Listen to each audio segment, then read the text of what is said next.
One, two. Okay. One, two. One, two. So all we need to do is to share the page link. So is it on?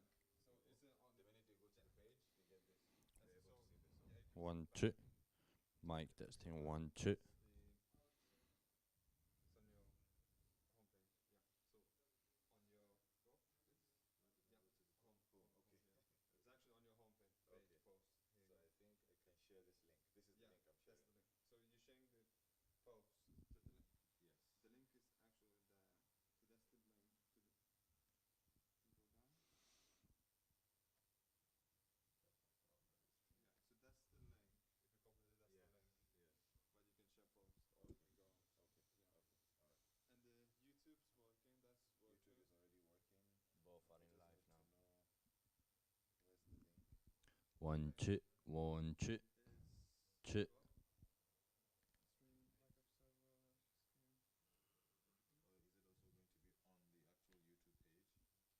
Or is it also going to be on the actual YouTube page? So let me check the. Stream help. I think that's a Let me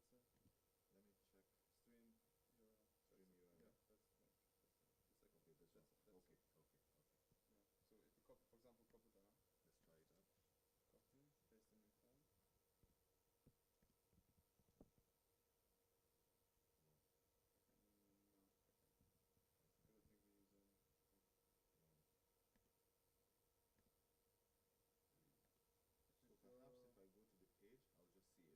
stream URL. Stream URL. Yeah, that's the second. Okay, this one. Okay. Okay. Okay. Yeah. So if you copy, for example, copy that. Let's try it out. Copy, paste in your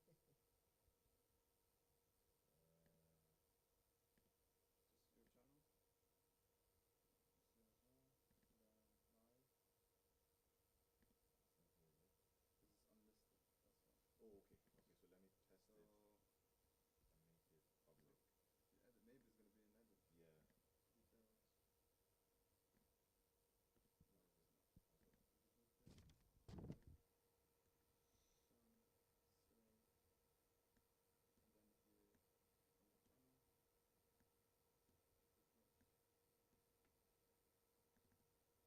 it's not. Okay.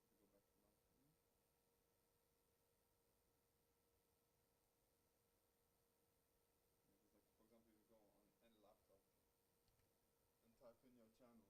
If you like to put everything on home, it's easy. Refresh again. Okay, maybe it's, when it's your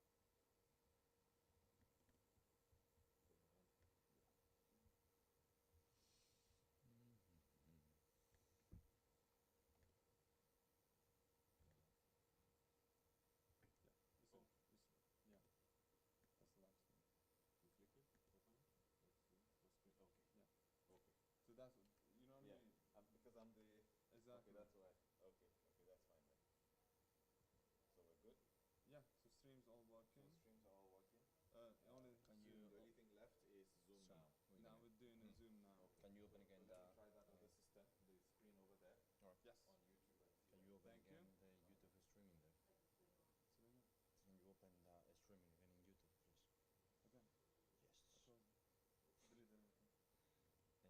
Because that's how we do it. Why? Just to check how delay and check the sound and everything. It's like a full sound. I need to create them here. I'm sending it back anyway. That's open. In here I need to create a loop with these videos for breaks. So that one is there, has 3 videos. So then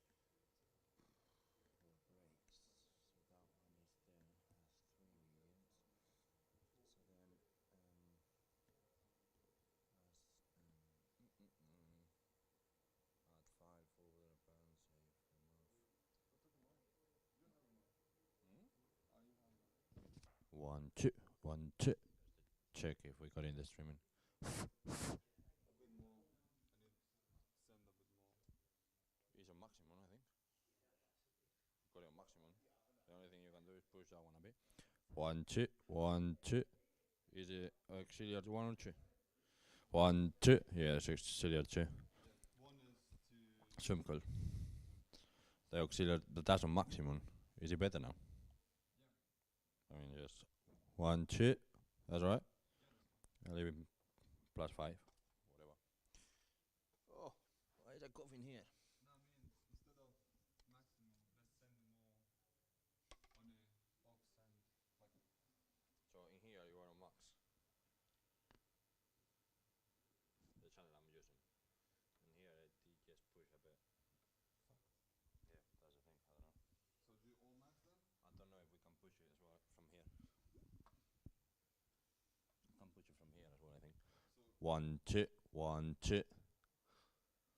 how is it now? Right and left. Just leave it how it was. It's +5 and. I mean lapels. Can it take one lapel? Let me just go in zoom and then we just.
Check 1 2. 1 2. Yes, in front of the speaker, you bastard. Check 1 2. Don't put it too loud. Check 1 2. Yeah, it needs more. Check 1 2. 1 2. Check 1 2. All the way. Check. I would say aux all the way, maybe no. Oh, sure, it is all the way. Yeah. Check. That's fine.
seeming reality now beginning to look like a dream.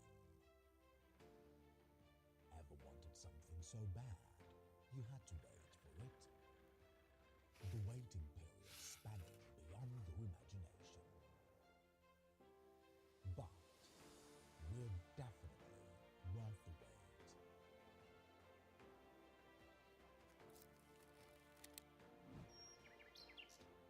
Mauritius by Bilaad. Worth the wait.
Ever wanted something so bad it looked close yet far away?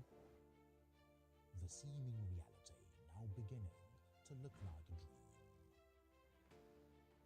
Ever wanted something so bad you had to wait for it?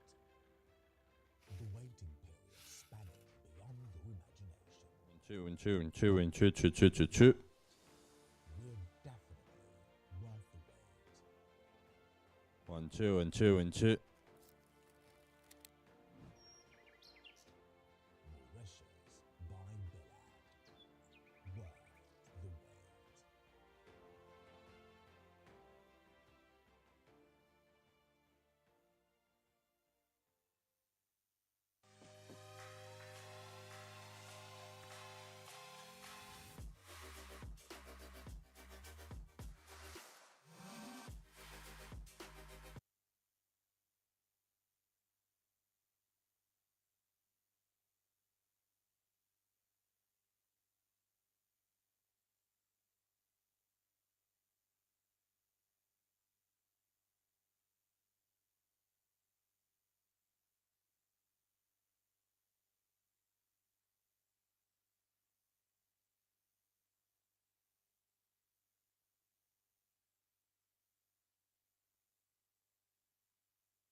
The seeming reality now beginning to look like a dream.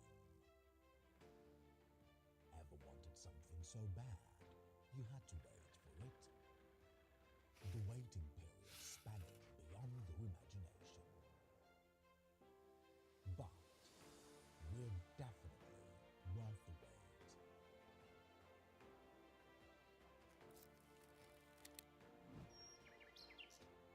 Mauritius by Bilaad. Worth the wait.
wanted something so bad.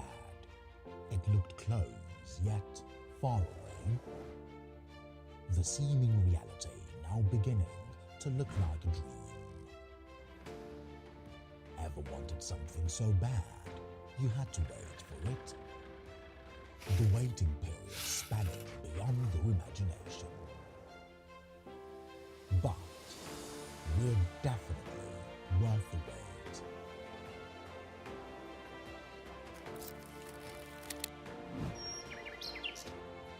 Roadshow by Bilaad. Worth the wait.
Ever wanted something so bad it looked close, yet far away? The seeming reality now beginning to look like a dream. Ever wanted something so bad you had to wait for it? The waiting period spanning beyond your imagination. But we're definitely worth the wait.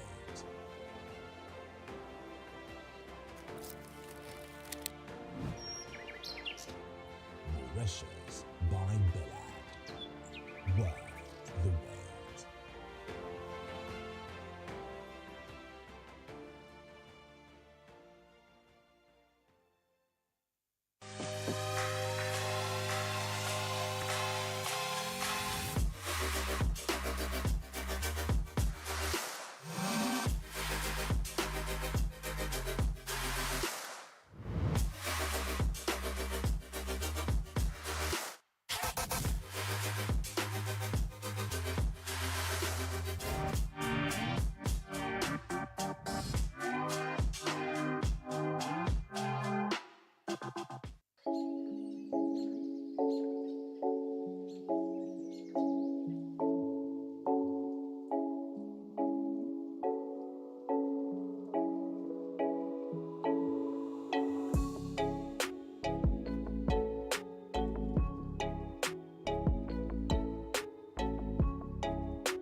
Ever wanted something so bad it looked close, yet far away?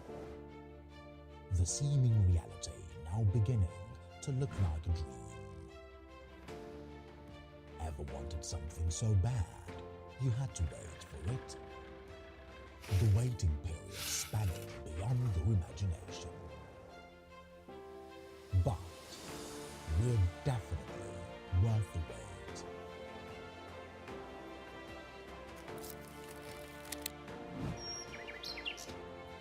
Mauritius by Bilaad. Worth the wait.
something so bad, it looked close yet far away.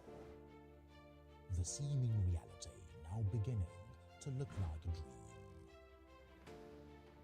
Ever wanted something so bad, you had to wait for it? The waiting period spanning beyond your imagination. But we're definitely worth the wait.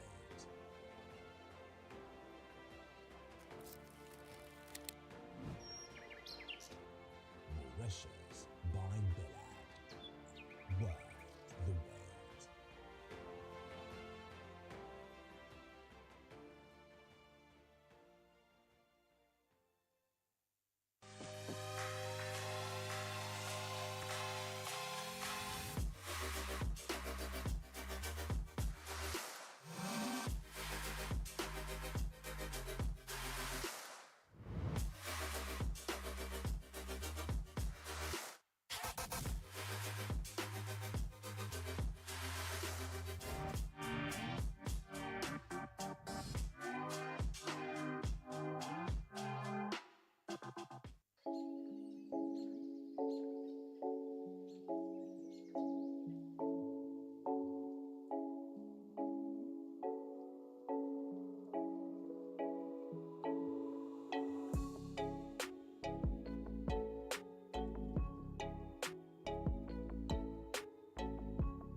Ever wanted something so bad, it looked close yet far away?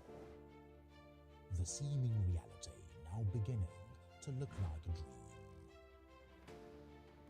Ever wanted something so bad, you had to wait for it? The waiting period spanning beyond your imagination. But we're definitely worth the wait.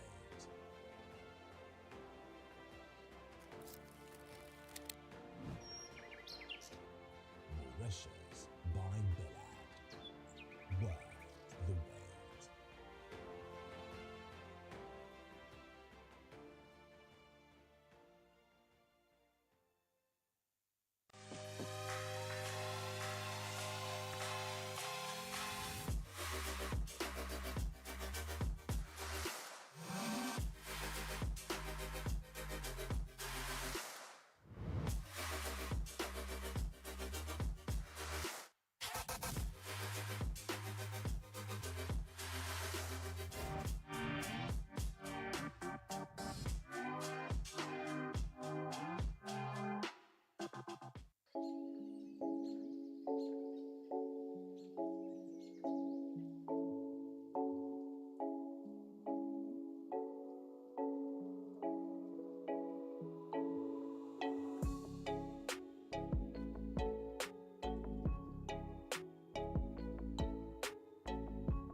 Ever wanted something so bad, it looked close yet far away?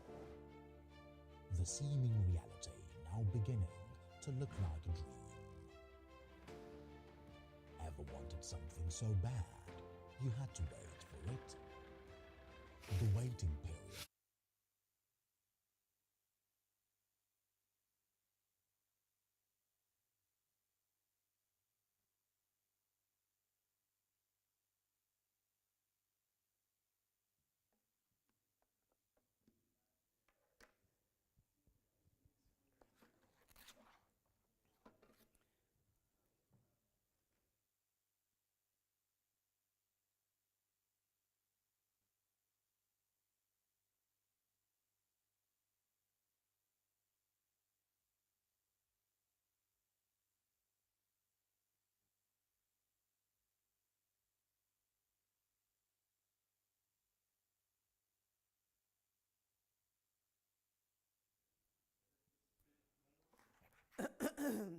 Ladies and gentlemen, welcome to our showcase event of, is that, yeah, a showcase event by Bilaad Realty. It's an honour to have you all here this evening, this afternoon, today, and hopefully today there'll be a number of things that we will be learning and offering as a possible home for your investment. Does that sound all right? Wonderful. Yeah. That's fine.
Welcome everyone. We'll be starting in the next 20 seconds, 50 seconds.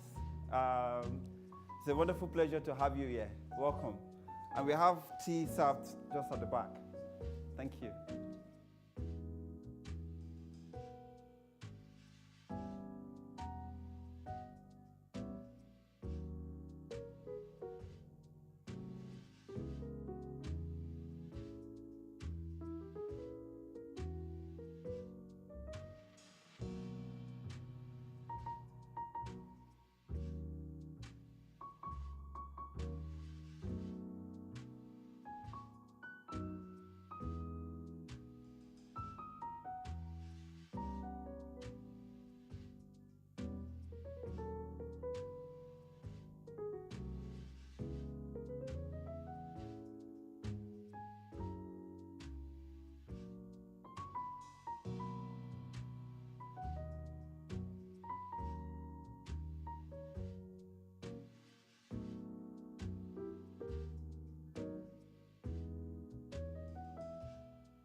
Ever wanted something so bad it looked close yet far away? The seeming reality now beginning to look like a dream. Ever wanted something so bad you had to wait for it? The waiting period spanning beyond your imagination. But we're definitely worth the wait.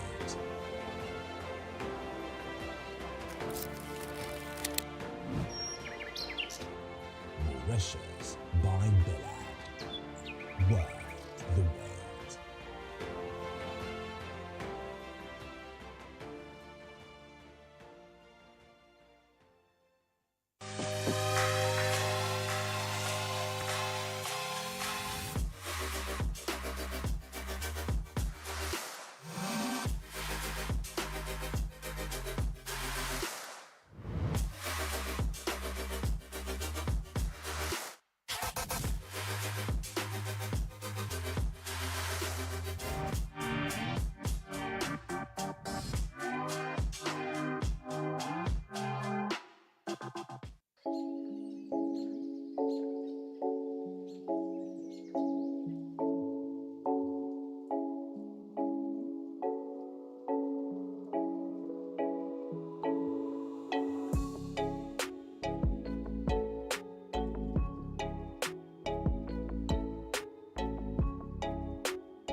Ever wanted something so bad it looked close yet far away? The seeming reality now beginning to look like a dream. Ever wanted something so bad you had to wait for it? The waiting period spanning beyond your imagination. But we're definitely worth the wait.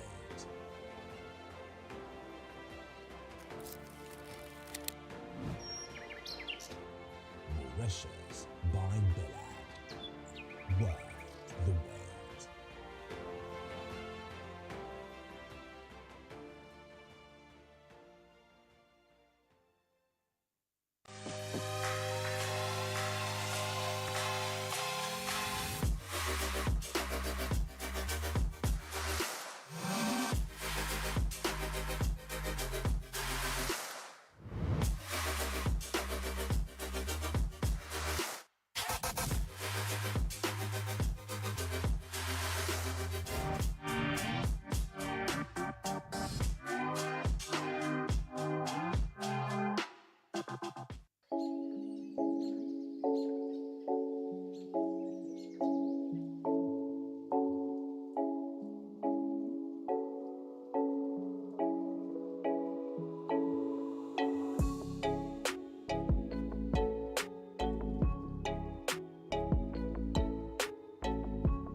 Ever wanted something so bad it looked close yet far away? The seeming reality now beginning to look like a dream. Ever wanted something so bad you had to wait for it. The waiting period spanning beyond your imagination. But we're definitely worth the wait.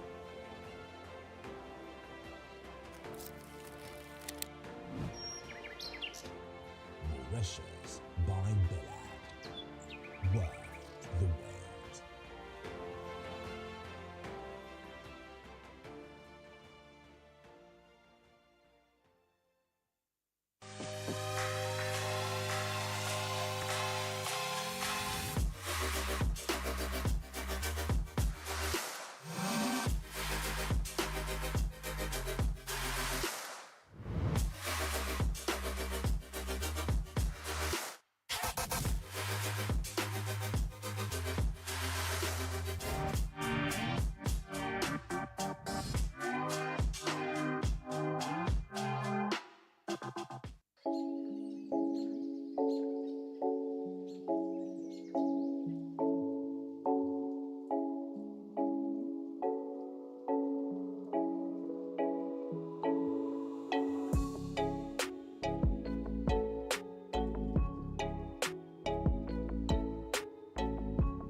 Ever wanted something so bad it looked close yet far away? The seeming reality now beginning to look like a dream. Ever wanted something so bad you had to wait for it? The waiting period spanning beyond your imagination. But we're definitely worth the wait.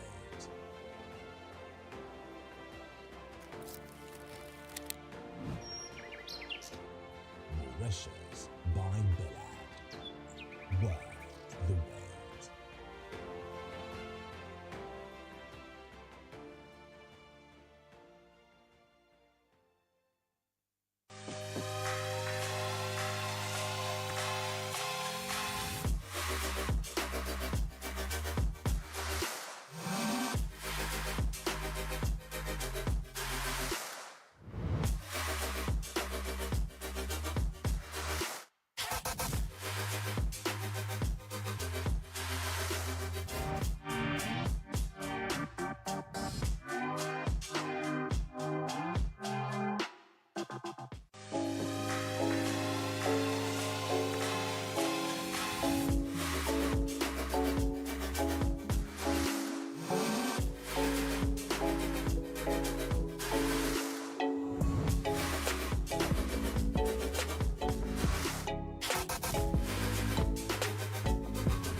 Ever wanted something so bad it looked close yet far away? The seeming reality now beginning to look like a dream. Ever wanted something so bad you had to wait for it? The waiting period spanning beyond your imagination. But we're definitely worth the wait.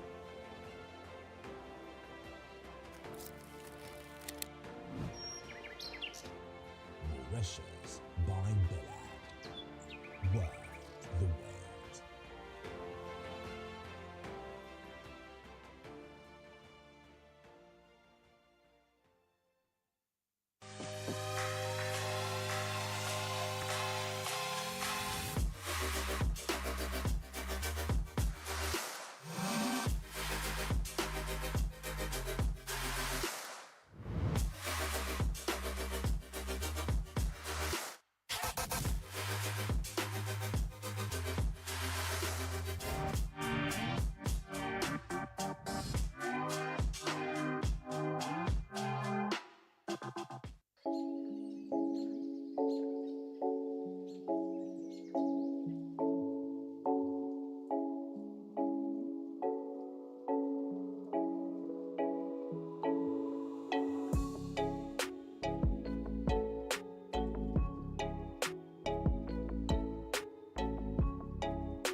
Ever wanted something so bad it looked close yet far away?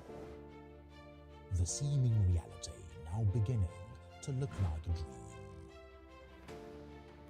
Ever wanted something so bad you had to wait for it? The waiting period spanning beyond your imagination. But we're definitely worth the wait.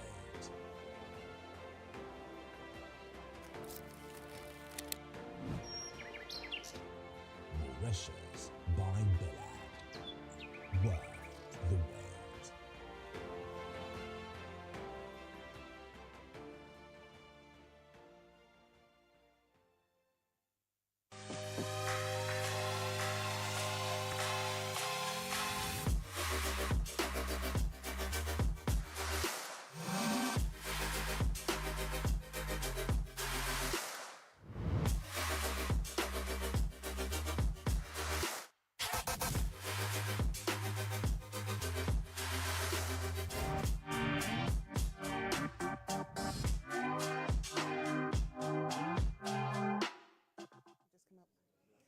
Hello, ladies and gentlemen.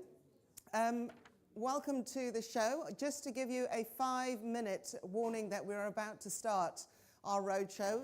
We are expecting more guests to come, but we know what Saturdays are like. So in 5 minutes' time, we will formally begin the Bilaad Realty Roadshow. 5 minutes, ladies and gentlemen. Thank you very much.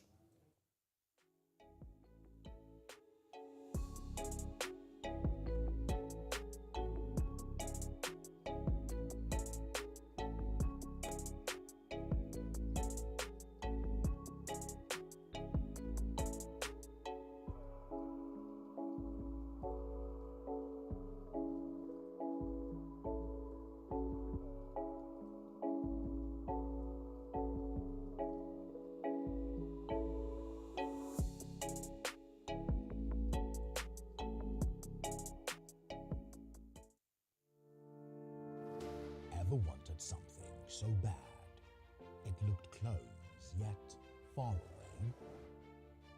The seeming reality now beginning to look like a dream. Ever wanted something so bad you had to wait for it? The waiting period spanning beyond your imagination.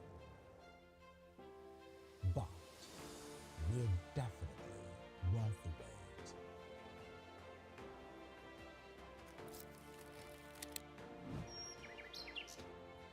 Mauritius by Bilaad. Worth the wait.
Ever wanted something so bad it looked close yet far away?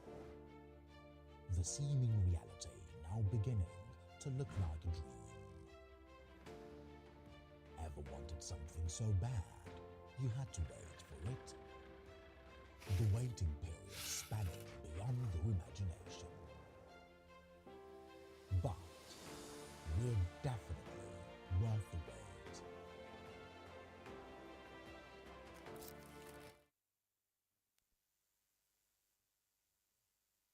Nigeria, we hail thee, our own dear native land.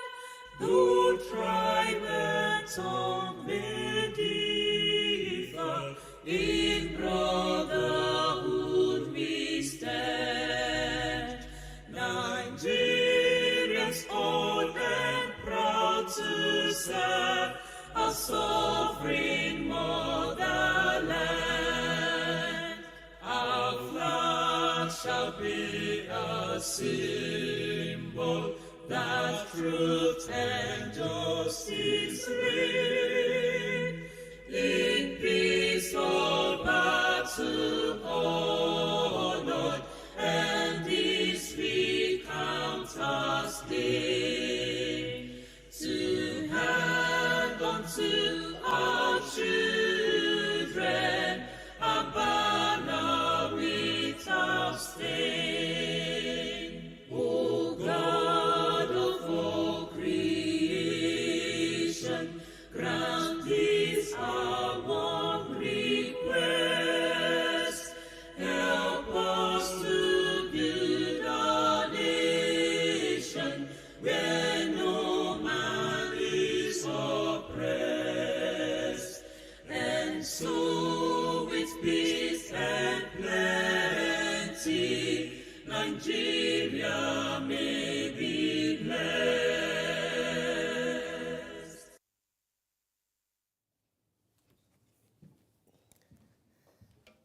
Ladies and gentlemen, a very warm welcome to the first showcase of its kind being held by Bilaad Realty.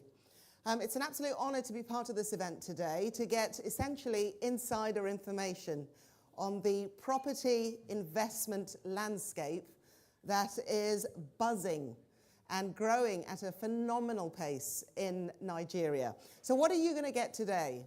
Well, essentially, you are getting direct access to the company owners. Senior executives are amongst the audience and with us today. You can put your questions to them. It's all about the questions. What are you going to get for your money? It's your hard-earned money. What are you going to get back?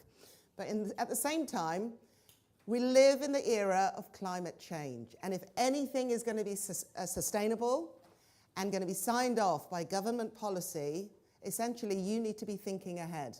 Whatever investment you make, it has to be sustainable. And Bilaad have got ahead of the game on this particular point. There'll be 2 networking opportunities for you.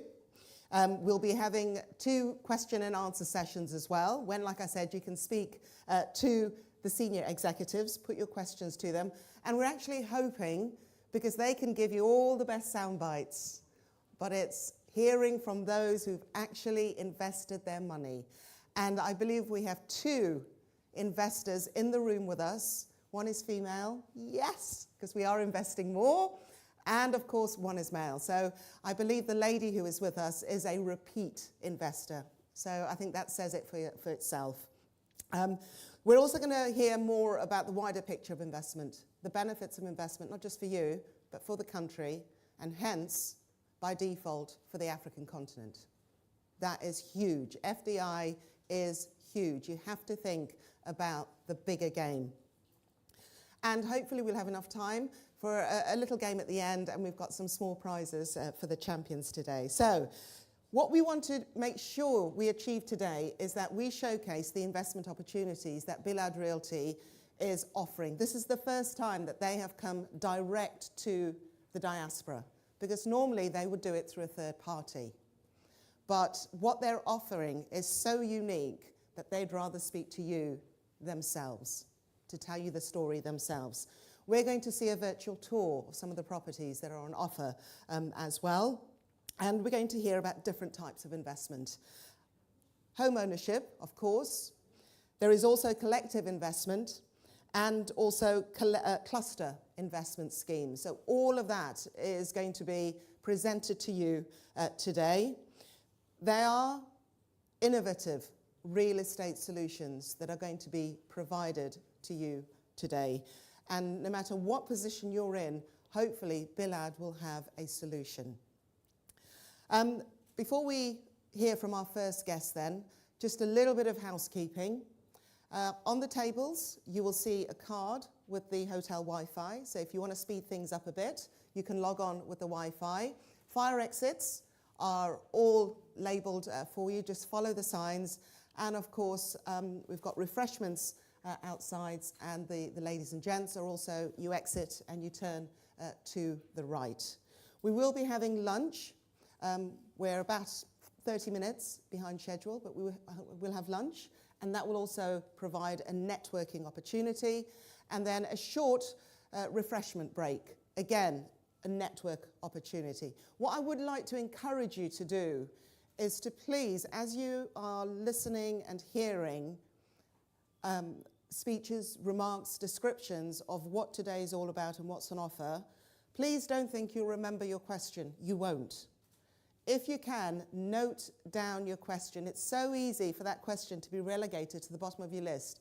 The more you hear, the more you see. And you are going to see a lot today.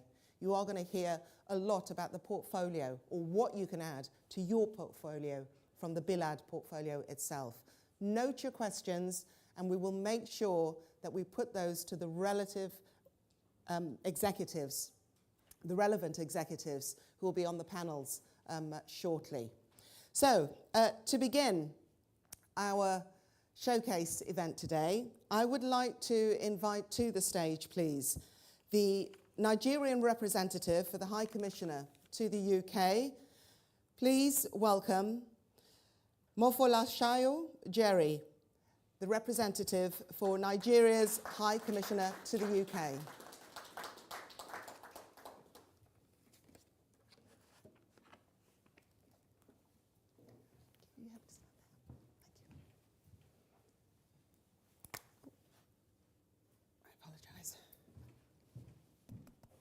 Let's just check it's on. Is the microphone on? Lovely, thank you. Ambassador. Good morning. Good afternoon. Good afternoon. Are we happy to be here? I say good afternoon once again. Good afternoon. Good. It's a good thing to be here. This is a very rare event. And I'm sure that it's going to metamorphose into something that will be mind-blowing. Without wasting much of our time, I'd like to welcome you all, His Excellency, the British former ambassador to Morocco and Sudan, Ambassador Tim Morris. It's nice to meet you again. Mr. Aliyu, the CEO of Bilaad, and Dr. Alim, the founder of Texim. Distinguished participants, members of the press, ladies and gentlemen, good morning. First and foremost, I'd like to express the apology, or convey the apology of His Excellency Ambassador Mohammed Maina Medugu, the Acting High Commissioner of Nigeria in the United Kingdom. He wanted to come, but there are other activities that surfaced, that took his presence. But he has sent me here this morning to deliver a speech, and I will just read as it is. It is with great enthusiasm and a sense of shared purpose that we gather today to unveil and explore the untapped opportunities in real estate investments being offered by Bilaad Realty Limited through Bilaad Realty London Roadshow. This gathering is a testament to strength, resilience, and limitless potentials in real estate business in Nigeria. Realty Roadshow play an essential role in the real estate industry, providing numerous benefits to both sellers and buyers. This event offers a platform to showcase multiple properties to a broad audience, increasing visibility and attracting potential buyers who might not have been reached through traditional marketing methods. An event like this does not only strengthen an organization's visions and establish its brand's presence in the market, but also contributes to the future development of Nigeria. When you invest in real estate, you are not only supporting individuals and their livelihood, but also aiding in national development and sowing seeds for the future of Nigeria. The Nigerian diaspora has emerged as a pivotal force for sustainable development, contributing expertise, remittances, and investments. Their knowledge, networks, and tailored solutions significantly impact local development and national growth. To ensure that Nigerians in the diaspora maintain connections with their homeland and to foster investments, the government has established initiatives like the Diaspora National Housing Fund, the Diaspora National Housing Fund Mortgage Scheme, the Diaspora Trust Fund, and the prospective issuance of diaspora bonds.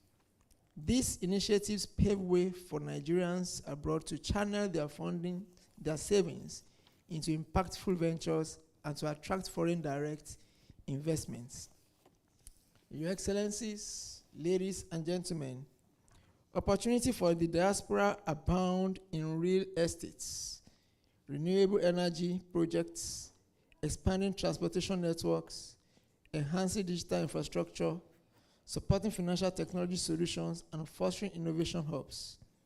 It is pertinent to state that the Nigerian government has prioritized security reforms to create a safe environment for citizens and businesses to thrive.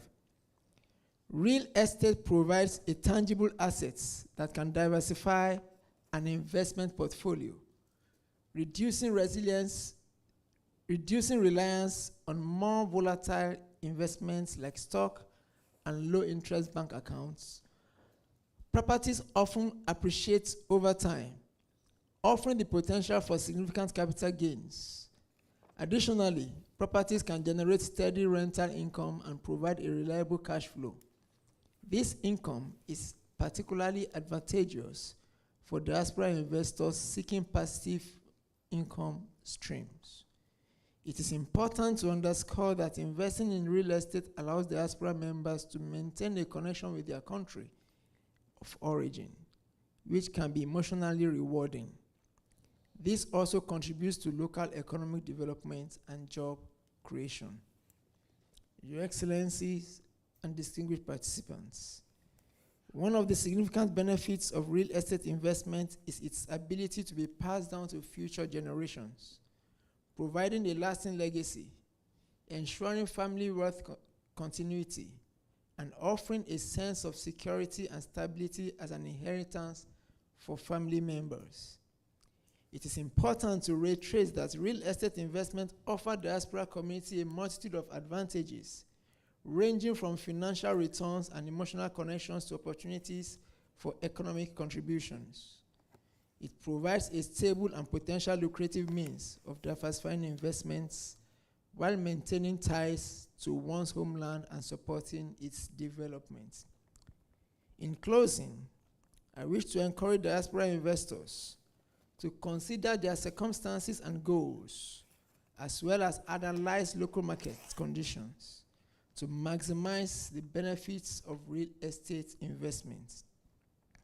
We hope that this event serves as a powerful tool for encouraging Nigerians in the diaspora and prospective investors to harness the benefits of property investment in Nigeria and engage with industry players.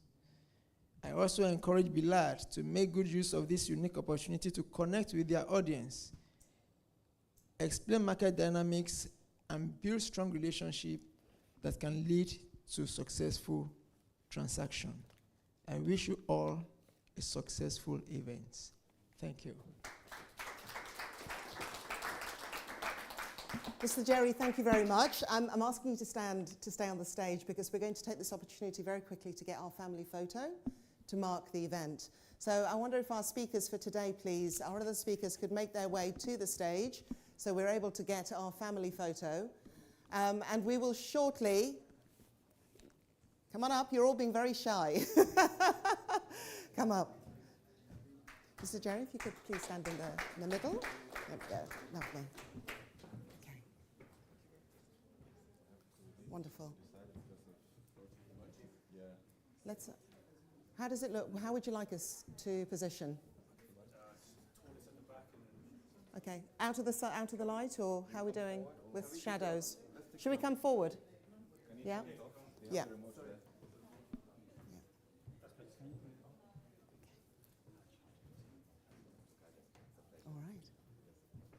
All right, if we could please just form a nice friendly line. We're all friends. And we're definitely going to have the lady in the middle, if we don't mind. Yes. We in? Yes? I'll take one with you all, and then I'll join you for a second one. Yeah.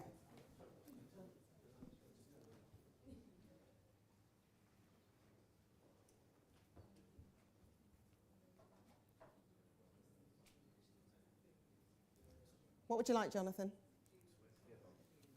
Okay. I'll come in, yeah. Do you want to be in the middle? Oh, no. Okay. Are you okay?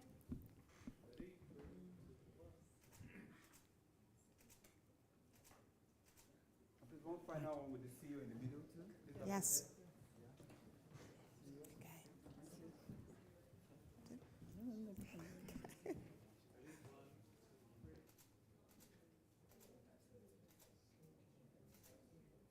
Lovely. Thank you very much, ladies and gentlemen. Thank you.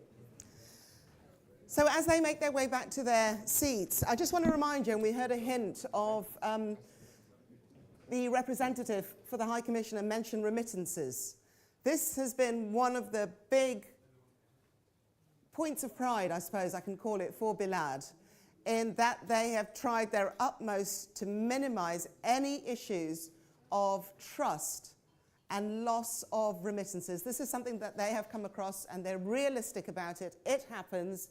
And later today, we are going to be hearing more about how they handle the whole chain, the process of your investment right through to realizing your property. They protect your investment, and this is a huge positive for the company.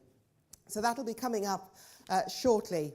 So let's begin our journey then to find out the process of asking the questions of why real estate, why Nigerian real estate, and why Bilaad Realty. So I'd like to welcome to the stage, please, a gentleman who will provide an introduction to Bilaad. And he is the General Manager of Business and Strategy at Bilaad Realty, Abdul Qadir. Abdul Qadir, welcome to the stage. Thank you.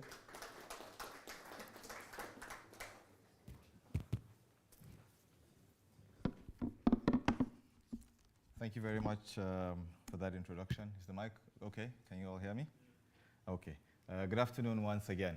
So I'll take a slightly informal approach to this introduction. So you know how e-commerce websites take wild guesses to our preferences, and then they are more often than not usually right. Anytime you go to any e-commerce website, Amazon, Alibaba, AliExpress, or the likes of that, more often than not, they're very close to what it is that we're looking for.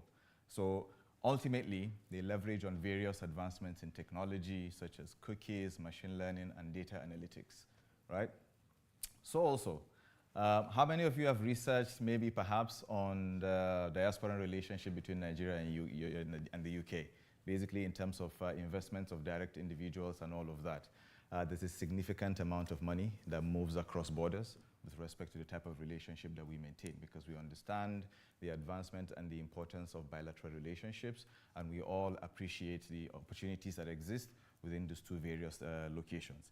Now, ultimately, statistics indicates over $20 million are invested across borders, primarily from Nigeria back home to the UK, and largely from the diaspora market, which is all of you. Now, whether these statistics are right or wrong, we know that it's significant and it's worth giving attention, right? However, a lot of us have a significant amount of concern with respect to what the High Commissioner had equally mentioned when it comes to the comfort and the trust that we're giving back to the people back home to be able to understand and ensure that our interests are protected and the benefits that we're looking for, we basically get them. So you might now be wondering why I'm mentioning, e-commerce vis-a-vis research with respect to Nigeria investments through diasporans and all of that. But I will tell you that we fairly understand the needs and preferences of Nigerians here in the diaspora, particularly in the UK towards the future. And we've tried as much as possible to understudy basically what it is that you need, just like the e-commerce websites usually do. They listen, they harness, and they try to model transactions towards what exactly you're looking for. So also, we decided to present ourselves here directly without any middle ground, without any middle biases and all of that, to present ourselves to you wholly so that you are able to conduct your research and find out more, explore, and understand particularly what are those opportunities that exist within the market, within the industry, and within Nigeria as a whole. So basically, we're here to present sustainability to you, investment and partnership opportunities across board. Again, my name is Abdulkader. I'm the General Manager for Business and Strategy for Bilaad. And at Bilaad, we leverage on our experience and network to provide you with sustainable real estate solutions that transcends value appreciation over time and expectations while fostering collaborations and partnerships for the future. Just for the close, I guarantee you, and I'll repeat it again, I'll guarantee you that for all of you that are here, for all of you that have attended, and for some of our own counterparts that are actually attending online because of one reason or the other, they are not able to make it, I guarantee you that at the end of today's event, you will not walk out of this venue or exit the meeting that you're logged onto as the same person you came in. You will be definitely better than you came in. You will be exposed to artifacts and deeds that will foster legacy as you aspire to create for your future and family beyond. Thank you so much, and we look forward to exciting engagements together. Thank you very much. Thank you. Okay, so you have a guarantee there. I don't know about you, but I'd like to get that in writing. Guarantees are always written, aren't they? They are, aren't they? Okay. Mr. Abdulkader, I'll be hunting for you later today. But thank you very much indeed. All I'm hearing is genuine hope, which is fantastic to hear. What I'm also excited about is to see all the women that are in the audience today. I don't know about you, but I am a woman of a certain age. I have 2 children. My eldest is 21. You suddenly pause at a certain age and you look behind you, which is the scary part, because really you should always be looking forward. But you look behind you and you think, what have I got? And then you look forward and you think, how much time do I have?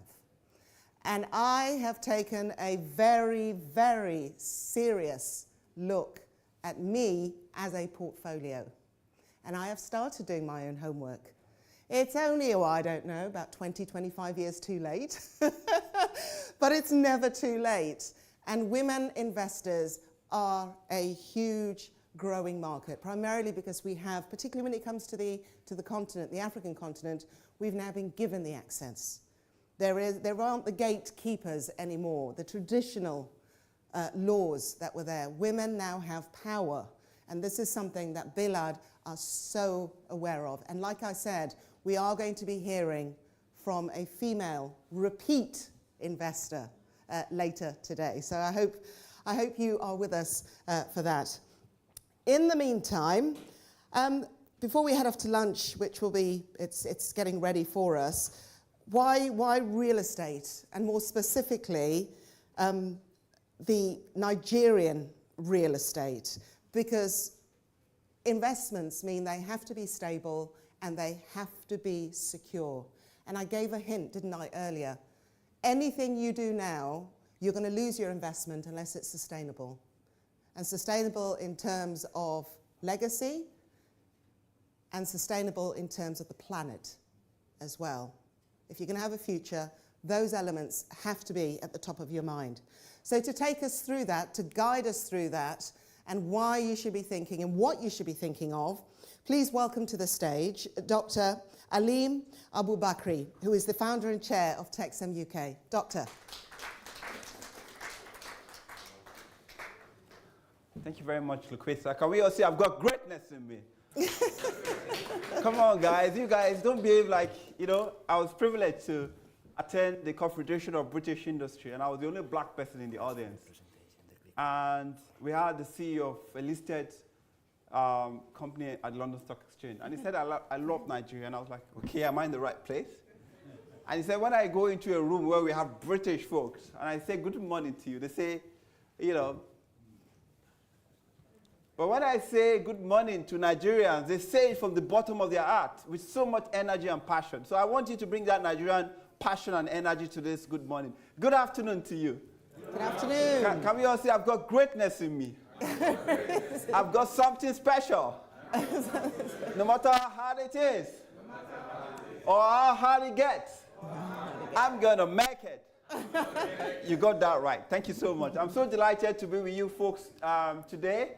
Before I have got a presentation to share, but before I do that, I want to put the questions to you folks, because we are living in an interesting, engaging, stimulating world, and there are questions I've got for you that I want you to please answer. And I've got some of my colleagues at the back who would help you to actually navigate the platform. So my team here would kindly help me with the website called mentimeter.com, and through that platform, I want you to please answer the questions I'm going to pose to you. So over to you, team. I'm trusting you are living in disruptive times, not this one, the Mentimeter slide, if that's okay. I would like you guys to actually answer a few questions. So if you don't know this site, please go onto the website menti.com. You can see just by the screen here, and you can see some codes, 1493-6056. Again, I repeat, 1493-6056. And I would like you to please try and answer the question. In strategy, we say that we always have a first mover advantage. Let's see who's going to be the first person to answer this question. And the question is this: how has the Naira's performance impacted investment strategies for Nigerians in the UK? Very easy question. I know you guys are very smart folks. Nigerians are one of the best, isn't it? So how has the Naira's performance impacted investment strategies for Nigerians in the UK? I'm still waiting for the first response. Do you want to have the first mover advantage? Who's going to have the first mover advantage? The folks, do you want to help them? Just in case anyone is having any challenge, do you want to help them with their handheld devices, please? Menti.com. I can see, I know we are living in disruptive times. Technology sometimes can fail. So do you want to just help them go onto the site, Menti.com, please? Menti.com. So I can see someone said discourage. Wow, that's a very big one. A bold statement, discourage. Excellent, I like that. Someone says innovative. Wow, I love that. So maybe it's making them to think about new ways of actually investing. That's a good one. Fluctuating market. Yes, we are living in really, really dynamic world. Someone says bad investment. Wow, we're going to see bad investment. I can see that. Someone says O, and someone says YW. What does that mean? Someone says strategic investment. I like that. The person is not just looking at instant gratification. The person is looking at striking the balance between instant gratification and delayed gratification. I like that. Brilliant. What else do we have here? Positive. Someone is looking at it very positively. I like that. It's good to be positive, because beyond every challenge, beyond every storm, there is a silver lining. So that's very apt. Someone said, think wisely. I like that. Very, very apt. Very apt. If we get one or two more, then we move on to the next slide. Someone says it needs to be more intentional. Someone says it's about information. It's about, can we all say OQI? OQI. OQI. What does OQI mean? It has two meanings. Anyone? Pardon? Anybody? What does it mean, OQI? Hello? What does OQI mean? It has two meanings. What do you think? Yeah, only quality investment. You got that right. You see why it's good to be an ambassador. We had Ambassador Jerry speak first, and now we now have another ambassador tell us the answer. That's brilliant.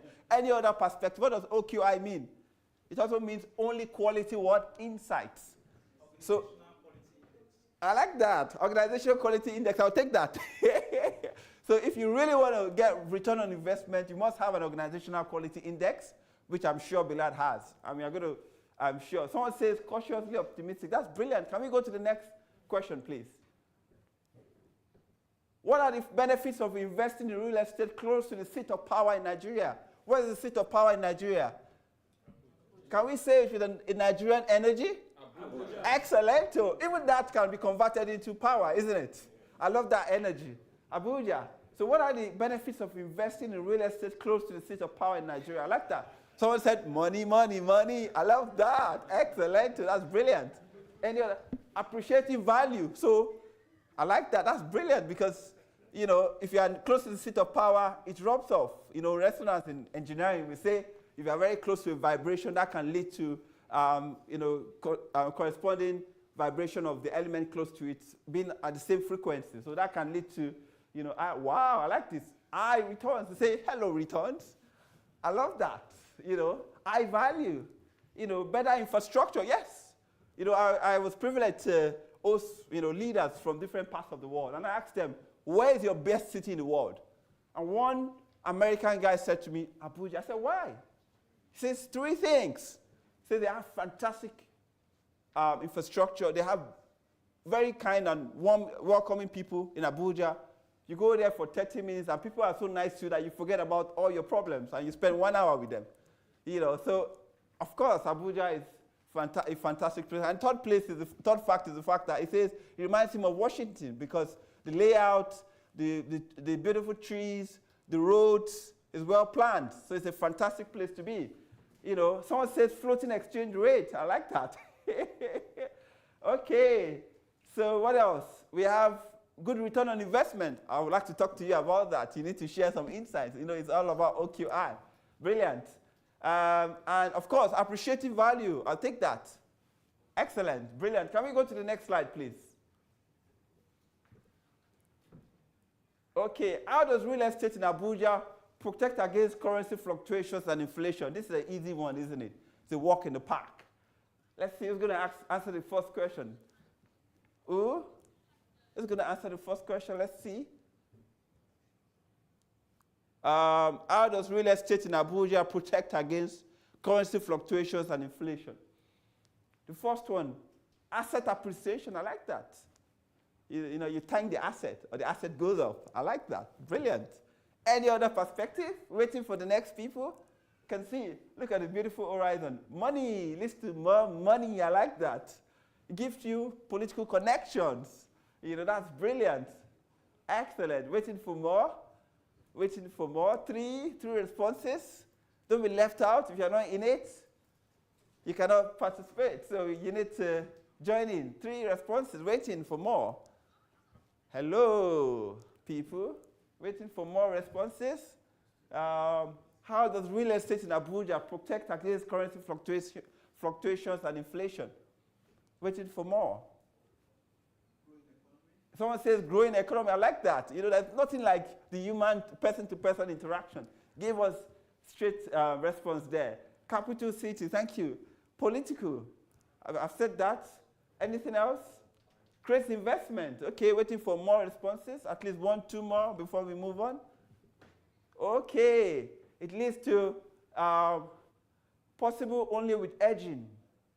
Constant change. Life is very transformational, but we need to always continually evolve, continually change our tactics and our strategies.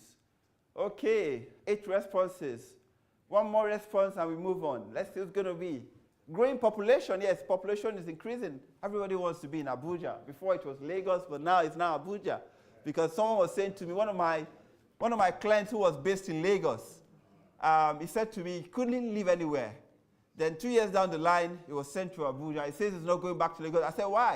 He said, no more traffic. No to traffic. No traffic. No to traffic. No traffic. So I like that. One more response and we move on. One more response, folks. One more. Oh, yes. Money. I like that. Okay, brilliant. Let's move on to the next slide, please. Okay. What makes Bilaad real estate in Abuja a reliable investment option for Nigerians in the UK? I know that from this audience, we have 2 clients that have bought properties from Bilaad, and they are back here again. That shows you that, Bilaad is doing something great. Folks, I want to see your responses. Come on, guys. Based on what you've heard today, what you've seen online, your research, why do you think Bilaad Real Estate in Abuja is a reliable investment option for Nigerians in the UK? They have integrity. I love that. Trust is the name of the game. In this world, this day and age, leaders, organizations have huge trust deficit. But when you have an organization like Bilaad that wields trust, integrity, that's something we celebrate. Sustainable buildings, I love that. The key word that we're talking about now is ESG. They build properties that reflect the values of environment, society, and of course, governance. Transparency, I love that. That's something very important. Someone says waiting to be convinced. I think you're in the right place. You have the CEO, the founder of Bilaad. You have the general manager, one of the general managers of Bilaad. You have the head of, investor services and many other stakeholders from Bilaad. So I'm sure you'll be convinced. Someone says great reputation. They have strong brand equity. That's brilliant. Someone says, you tell us. I like that. You're in the right place. Fantastic. Fantastic. Someone says high quality projects. Do you know that Bilaad has warranties for their property? When they build a structure, do you know that they have warranty for some of the products? If it goes wrong and it's not due to negligence, you could potentially be compensated. In Nigeria, in Abuja, wait for that. It's inspirational. I love that. When a company is thinking about sustainability in a context where it is not widespread, in a context where it's not yet the fad, in a context, in an industry where most people are not doing that, that's really very inspirational. So I'll take that. 17 responses. Wow, Bilaad. You've made 17 people respond. You're doing well. Well done to you, Bilaad. Okay, let's go to the next slide, please. Okay, why is Abuja considered a prime location for real estate investment in Nigeria? I think we can, we've done this, so we're going to skip this, if that's okay. What is the expected return on investment for real estate in Abuja? Anyone? Okay. Waiting for the first response. Oh, high return. I like that. Abuja is renowned for what? High Harrow High. Fantastic. Okay, what else? Any other perspective, please? It's huge. It's massive. I love the skyline of Abuja, littered with beautiful buildings, that makes you feel that, wow, I'm in the right place. What else? Someone says it's massive. Anything else? Hello, 3 responses. We're waiting for more. Someone says 10%. Okay. 10% return on investment. Especially Maitaba. We've got some very posh folks here. Maitaba was once upon a time a village. Now, is now saturated. We are talking about unlocking the next Maitama, So, for geometric progression, I like that. When we were doing maths, when you do 2, that's arithmetic progression, and the peak of it is what? Geometric progression. So basically, it increases in multiple folds. Fantastic. Someone says exponential. Wow, I can see myself. I live in interesting times. Okay. Solid passive income. I like that. You don't need to go and be carrying the stage. You can actually be wherever you are in the UK, in America, and be making passive income. Brilliant. I love that. It's 45 to 90% annualized. Wow. In the United Kingdom, if you do that, they'll think you're doing something dodgy. So 45 to 90% is amazing. Brilliant. I love that. Okay, let's quickly move on to the next slide, please. What makes Bilaad Real Estate in Abuja? We've done that. Can we move on, please? Fantastic. So can we all cheer ourselves up, please? Fantastic. So on that note, I want to actually share with you my own responses because I posed a question to you. The only fair thing to do is to actually show the answers that I put there. If you are ready, say yay. Yay. Come on, guys. Let's sound like Africans. Can we all say yay? Yay. Let's do it. Are you hungry? Can we all say yay? Yay? Fantastic. We need to be hungry for investment. Okay, on that note, can we have my slide, please? Thank you so much. So the question is, what's the why? And I like to start with Emerson's words. He says that let's remind ourselves that true purpose goes beyond personal gain.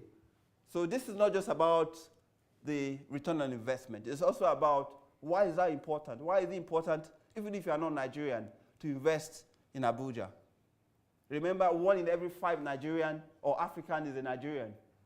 So even if you are not from Nigeria, some people will think, oh, maybe he's a Nigerian.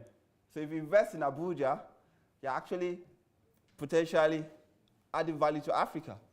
So investing in Abuja is about securing the future. It's about driving growth. It's about making an enduring impact, making a difference. Because through this, it has a real impact, not only in Abuja and Nigeria, it has an impact potentially on West Africa and of course, on Africa. Okay, now let's move on. How has the Naira's performance impacted investment strategies for Nigerians in the UK? The Nigerian Naira has lost close to 100% of its value in the past year, making traditional savings and local currency investment highly volatile. So we're living in a what? I was recently invited to speak at the Institute of Directors. And my colleague, I don't know, he wanted to set me up. I decided to take up this opportunity to speak at the last minute because I had conflicting diaries. So I arrived just on the day of the presentation, and I sent my speech, which I wrote on the plane, to my colleague that please help me print this and bring it to me at the venue. While I was walking into the room, they called my name, and I had no speech. So I went on the stage. What do you do? And the person who spoke before me said, we are living in a VUCA world. A VUCA world. And I was like, okay, I know what VUCA is. And I was like, okay, but we're living in a VUCA TDR world. Does anybody know what a VUCA world is? VUCA world? So VUCA means volatile, uncertain, complex, ambiguous. But VUCA TDR, the person next, the presenter asked, what does the VUCA TDR mean? I said, it's a T for turbulent, D for disruptive, and R for risky. And then she put me on the spot. She said, what's the antidote to VUCA TDR? I said, really? Of course it's VUCA TDR. She says, what is VUCA TDR? I said, you must be visionary. You must show understanding. You must show clarity. You must show agility. You must be trusted. You must be discerning. And you must be resilient. So if you're going to be investing in Nigeria where you have 100% disruption or fluctuations in the Naira, you really, really want to be very, very discerning in your investment decision. And this is where Bilaad comes in. So let's move on. Okay, Abuja as a capital city is the political and administrative center of Nigeria. And of course, it's a very strategic location, central of Nigeria, which is very, very important. And of course, its infrastructural development is amazing. They have a minister now who is, they call him Mr. Infrastructure. He's just come in and he's just started building so many roads. Someone close to me bought a house about a year ago, and now she's saying to me the house has almost doubled in value. So you can see that in spite of the 100% loss of value of the Naira, she's smiling to the bank because without doing anything, her property has appreciated because a road was opened up very close to the property and the value of the property has gone up. So of course, if you're in Abuja, there's going to be a lot of infrastructure there.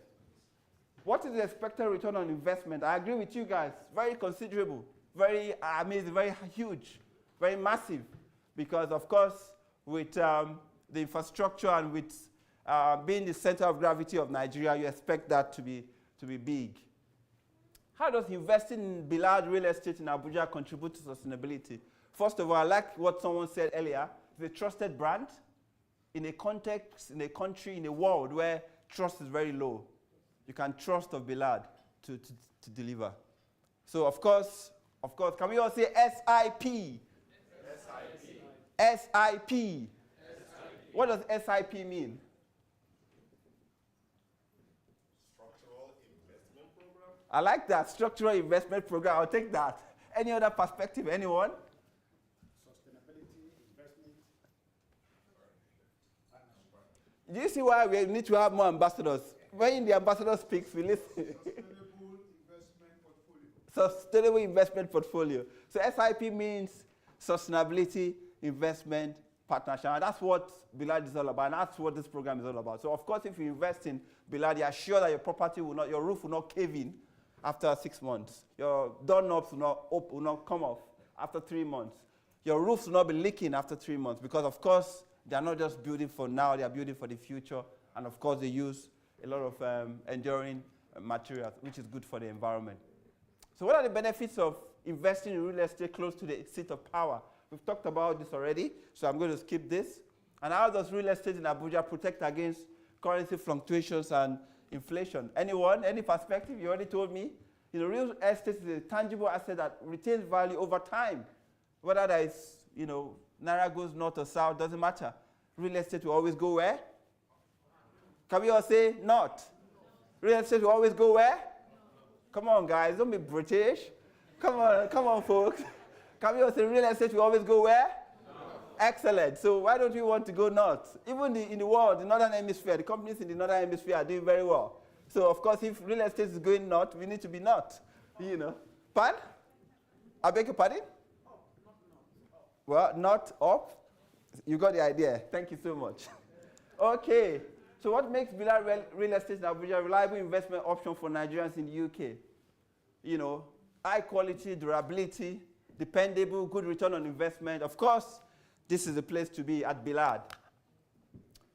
And of course, why is it important that when we are making choices, taking action, positioning, why should we think about investing in Abuja and of course, particularly in Bilaad? That can lead to that can improve the economic situation in Abuja and of course Nigeria, create jobs, and of course improve the security situation, because if there are jobs, there will be less crime, and of course that will make society better. So this is about leaving your legacy. If you are based in the UK or wherever in the world you are, you as a Nigerian in diaspora or even a friend of Nigeria, this is a huge opportunity for you to think about how you can actually have a footprint where you originate from. So your kids, your family would have more ties to the country Nigeria because you've invested in a real estate property built by Bilaad. So on that note, thank you so much for listening. On that note, I present to you my very dynamic, competent, reliable, vibrant Lukwesa Barak. Join me, welcome in now. Dr. Alim, I think you're a walking thesaurus dictionary. I'm not sure, but yeah, thank you very much for that. So I'm hoping you got a flavor there of the potential of investing in property, of investing in Nigeria, and ultimately the reason we're here is to do that, to make that investment and that commitment trustworthy, with integrity, and to do it with Bilaad. So we are going to have our lunch in a moment. Before that, just to remind you that this is also a networking opportunity for you. So please meet, talk to, approach the fellow attendees that are here with us today. I'm hoping to start our next session at around 1:30. I don't know if we can do that, 1:30, the latest about 22. If we can do that, because we have got 2 panel sessions coming up off the back of lunch, and that is time for your questions. I'm just hoping that you're making a list of those questions. So you can ask all those words that were on there. There were a lot of positive, but also a lot of negative words. If you want that negative flipped around, or maybe to prove yourself right, you have got access to those senior executives. I heard here about returns. Just to give you a little bit of insider information, I asked that very question when I came in earlier, when I was speaking and introducing myself to the executives. All I'm going to say is it went up past 70% in terms of a return. Okay, so take that away with you and enjoy that with your lunch. And then when we come back, you're going to be taken on a virtual tour of some of the Bilaad properties themselves, so you can see the potential of what you want what you want designed, what you will buy either already completed or off plan. Okay? You'll also find out about protecting your investment in terms of the warranties that are on offer. You will find out how to resell without ever even knowing who that really grumpy customer is. You don't have to deal with all that nonsense. You don't have to employ solicitors. Bilaad takes care of the resell for you. This is a really unique process that they've added to that chain. They decided that they would develop and become estate agents because they just wanted to do it properly, basically. They'd heard enough of the problems of trying to resell properties. So they said, all right, you want to resell? Come back to us. We'll sort it all out. You don't even need to know who the next customer is. We're also going to hear from the former ambassador of Morocco, Mauritania, the DRC, South Sudan, and he's with us today in both capacities as a former diplomat and, 37 years of experience? Yeah. You're pushing 2 decades, well, no, not 2, 4 decades of experience within the diplomatic landscape and trade and the African continent. Okay, so he's got a really unique perspective that he's going to be sharing with us today. And he joins us representing the Ambassador Partnership, which is an association of British as well as other former ambassadors who have come together and they've decided to use their experience to promote foreign affairs and global issues. And he's going to share why this matters when it comes to investment on the African continent. So that's coming up. And like I said, two Q&A sessions. So get your questions ready. If you don't ask them now, you're probably not going to get your emails answered because it'll go through secretaries, whereas you're going to have the head honchos right here on the stage with you. So please enjoy your lunch. And like I said, if we can be here for around 22, that would be fantastic because we do have another refreshment break to come when you can continue networking. Ladies and gentlemen, thank you very much. Thank you. Okay.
Wanted something so bad, it looked close, yet far away. The seeming reality now beginning to look like a dream. Ever wanted something so bad, you had to wait for it? The waiting period spanning beyond your imagination. But we're definitely worth the wait.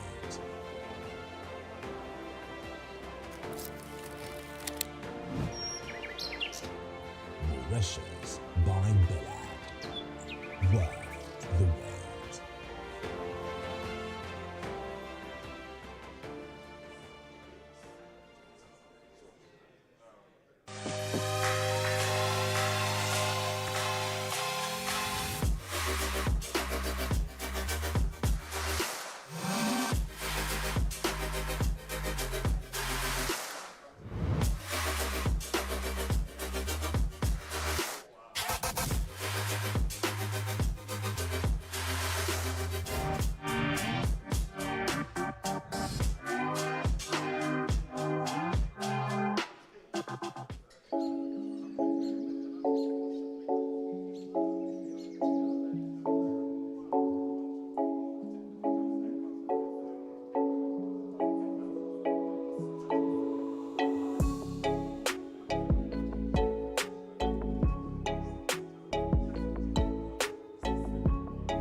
wanted something so bad.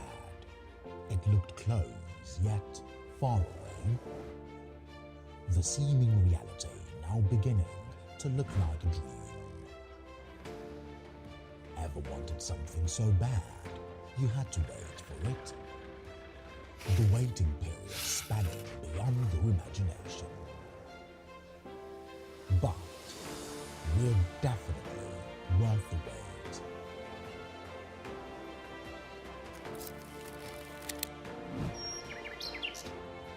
Mauritius by Bilaad. Worth the wait.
Ever wanted something so bad it looked close, yet far away?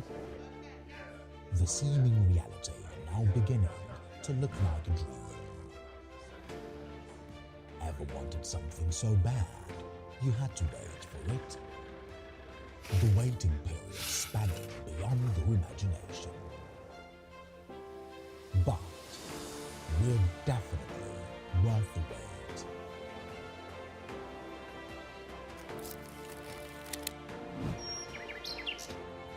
Mauritius by Bilaad. Worth the wait.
Ever wanted something so bad it looked close, yet far away?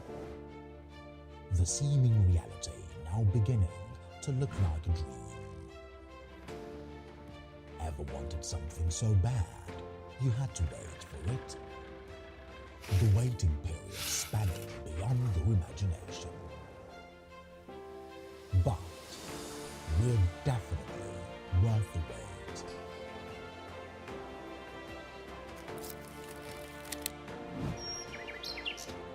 Mauritius by Bilaad. Worth the wait.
Ever wanted something so bad it looked close yet far away?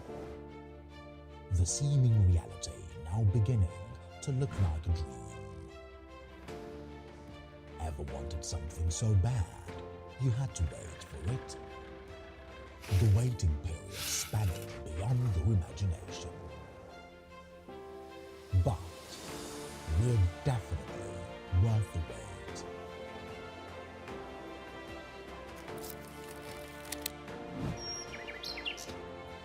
Mauritius by Bilaad. Worth the wait.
Ever wanted something so bad it looked close yet far away? The seeming reality now beginning to look like a dream. Ever wanted something so bad you had to wait for it? The waiting period spanning beyond your imagination. But we're definitely worth the wait.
It looked close, yet far away.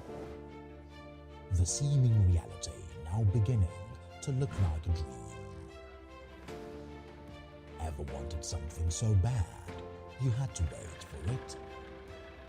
The waiting period spanning beyond your imagination. But we're definitely worth the wait.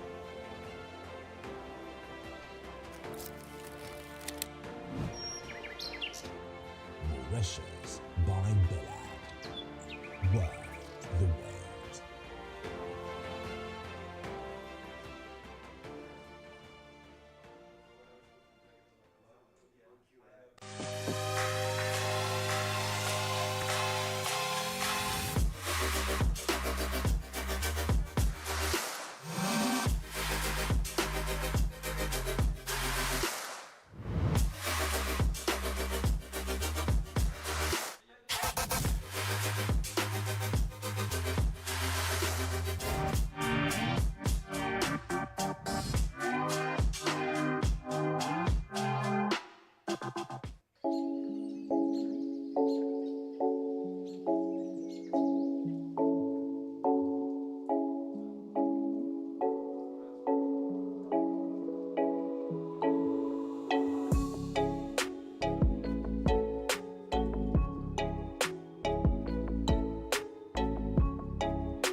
Ever wanted something so bad it looked close, yet far away?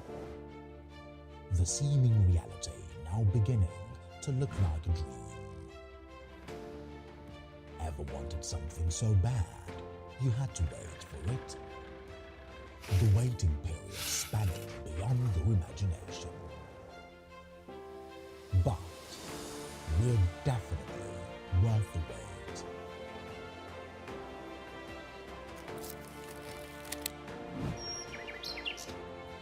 Mauritius by Bilaad.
something so bad it looked close yet far away? The seeming reality now beginning to look like a dream. Ever wanted something so bad you had to wait for it? The waiting period spanning beyond your imagination. But we're definitely worth the wait.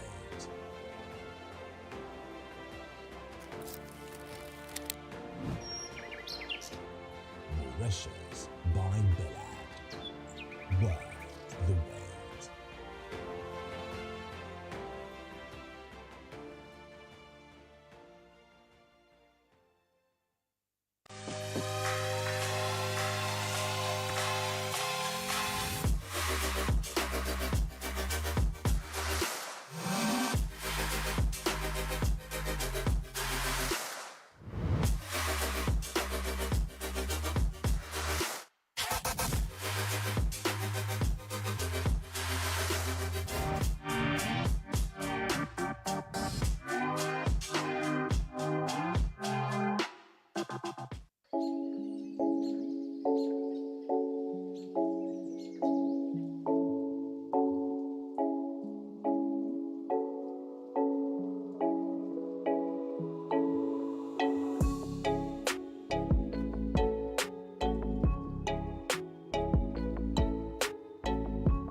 Ever wanted something so bad it looked close yet far away?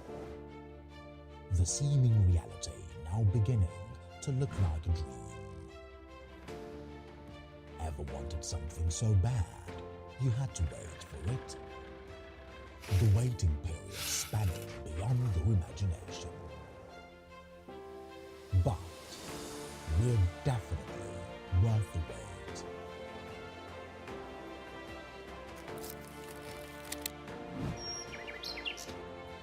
Roadshow by Bilaad. Worth the wait.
Ever wanted something so bad it looked close yet far away? The seeming reality now beginning to look like a dream. Ever wanted something so bad you had to wait for it. The waiting period spanning beyond your imagination. But we're definitely worth the wait.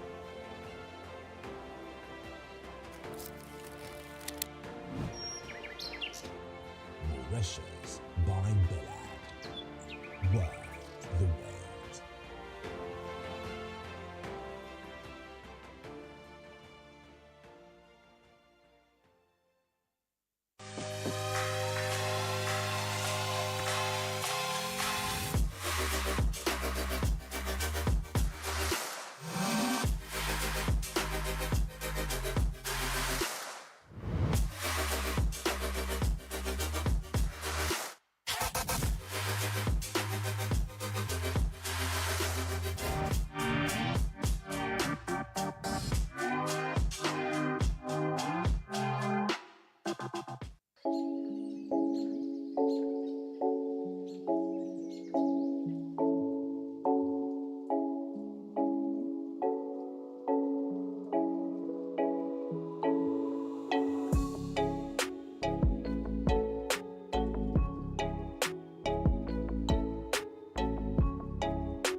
Ever wanted something so bad it looked close yet far away?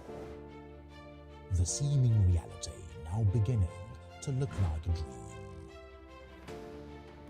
Ever wanted something so bad you had to wait for it? The waiting period spanning beyond your imagination. But we're definitely worth the wait.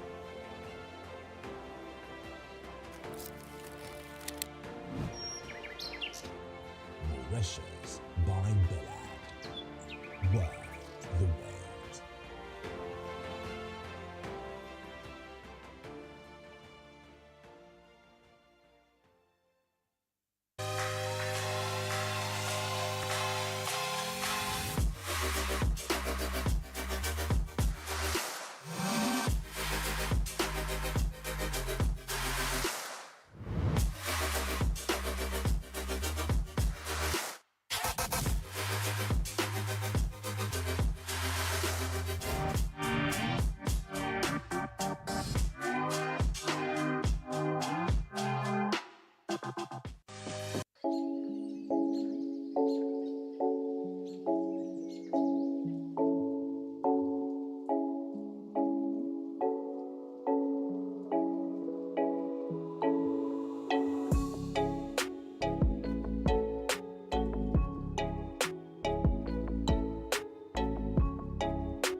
Ever wanted something so bad it looked close yet far away? The seeming reality now beginning to look like a dream. Ever wanted something so bad you had to wait for it? The waiting period spanning beyond your imagination. But we're definitely worth the wait.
wanted something so bad. It looked close, yet far away. The seeming reality now beginning to look like a dream. Ever wanted something so bad, you had to wait for it? The waiting period spanning beyond your imagination. But we're definitely worth the wait.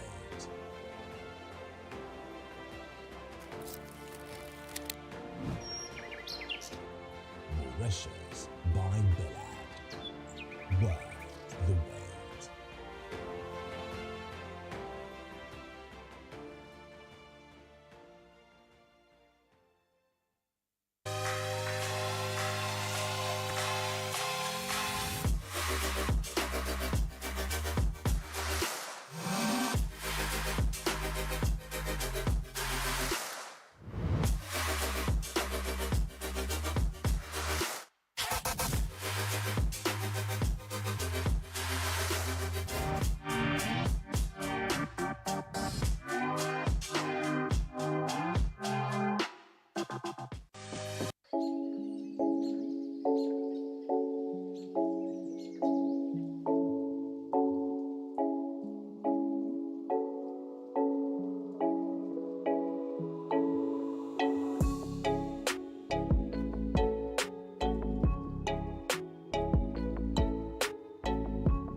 Ever wanted something so bad, it looked close, yet far away?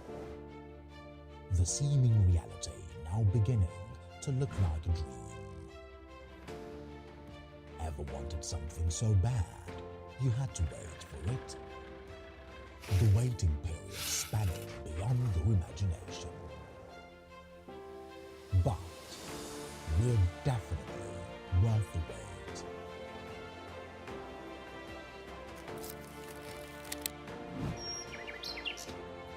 Mauritius by Bilaad. Worth the wait.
Ever wanted something so bad, it looked close, yet far away?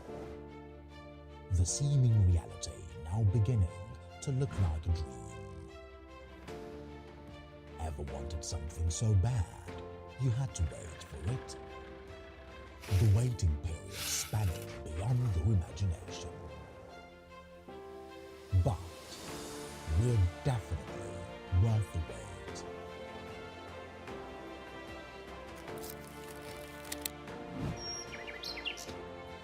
Mauritius by Bilaad. Worth the wait.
Ever wanted something so bad it looked close yet far away?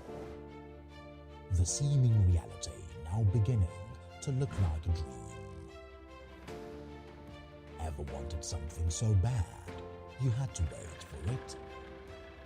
The waiting period spanning beyond your imagination. But we're definitely worth the wait.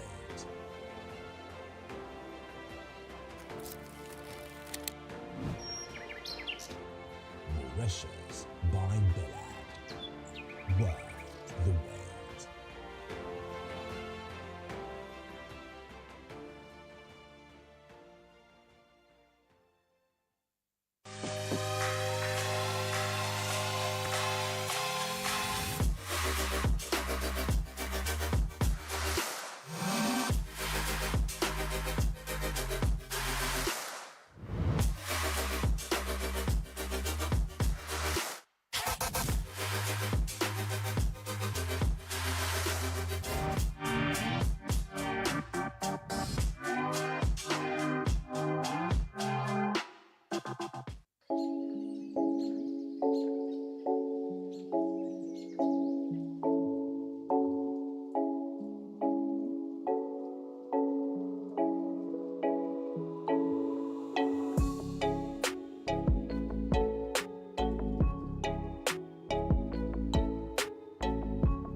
Ever wanted something so bad it looked close yet far away?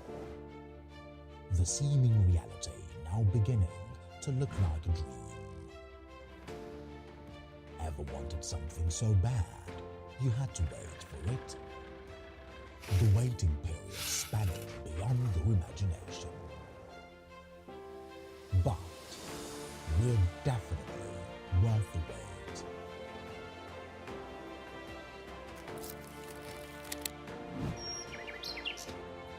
Mauritius by Bilaad. Worth the wait.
Ever wanted something so bad it looked close yet far away? The seeming reality now beginning to look like a dream. Ever wanted something so bad you had to wait for it? The waiting period spanning beyond your imagination. But we're definitely worth the wait.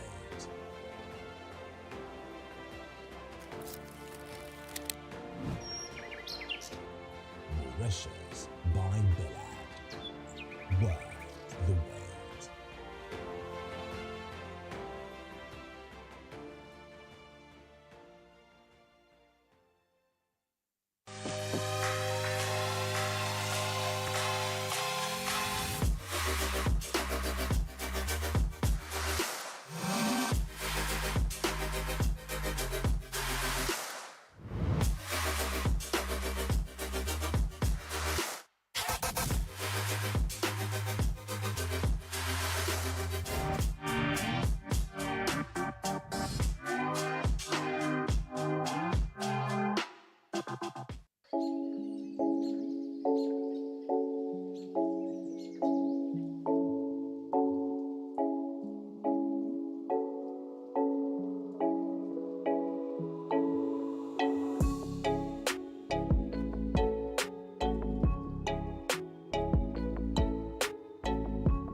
Ever wanted something so bad it looked close yet far away? The seeming reality now becomes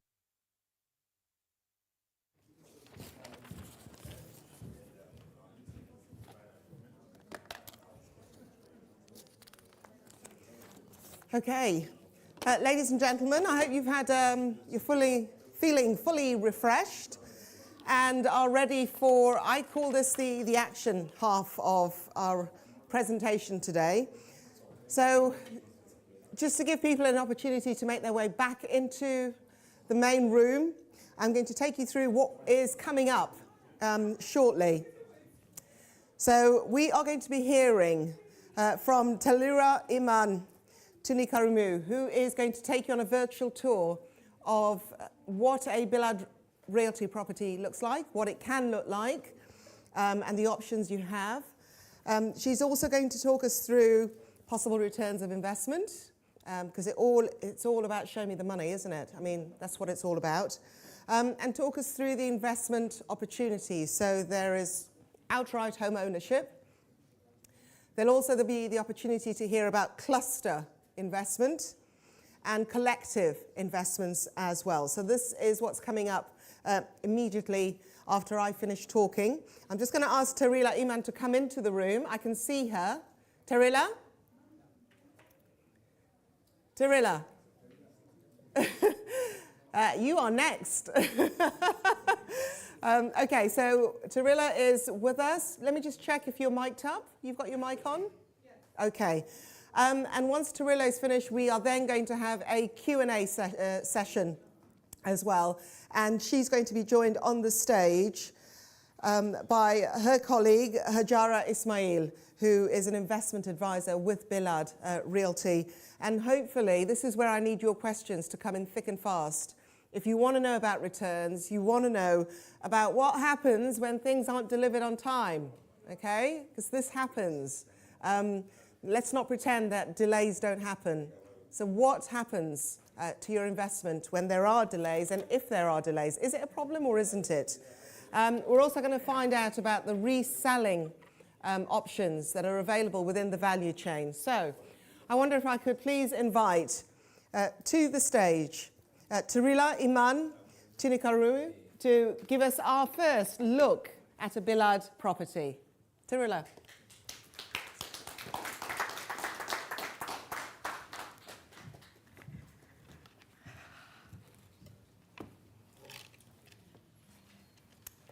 Wow. Hello.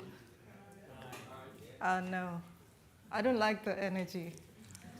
Hello. Hello. Hello. That is it. So I need 2 volunteers before I start my presentation. So I need 2 volunteers. Who? Okay. Good. I hope. Nothing much. You're safe. So another person, a lady. Oh, brilliant. So we're just going to do a small exercise. I need both of you up stage, please.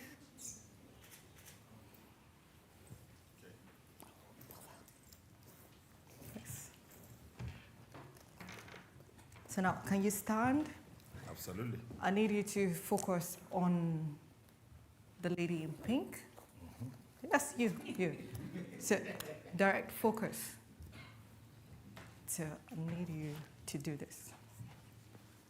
By the side. Don't turn around. Just focus. I should remain focused. Right? Yes, the lady in the pink, please. Focus. So, do that. Just make different sounds, make different signs. So, what can you see? Don't look at your right or your left. What's she doing? She's like, she's trying to be like a flight attendant. So do something else.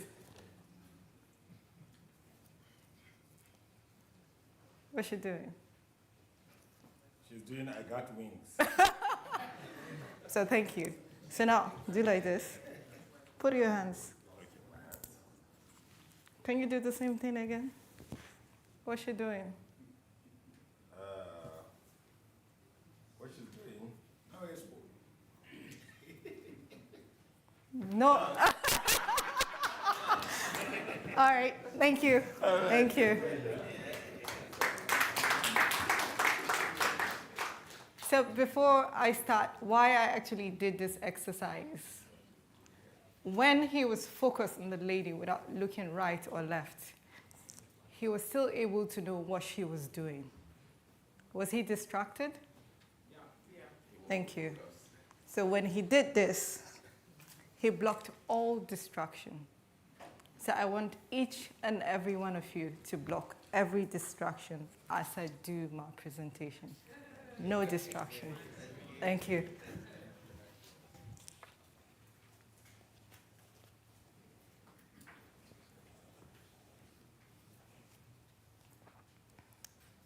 So as I walk you through a Bilaad property, this is a 5-bedroom villa. I'll start a bit high because I'm here to take your money. Are you ready to give me that? Good.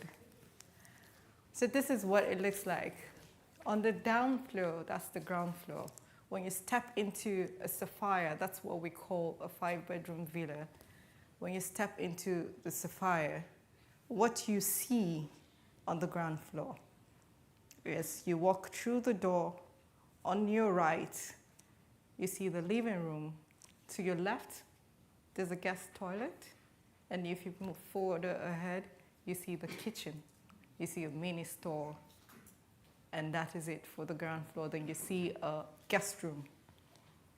Then when you go to the first floor, what do you see? 3 bedrooms.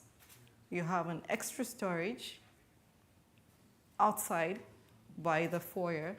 You have an extra storage. You have options for lift or no lift. You can convert the lift to extra storage. That's what you have on the first floor. Then when you go to the second floor, it's for the master of the house, just him alone. You have the bedroom, you have the mini office or mini gym, you have his living room or a family room, if you want to say that. If he decides to let the family in, or if he's a man that likes his quiet time, he stays on the up floor alone.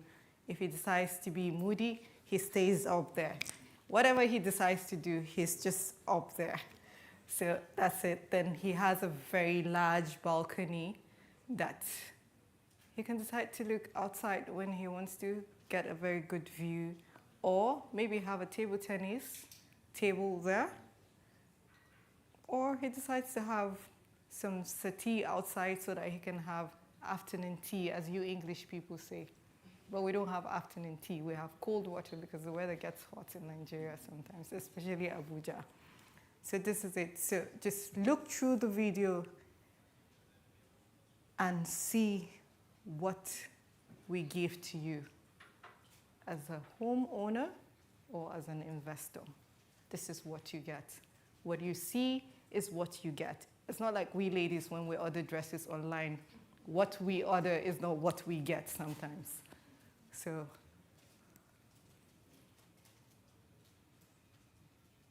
no distractions, remember?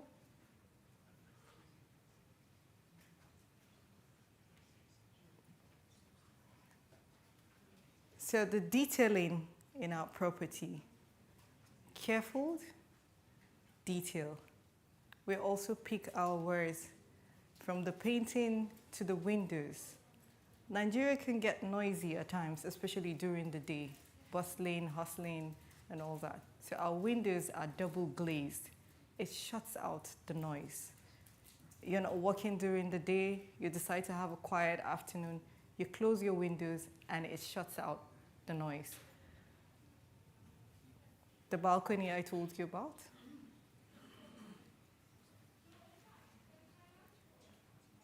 So this is a typical example of one of our gated community.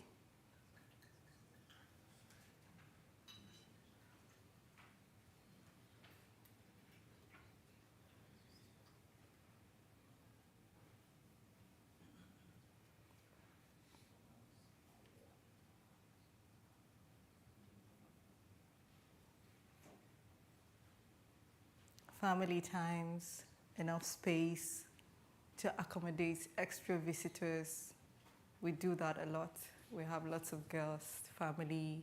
We have cousins, aunties, uncles visiting. The 5-bedroom villa is enough to accommodate that if you decide to take one of it, if you have a big family.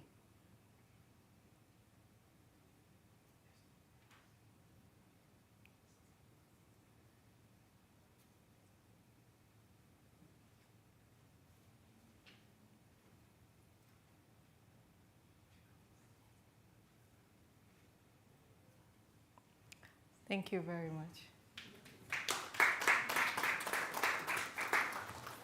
Like they say, the power of a woman is unimaginable. The hall was very quiet. Everybody was listening, so I'm happy.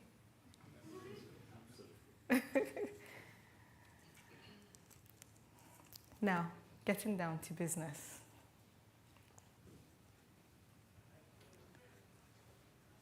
Investment in opportunities in Nigerian real estate marketing.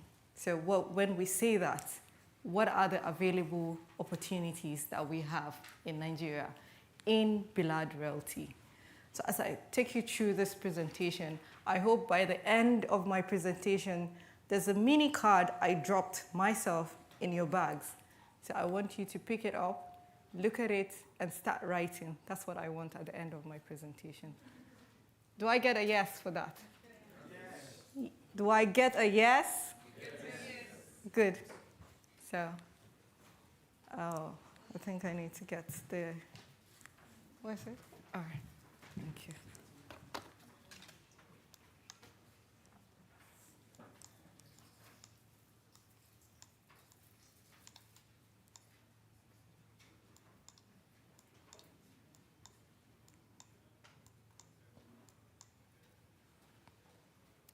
Without wasting your time, the vision of Bilaad has always been to be the market leader with global reach, endangering partnership and standards in the provision of sustainable real estate solutions in Nigeria and West Africa. Over the years, Bilaad has achieved almost everything on their vision statement, but just one. You know what that one is? Who can guess? Global reach. And we're doing it today. And this is just the beginning. We're going to reach over everyone, and we're going to achieve 100% of our vision statement. So I wrote a letter, I penned a letter to you diasporans in Nigeria, and I said, dear diasporan, we're excited to present a unique opportunity for the Nigerian diaspora in the UK to invest in real estate back home. With the upcoming Bilaad London Roadshow, we aim to provide you with the tools and insights needed to secure a prosperous future by investing in Nigeria's growing real estate market. This is not just an investment in property, but an investment in Nigerians' future. If you believe in Nigeria, this is the time for you to do something. Whether you're looking to secure a home for your family, diversify your investment portfolio, or contribute to the nation's development, our offerings cater to a wide range of goals and aspirations. Join us today, which you've already done, to explore these opportunities in details. Don't miss a chance to be part of Nigerians' growth story. As youths, we've always looked forward to a better Nigeria. This is the time. This is your own quota to be able to make Nigeria's growth story a success. If we're looking forward to that today, I know you guys will listen and you'll be able to do the needful and think through the process and imagine a better Nigeria for tomorrow, for our kids and for our future kids. Bilaad Realty is categorized into offering different options of products. Residential real estate, which is divided into 3 places, because why? It's categorized based on market segmentation. We have the mid-premium housing because we just don't want to deal with just the rich people in Abuja or in Nigeria. Then we also have the premium housing for those who are a little bit on the upper class of the middle class. Then we have the luxury housing. We also do commercial real estate markets, shopping malls for those that just want to own offices or invest in commercial buildings. Then consultancy services, project management, investment options, value chain investment, and joint venture development. Earlier on, when Lucretia actually started her keynotes, welcome remarks speech, she told you about giving you a hassle-free investment. So this is it. We're not just a developer, we're also agents that will streamline your investment, make it very easy. So the market segmentation I spoke about, the high income earners which will choose luxury housing, and also upper middle income earners which will go for the premium housing, and the lower middle income earners will pick the mid-premium housing. So it's easy for you to think, what category do you want to fall into? It's not about your pocket. After I finish giving you the offers, you think about what category am I keying into? Even if it means to empty your pocket, you know that something good is happening in the future. Our partnership, this is the proposal.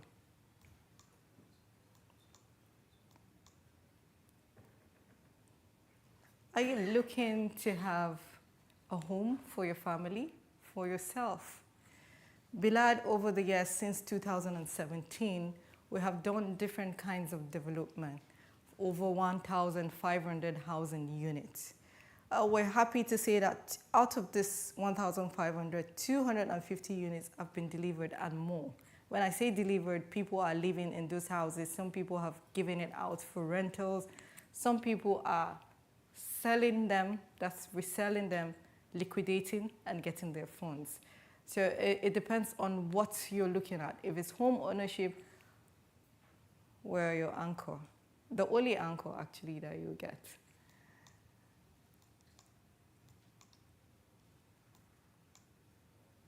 Now the investment. For investors, look at the numbers, the percentage. You understand what I'm trying to say. For individual investment, regardless of the amount that you're ready to key into it, don't worry, I know they gave you newsletters and you saw some amounts in pounds, hundreds of thousands, in naira, hundreds of millions. Good. So as an individual investor, you can actually invest as low as £5,000. If you do a mental calculation, maybe using the CBN rates, that's about 10 million naira. So you can do as low as 10 million naira as a single, or you call it individual investor. So and what is your returns? Up to 16% per annum. You think it's small? Keep doing the maths. It becomes bigger. And you realize that you're getting something good for your investment. Then some people will say, okay, I don't want to do the individual investment. I want to bring a couple of friends together. Let's come together and let's have this kind of investment.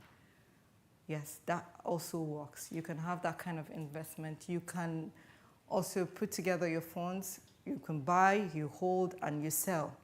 The seed investment highlighted above for stable, competitive returns. Recently, I had a group of people from a particular company. They came together and they said, we want to invest together. Just one of them actually pulled his colleagues together. They put together funds. They said, okay, let's see what we can buy. What type of house can we buy? Is it a 3-bedroom? Is it a 2-bedroom? They started from as low as 2-bedroom. The day they were submitting their application form, they changed to a 3-bedroom. The interest, they're thinking about, oh, what's the return of investment if we do 3-bedroom? I'm hoping before they finish paying their payment plan, they change to 5-bedroom or a 4-bedroom. I like that. I like that kind of business, seriously. So I'm hoping they do that. So you see, it's not about you alone, with your friends, your colleague, or if you have trusted family members that you know are prudent when it comes to investment. You can come together, you can do the cluster investment. Then the next one we have is a collective investment scheme. You will say, cluster, collective, what's the difference? There's actually a difference. English word is different, and same with the meaning, it's actually different. So we have partners who are investment management. That's why you could see they're up there, 117 Capital, they're our investment management. Because for Bilaad Realty, we do not do it alone. They said a man is not an island. If you want to be successful, you have to have branches. Same as a tree. When they grow branches so that they can bear fruit. So it's the same thing. We grow our branches and we bear fruit. We cannot give you investment, manage the investment, try to resell for you, liquidate for you. It means that we're doing a lot. Everybody is a professional and everybody is a master of their trade. And we provide partners that can manage your funds, even while you're here in the diaspora. I know that's one headache. You'll be thinking, I invest now in Bilaad, all the way in Abuja. It means that I have to pay, what's the cheapest airline if you're going to go all the way to Nigeria to check your investment? The cheapest, Kenya Airline. Or Air Morocco. How much is it, please? I can't remember, but I know you go to Marrakesh. So, okay, apart from the stress of you traveling, maybe transit, layover time, you have to travel all the way to Nigeria just to check your investment. That's too much headache. You're spending more money. You haven't even started receiving anything, and you're spending more money just to check on your investment. So 117 Capital, another investment company, will handle that for you, hassle-free. All you need to do is give in your account details. You know, somebody told me that I want to be so rich that when I sleep, I receive credit alerts on my phone, even while sleeping. Holiday all through the year. So it's almost something like this. Once you invest, it's like having a holiday all through the year.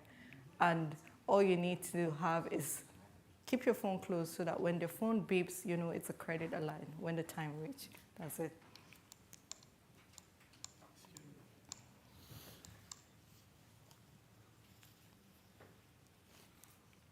So, yeah, I'm reminded of my time. So I'll give you a typical example. You think, okay, when you do your investment, and let's say, because it's a fixed asset, you have a fixed amount, you have a fixed percentage, and that percentage, let's say, is 17%. And when we sell, or when you liquidate, you have a 30%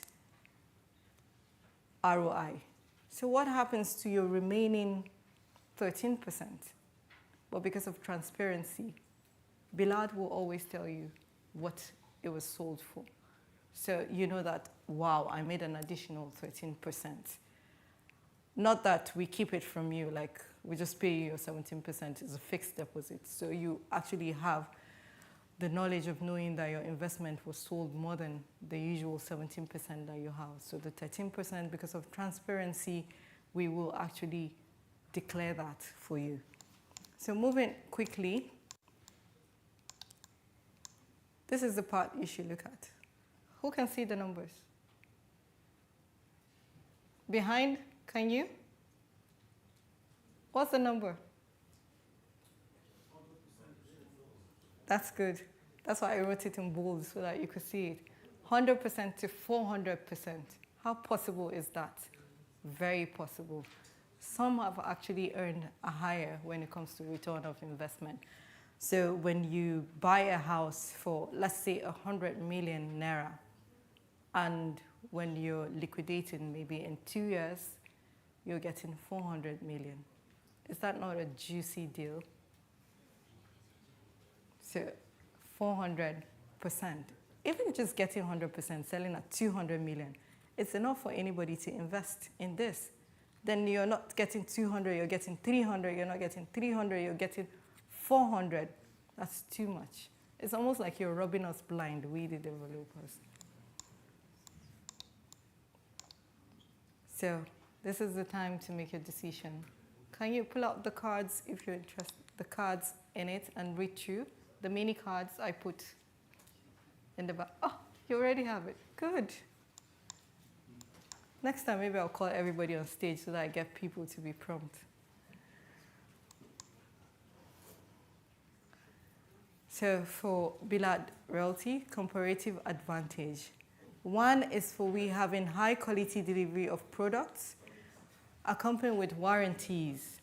You have a leaking roof because you have warranty over the roof over a time period. You're able to get it fixed, and that's not even possible. You get it fixed within the time period. Then we have strategic alliances with manufacturers, which make us have our delivery very fast because of our agreement and our partnership with our manufacturers, giving us high quality, giving us good price, giving us that competitive advantage. Then we also have proven investment opportunities within the value chain of our operation, continuous improvement and innovation in our services through university-industry collaboration. I'll build on that very quickly. When you say industry-based collaboration, we usually have students do research and development in their school, and they apply whatever research they have to our projects. It's creating the young minds to be more focused on research, to bring innovation into our building, because you can't compare somebody that is 40 above 50, let's say 50 and above, to know what the new trend is. They might miss that out. But those students doing this research and development actually keep us up to speed. So we're always giving you what is in the market, what is in vogue, like people will say, and of course, giving you modern technology. Design flexibility. This is a 5-bedroom villa, and that is a townhouse, which is 4-bedroom. This is also a twin villa, which is 4-bedroom. Then we have different apartments from 3-bedroom ranging to a studio apartment. So we have studios, 1-bedroom, 2 bedrooms, and 3 bedrooms. Then up there, we have penthouses for those that love to have very beautiful views. So we also have our corporate social responsibility. If you have Google close by, you can actually Google Bilaad Development Trust. You see us giving back to the society. We too, in our own little ways, we're building the future in Nigeria, and we're creating a growth success story for our country.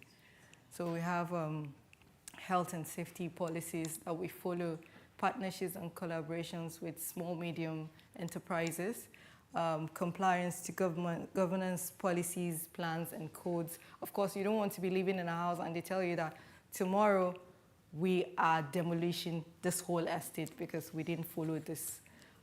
We're not compliant with the government. Then we have technology integration and innovation. That is why our buildings are green buildings. We have solar energies, like water heater, solar energy. We have a central gas system. You don't want to be cooking beans, for those of you that like beans, and in the middle of the night, your gas finish. We have that, a central gas system. Then we also have greenery. If you love nature, we provide that. For every house, we try to build 3 trees for every house, so we try to do that. Creating a good air for the environment, then the university-industry collaboration that I told you about. Our current portfolio, we're talking about subscribers. Boboasi, Boro, 1, 2, 3, fully subscribed. Bali is 92%. So a company with this size of portfolio, is a company good enough for you to invest? I'll ask the question again. Is it? Absolutely. Thank you. So quickly, we started very humble. This is actually pounds. In 2017, we started, our portfolio was like 10 million. 2019, 2020, COVID hit, 13 million. Even with COVID, we grew to 31 million. And by 2022, probably 191 million. What's the difference? So what's going to happen in 2025, 2026, 2030? Do you want to be among those viewing these numbers and be proud that you actually did this together with us? Look at the numbers again. Look at the growth. So these are our partners. We don't do it alone.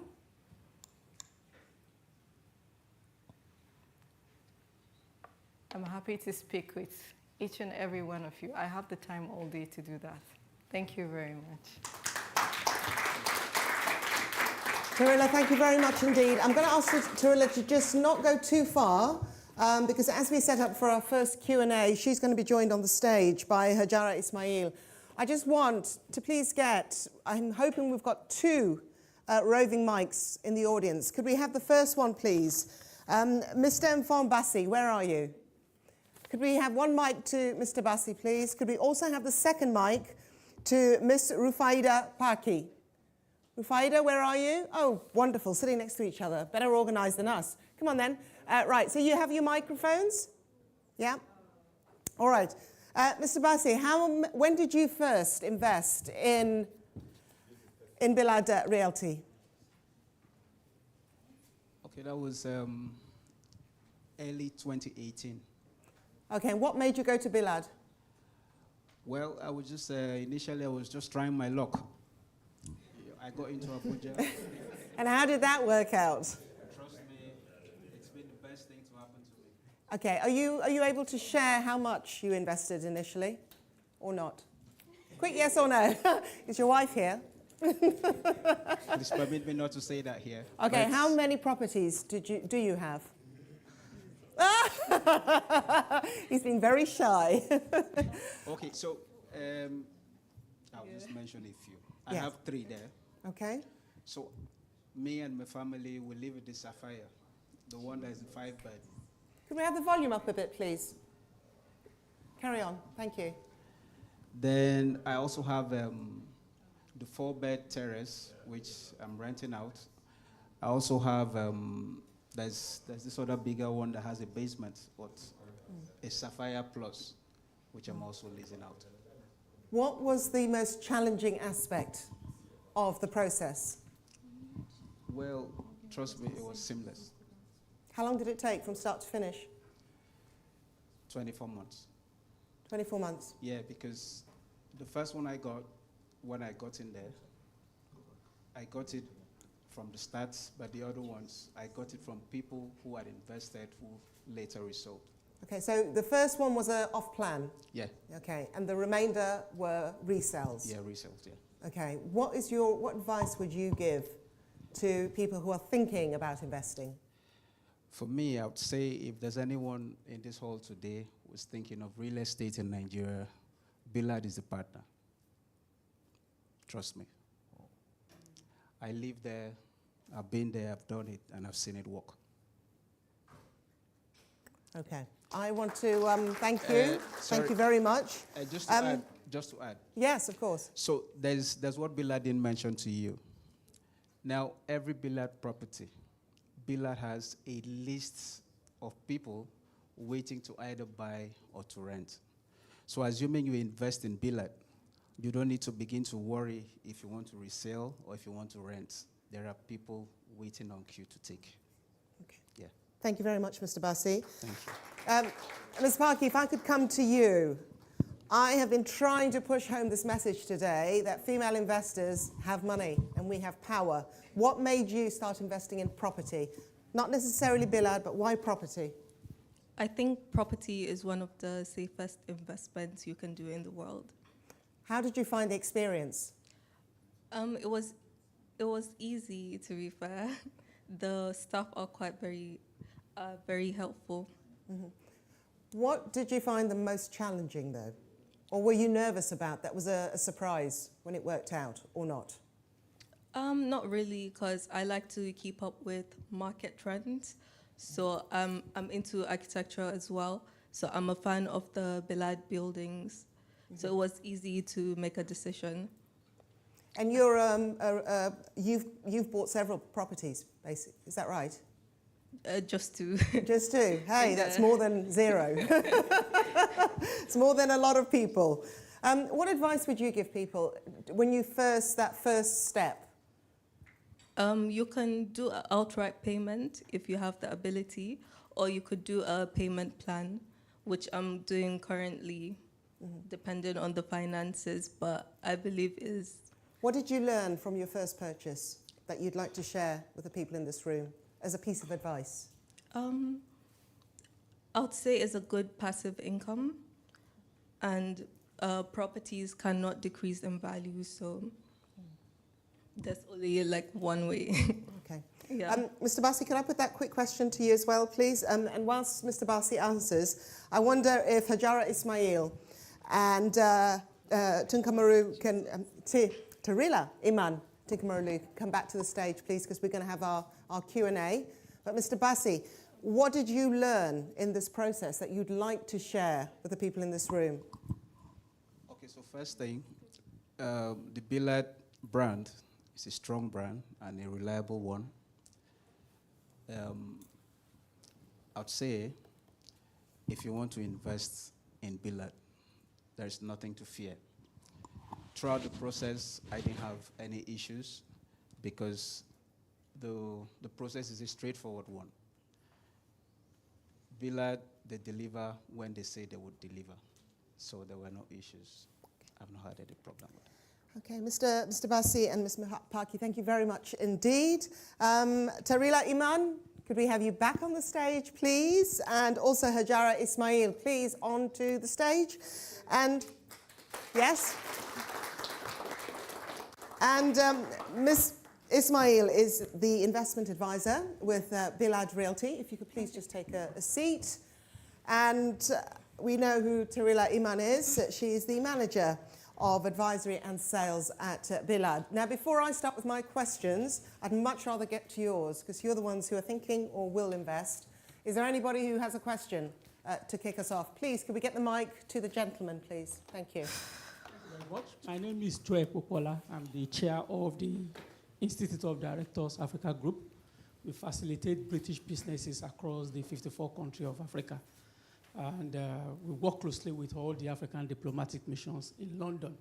And my first question is relating to your partners. You have some banks there. Does your bank give mortgage, if I may ask? And the second one is, there is this assumption that property market cannot crash. That was the assumption of the United States of America's bankers when they think that American property can never crash. And we know what happened in 2009. So I don't want us to have that broad view that the property market cannot crash. Thank you. We'd like to start. Tarila? Okay, I'll answer your question based on the mortgage you asked.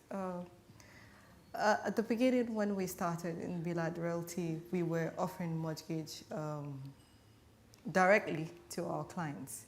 But presently, our partners, yes, of course, when they do your KYC, they're able to offer mortgage services to you. You deal directly with them. So that's the essence of having partners. So definitely, the financial institution can provide that for you. But we directly, the company, we do not handle mortgages any longer. Does that answer your question? Thank you. What advice would you give for somebody who was looking for a mortgage? As usual, get all your documentation right. Because when they ask for this, ask for that, you have it right. I think that's the only issue you will have with the financial institution.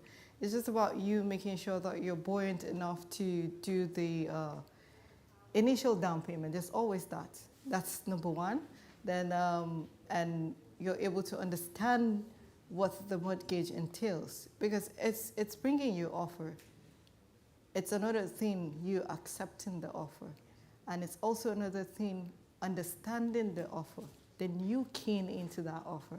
So basically, it's a two-way thing. It's like a tango dance.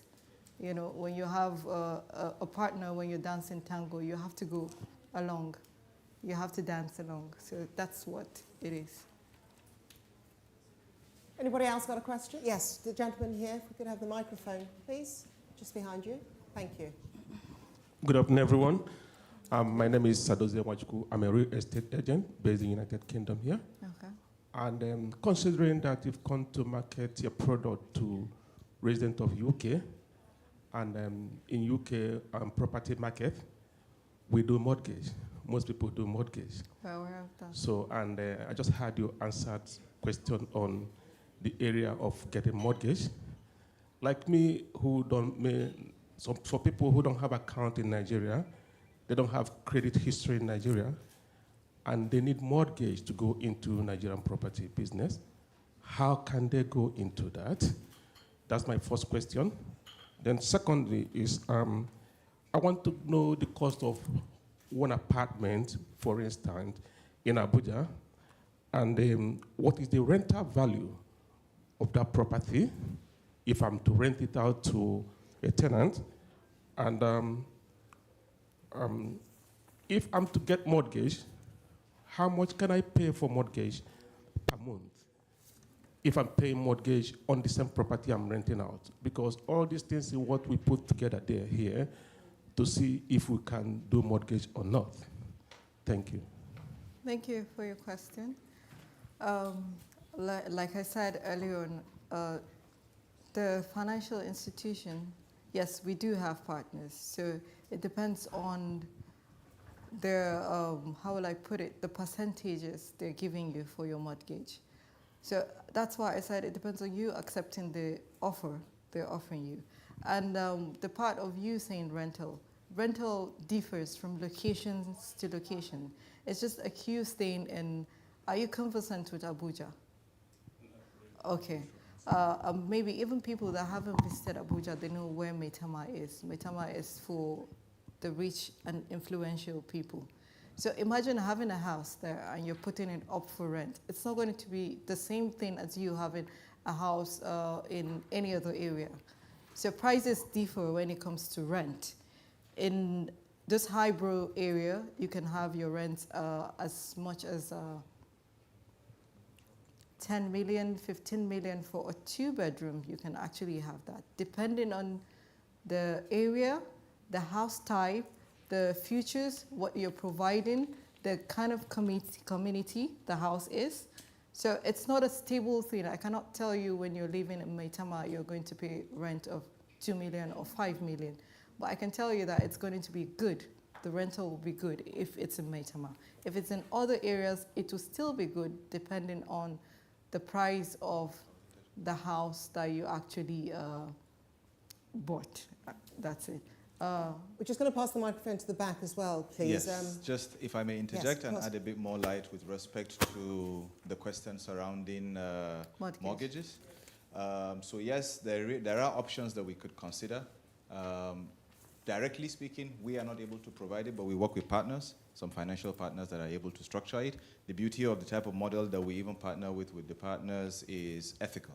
So it's not interest-based, so it's not compound, right? So, however, it's usually a case-by-case model, right? So we're able to look at it based on the current dynamics of the individual who's interested in that particular mortgage, what type of employment you have, what type of statement you have within your bank accounts and all of that. They do their due diligence, and then they're able to structure something out. But the key thing behind it is that it's usually fixed, so it's not compounding, right? Because it's an ethical type of transaction. It's not an interest-based type of transaction. So basically what it does is, I will explain the structure in a very short sentence for you. What they do is, as financial institutions, they come in to buy the property on your behalf, and then they indicate their markup on top of the price of the house, and then spread the payments over the period that you can accommodate based on the type of income that you have. So I'll give you a typical instance. If you choose a property type of £100,000, for instance, the financial institution is able to come in and offtake that particular property on your behalf. Now they hold the title of that particular property. Then they sit down with you and structure something. Is it 5 years? Is it 4 years? Is it 6 years? Is it 7 years? Sometimes it's even as low as 2 years. Based on the duration that you're choosing from, they're able to indicate what their markup will look like. So for instance, 100,000 over 2 years perhaps could be 110,000. But then they're able to spread it for you over a period of 3 years, 4 years, 5 years, depending on the negotiation you're able to have.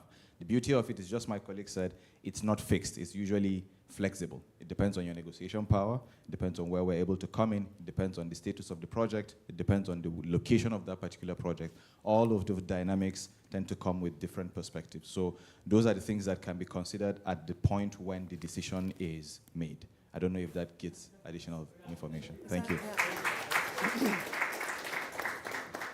Could I just add one more? I wonder if I could add one more question just as a follow-on. Yes, I see you, sir. I'll come to you. Those negotiations, how easy is it for them to be conducted from the UK? So there are things that we're able to facilitate. We've tried to see how we could come with some of them. We have one of our bankers, a sponsor to us, Taj Bank. They're able to structure something out, but then obviously we can only facilitate the engagement. The whole idea is usually they work with their corresponding banks here in the UK, because obviously from Nigeria they're not able to conduct the due diligence required and all of that, but they're able to structure something else through their corresponding banks.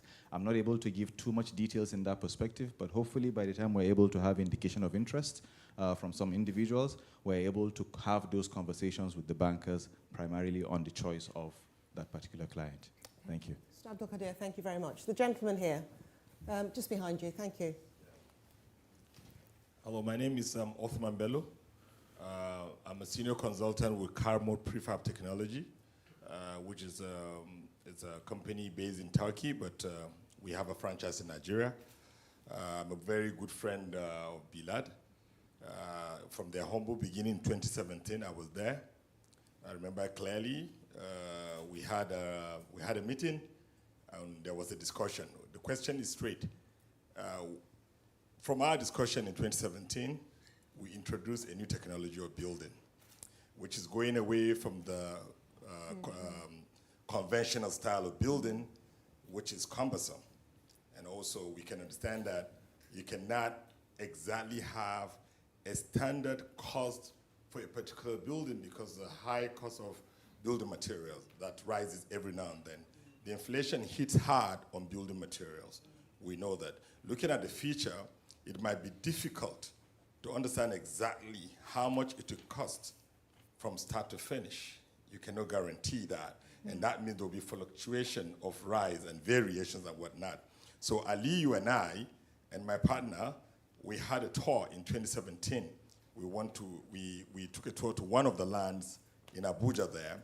We looked at it and we told him that, look, we can actually design buildings from our factory, bring them down to this site and install them like Aladdin and the magic lamp.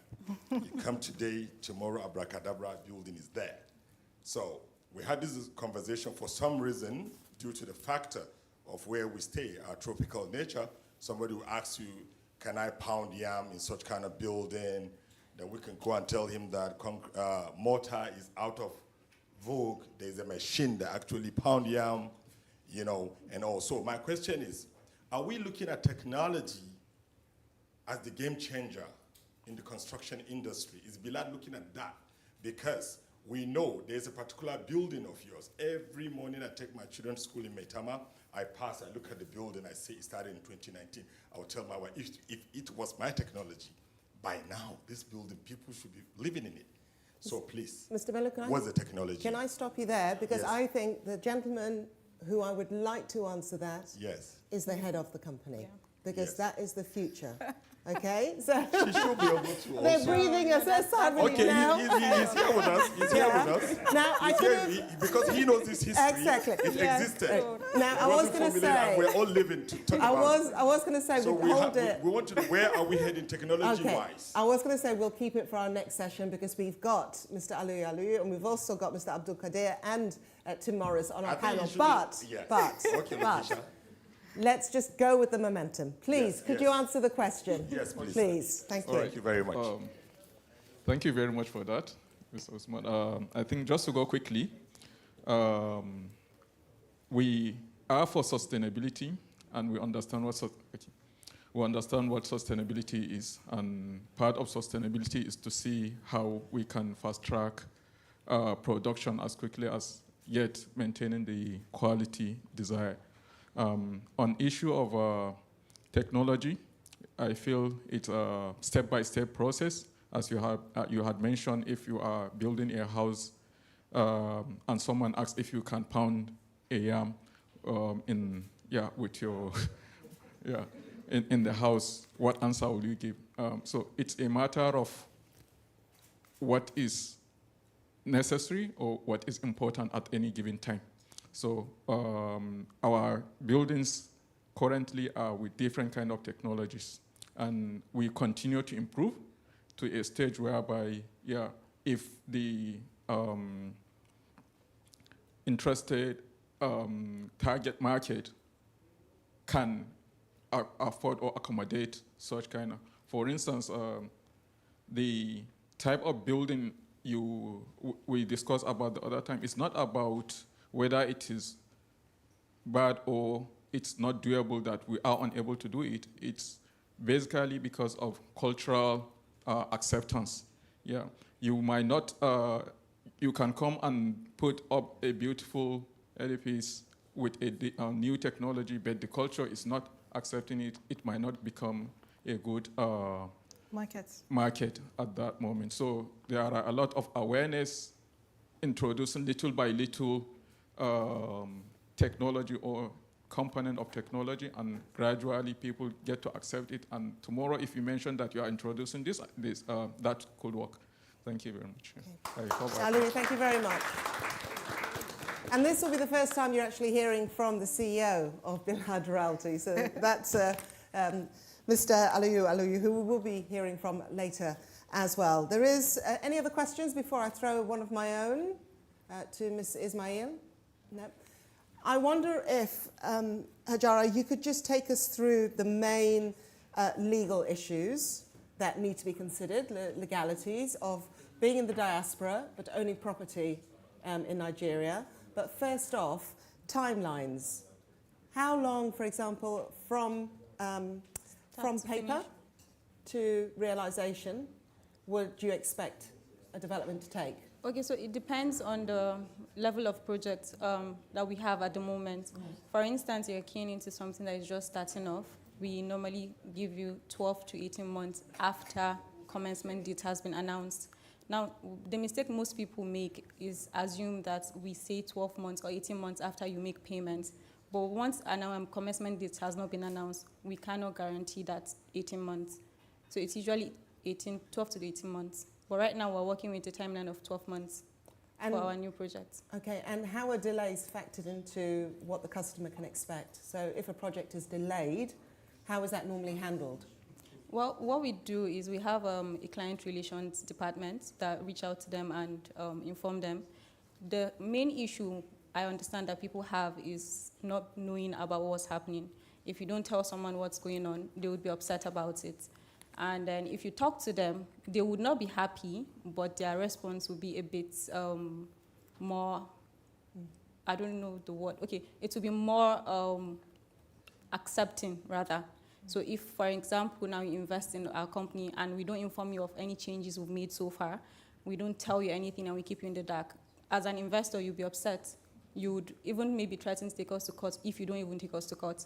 But if we come to you and tell you, okay, this is what's happening and we are working towards it to make it better or to deliver it faster or fast track it, you would feel at ease, even though you're not 100% happy, but the level of anger is contained. Okay. Obviously, you've got the issue of distance, and for an investor to feel that they are being looked after, because they feel very individual. Yeah. You know, their investment is the special one, not the next person or the person who's putting in £1 million or $1 million.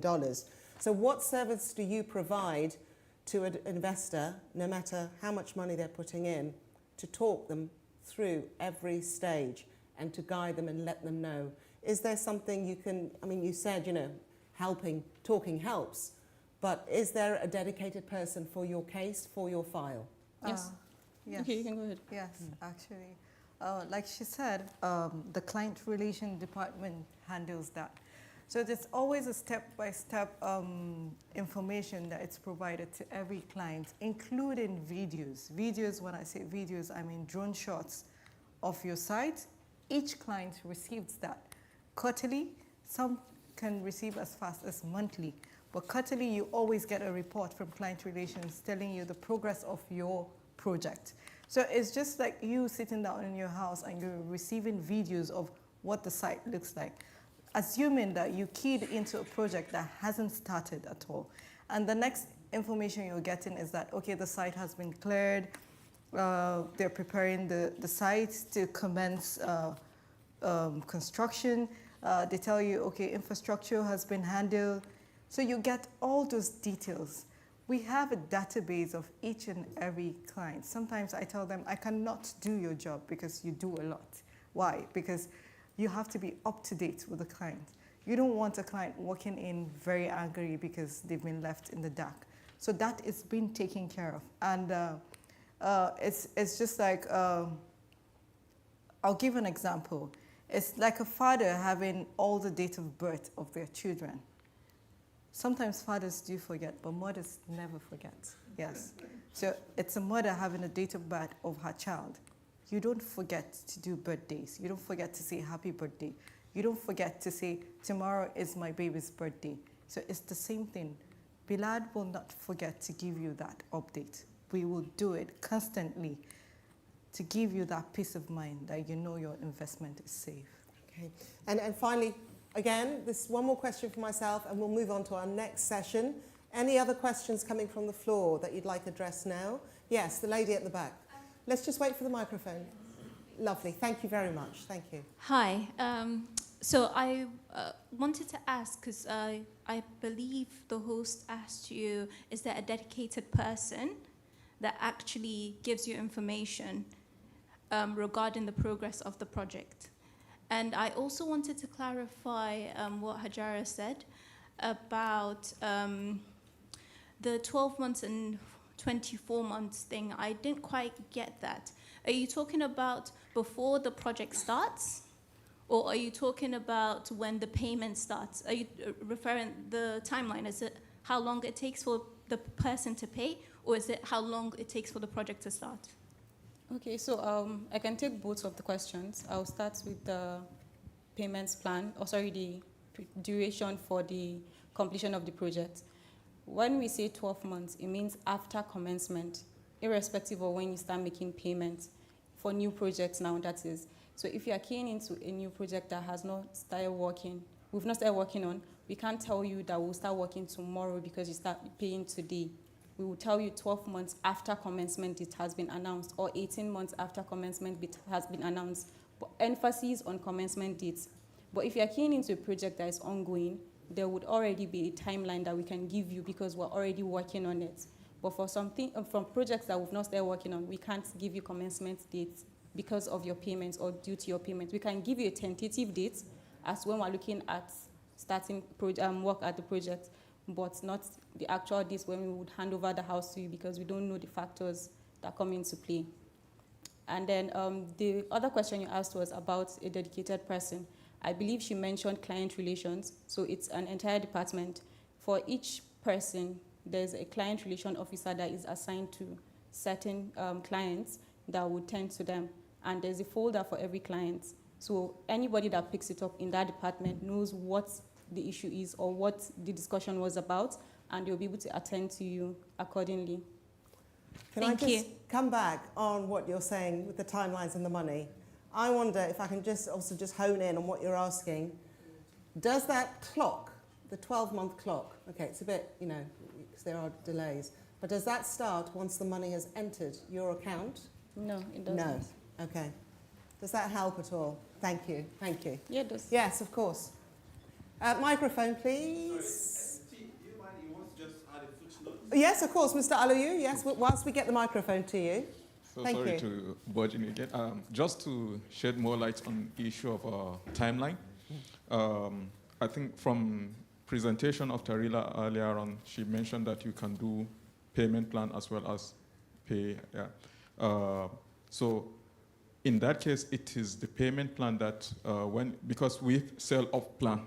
And when we are selling off plan, it's at the time we launch the project. Between the time we launch and the time we are breaking the ground, there are activities that need to be done. Some we are in control of, some are not. It's by the authority. So that is why we give a tentative timeline on when project is starting. So until we start, then we cannot guarantee what time. So I think just that is the clarity. There are a process before a project starts. Yeah, for example, technical drawings, approvals by the authority, all these things, needs to be in place before. The authority needs to tell you that, yes, you have done everything in place. Yeah, go ahead and start the project. So until that is done, we give a timeline for the delivery. I hope that sheds more light on. And the lady in blue, you have a question? Thank you, Mr. Alu. Hi, I just wanted to know what sort of ownership are you getting from the property? So, for example, in the context of the UK, you're getting leasehold or freehold. What would it be like in Nigeria? Sorry, repeat that? So, for example, in the UK, you'd have leasehold or freehold properties. Does Nigeria have the same system, or is it that you own it as a freehold?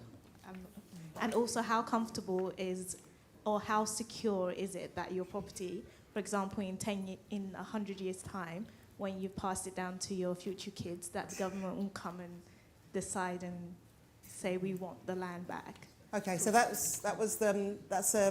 final question tied in with what I asked you to prepare for, and that is the legal side of having a property abroad. So I wonder if we could start off with that point, whilst it's still fresh in our minds. So you are a resident in the UK, you are a British citizen, but you have a property or properties in Nigeria. What are the legal statutes or provisos that you need to be aware of? Okay, so first thing is you have to be sure that where you're purchasing from, or let me use us for an example now. We are a legitimate company, yeah? So when you're purchasing, we have some documents that we issue to the client after purchasing or after payment has been made. We have an allocation letter that is issued in your name and your full details. That cannot change anywhere except if you authorize us to change it for you. And it takes a due process as well to do that. And then after completion of payments, that's for people that are doing payments plan, we issue some documentations. You have a deed of sublease depending on the project, because we have a project that has a mass housing. You have a C of O of the house as well. So everything is in your name. But for the ones that have mass housing now, they can come in, our legal team would come in to play for them and do the process for having their own ownership for the house, but at a cost. So at the end of the day, we issue your deed of sublease or your C of O, or you get your allocation letter, your welcome address, and your house documentation. Okay, and just to bring this part of the session to a close, just off the back of that, before we get to leasehold, freehold, 2 generations down, will that Yes. a property, and I suppose this is what the point you're getting at. Yes, it's Say you still haven't good. returned to Nigeria in 20, 30 years, or since you were born, is that still your property because your great-grandmother bought it? It's still your property as far if as your Bilaad is great-great-great-grandmother still in your bought it. name, Okay. except if you change it into any other person's name without the family knowing, then it becomes an issue for them. But if they are aware that you changed it to a certain name, it's still yours. And do you have tax liabilities having property in Nigeria, in the UK, say? That I would have to. We'll come back to Yes. that. We'll come back to that Yes. one, okay? Yes. Yes. Yes. We No? do. Yes, the gentleman here. Sorry, very quickly. Thank you very much. I would Carl? like to speak more to the last speaker regarding what sort of land Bilaad building to. I think that was what the sister is trying to say. Are they free of acquisition, or, I mean, we're talking of something like maybe in the next 10 years, we might not have stories of saying, no, government is taking over this land and then our investment is gone. That's number one. Number two, since 2017 up to date, has Bilaad have any issue with the regulatory body as regards to the quality of building? Because maybe a few years ago, if you recollect, something happened in Ikoyi in Lagos State, that the whole building crashed. Even after the inspectors has been going there that, oh, this thing is not safe, but they still went ahead. And so they have any issue that any time that they've been concerned as regards to their product? Okay, so very quickly, I haven't forgotten your question. Freehold, leasehold, is it the same in Nigeria? Just very quickly. Can you take that again? So you can be, as a property owner, is it leasehold or is it freehold? So leasehold is you're renting, same as the UK, and you can own the property outright. Yes. Is that Yes. right? Yes. Yeah? Okay. Right, so let's move on to the next. Any issues, legal issues, any conflict issues that might render ownership of the land that the building is put on a problem? Well, before we go into a work in a project, we do our due diligence. We do every documentation necessary, and we do joint ventures with the owners of the land. But before we do the joint ventures, we do our due diligence, like I mentioned earlier, because at the end of the day, we are in a country where we have a lot of people that scam people or that fraud people. So we try to elude that, and we have everything that is necessary to be gotten before a project commences. So everything is legitimate. And there's no scare of maybe after 10 years or your great-grandmother passes on and leaves a property of it changing. We don't have that. Is there insurance available if something does happen to your property as a resident in Britain, can you take out insurance in Nigeria if something happens to your property? Do you know of anything such as that to protect you? Yes, so I think if you put your house, if you have an insurance registered, yes, you'll be covered by the insurance. Okay, and he had mentioned that's right. Liability. Yes. If we had any issues with our houses or our buildings, no, we've not had any issues. We pride ourselves in what we do, and we try to do the best things we can do. There's this saying in Africa, better soup na money kill 'em. It just means that the more money you spend, the better the quality of what you get. So we pride ourselves in doing that, getting the best building materials, getting the best workers to do the work as well. Everything we do or we build, every detail is already thought for the clients. Everything we do is for the clients. Yeah. And how long is the warranty on the properties? The warranty is, I need to confirm. Okay. To be honest, yes, I need to confirm. So to actually add to what Hajara has said generally, I think it's to answer everybody's question. Have we had any issues so far?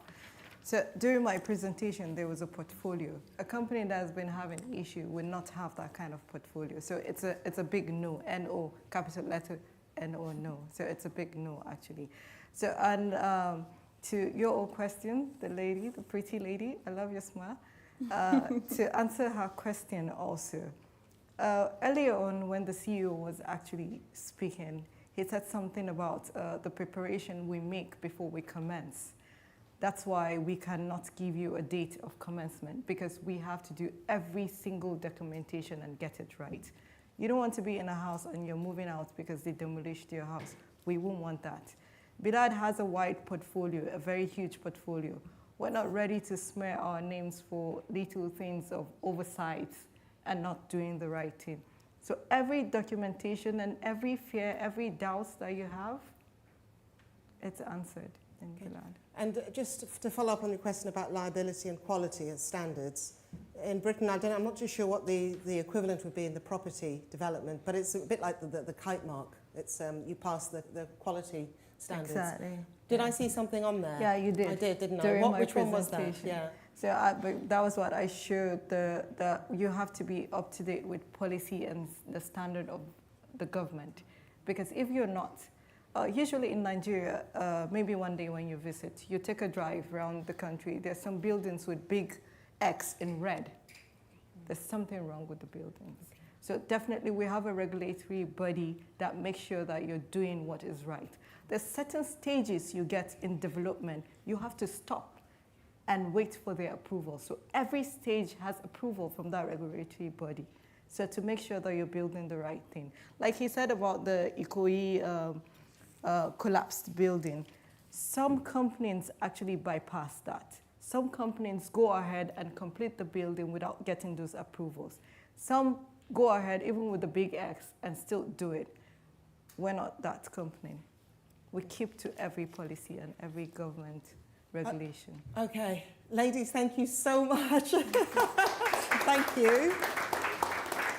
So that was Tarila Iman Tukamaru, who is the manager of advisory and sales. Tarila Iman Tunkarimu. I have a very long name because I want it to stick in people's heads. And also Hajara Ismail, who is investment advisor at Bilaad Realty. To both of you, thank you very much. Thank you.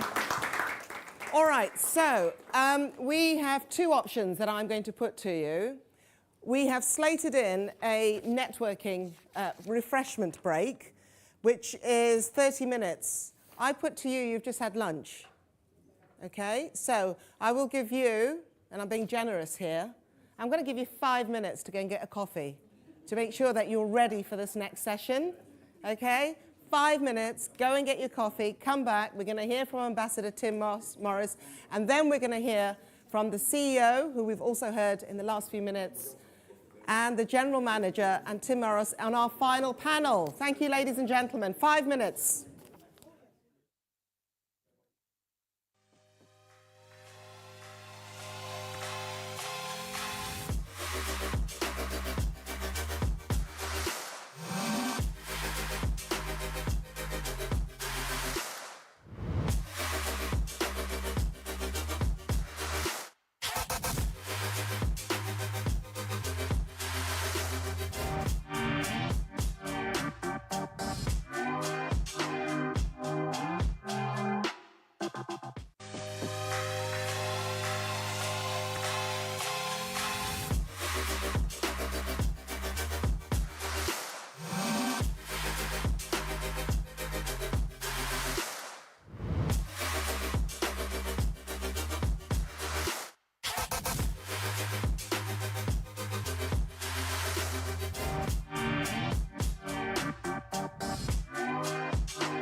Ladies and gentlemen, you have around 2 minutes, please. 2 minutes. 2 minutes, please. If you could grab your tea, coffee, hot water, water and lemon, vodka, blah, blah, blah. And please make your way back into the main room. 2 minutes, please. Thank you.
Hello, ladies and gentlemen. Ladies and gentlemen. Ladies in the lovely pearl sets in the refreshment area, pink and blue. Looking pretty in pink, but late in blue. Please make your way back to the main room.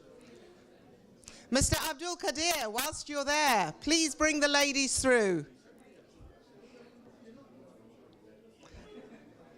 Okay. So, ladies and gentlemen, why does investment matter? And why invest in Africa and why invest in Nigeria?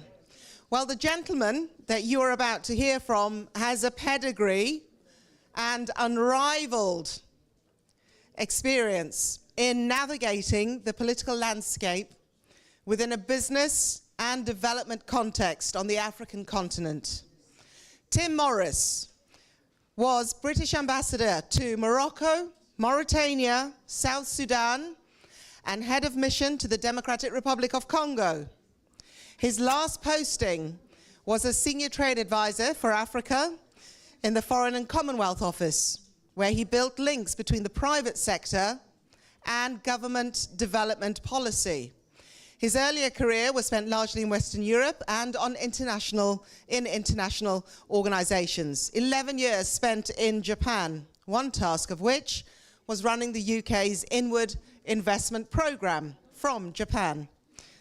Tim, Ambassador Tim, is now a private consultant specializing in investment in Africa. We are very honored to have Ambassador Tim Morris with us today. A big round of applause, please. Thank you.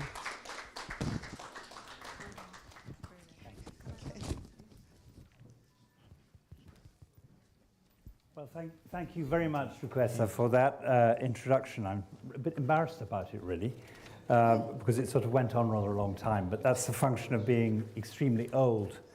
Can I just say, first of all, what a pleasure it is, what a privilege it is to be with my Nigerian friends, my British Nigerian friends, my British friends, because it's all the same thing. And what a stimulating day this has been. I wish I had some money so I could actually invest myself in Nigeria, but that's perhaps for another day. I won't try to put on the show that everyone has been able to do with getting audience response, because, I don't know, you can imagine British diplomats, they just stand there talking and people gently go to sleep in the audience. But I hope I can say a few things. Now, what I want to do in this session is step back a little bit to talk a little bit about the world, Africa, and then to come in on the subject of why invest in Africa, why invest in Nigeria. And that will lead into the last panel session. So if you'll forgive me stepping back a little bit and talking about not something else, I think it is related, but something more general.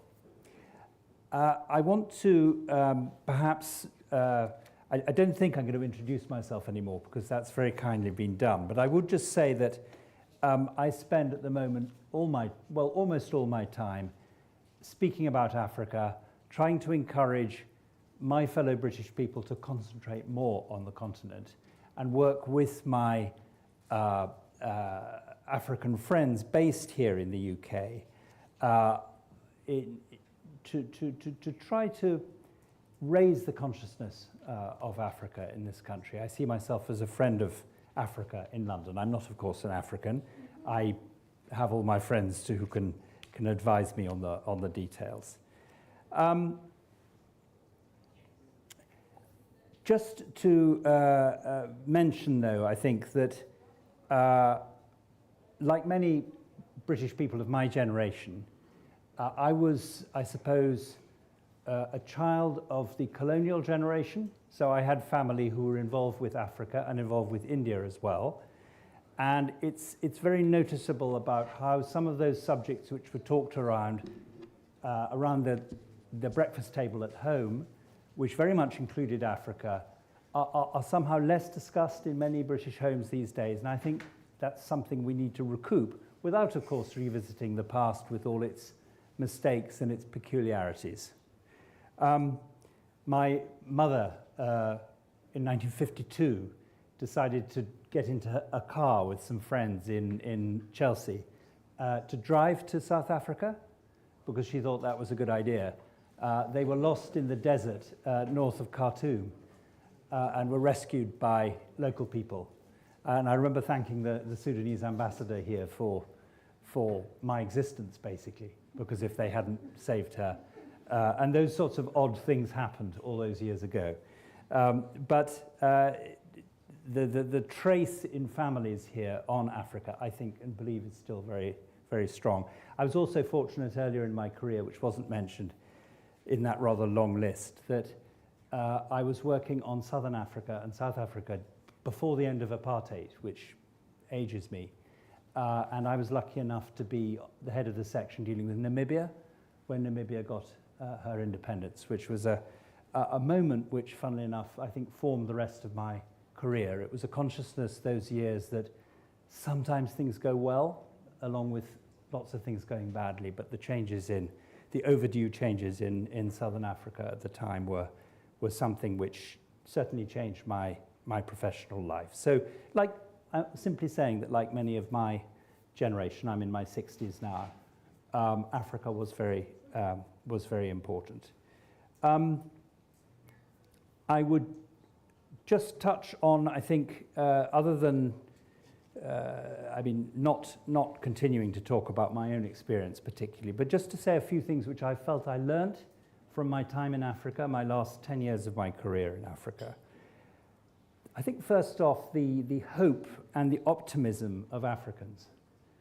This is something people talk about a lot, but it's incredibly real. When you're in Africa and with Africans, people are looking forward.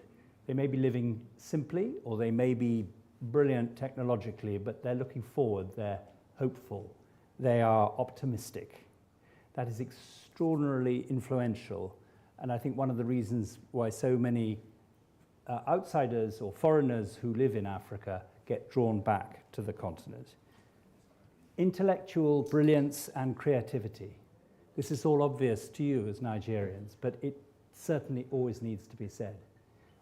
the actual capacity, if you look at areas now going on like fintech, for example, the actual leadership shown by Africans working in that sector is and will be extremely important to the world going forward.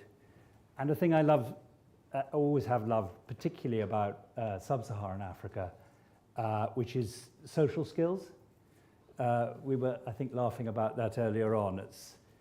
There are no Africans who have, no Africans have any difficulty talking to you and saying something interesting and something friendly. Some of us other British people do find that really quite difficult sometimes, as you know. And social skills are really important. And in the business context, for example, the ability to network easily, to make new friends, to put ideas across, to express oneself in a relaxed way, is very African, and it's very, very effective.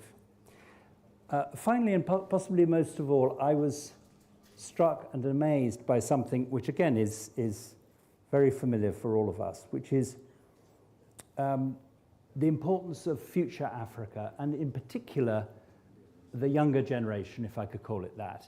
I think we all probably have a number when we talk about young people, and that number tends to get older as you get older. So when you're in your 60s, you think someone of, I don't know, 50 or something is young. When you're 30, you think that's your grandfather. But when we look at Africa with an average age of under 20, this is absolutely dramatic. And it's not just a demographic point, it's actually a political and a historical point that a generation is already with us who are, if not untroubled by the past, they are looking forward times 10. And that is the characteristic of politicians, is they never make that calculation in the right way. They always talk about the next generation as though it's something coming. It's not coming, it's already here and happening now. And that is completely transformational when we look at the continent. And it's what makes talking about Africa so exciting and positive and interesting. If only everybody would listen, that Africa is already changing very, very fast. And 10, 20, 30 years' time, this conversation in a way won't exist because the change will have been so substantial that it'll be obvious to everybody. Within that, there's an opportunity, there's a business opportunity, there's an investment opportunity. So when you're looking at the long term, as I'm sure is part of the essence of what we're talking about today, because property is a long-term investment, we're talking about a different world in 20, 30 years' time. With risks, but also with exciting changes. I just, if I may, would like just to branch out a little bit and talk about the continent. And just to make a few random points. And this is a view really, I think, where I'm trying to be global. I'm trying to take a view which I think should be taken by the Chinese, the Americans, the Australians, the people in Iran or whatever country outside. The global importance of Africa in all global debates. Political, and we can have a long, long discussion about Africa's relative voice in political issues, whether it's Gaza, whether it's Ukraine, that we can have a discussion about 50 plus African members of the United Nations. Do they have enough voice? They don't yet have permanent membership on the Security Council, though we certainly in this country want that to happen. There is a debate about that, but the global importance of what Africa thinks, what African countries and governments vote for, and what they increasingly are expressing in a more and more definite way will drive global affairs in a much more substantial way. Two, the need for everybody around the world to understand the dynamic of African change with all its diversity. And we don't need to tell each other that Africa is a massively diverse continent, but it does have some very strong things in common. One of them we mentioned was population growth. So 1 person in 4 on the planet will be an African by 2050, as we all know. As I'm glad to say my children know, and when I mention it to them, they tell me to shut up and stop being a bore because they know it. It just will have a huge effect on every issue. And part of that dynamic will be the points where future Africa and young Africa actually gets ahead. There's a lot of talk about leapfrogging, of course, the classic example, the mobile telephone and the mobile banking, where Africa is in the lead in many senses. But probably in much wider areas where African brilliance, scholars, researchers, from wherever they are in the world or back in the continent, will be contributing in medicine, electronics, or whatever it is. Those things will happen with absolute certainty.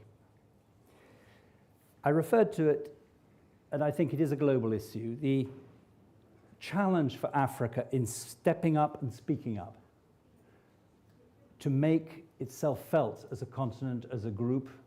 There's a tendency for the world to divide itself up into regional groupings, and the African grouping is an obvious one. On the big issues of the day, climate change, for example, Africa has some very, very specific things to say. Africa has some very specific points to make about net zero, for example, about why Africa needs to get the electricity switched on, leads to different policy conclusions from, for example, the UK, insufficiently understood outside Africa. Those things need expressing much more clearly, and they will be. And I would class it as a global issue, though it's an intensely regional issue, which is that of the free trade area, the African Common Free Trade Area, which of course is about greater business and trade within the continent. The argument for that seems to be more or less one. But it's an issue which will affect everybody else by definition. It's potentially hugely positive, but it's also hugely complex. I've just been reading a book which I recommend called Borderless Africa, which came out in May. And it's a book about the free trade area. And it makes some really good points. One of them is that if you just concentrate on trade, you don't really get there.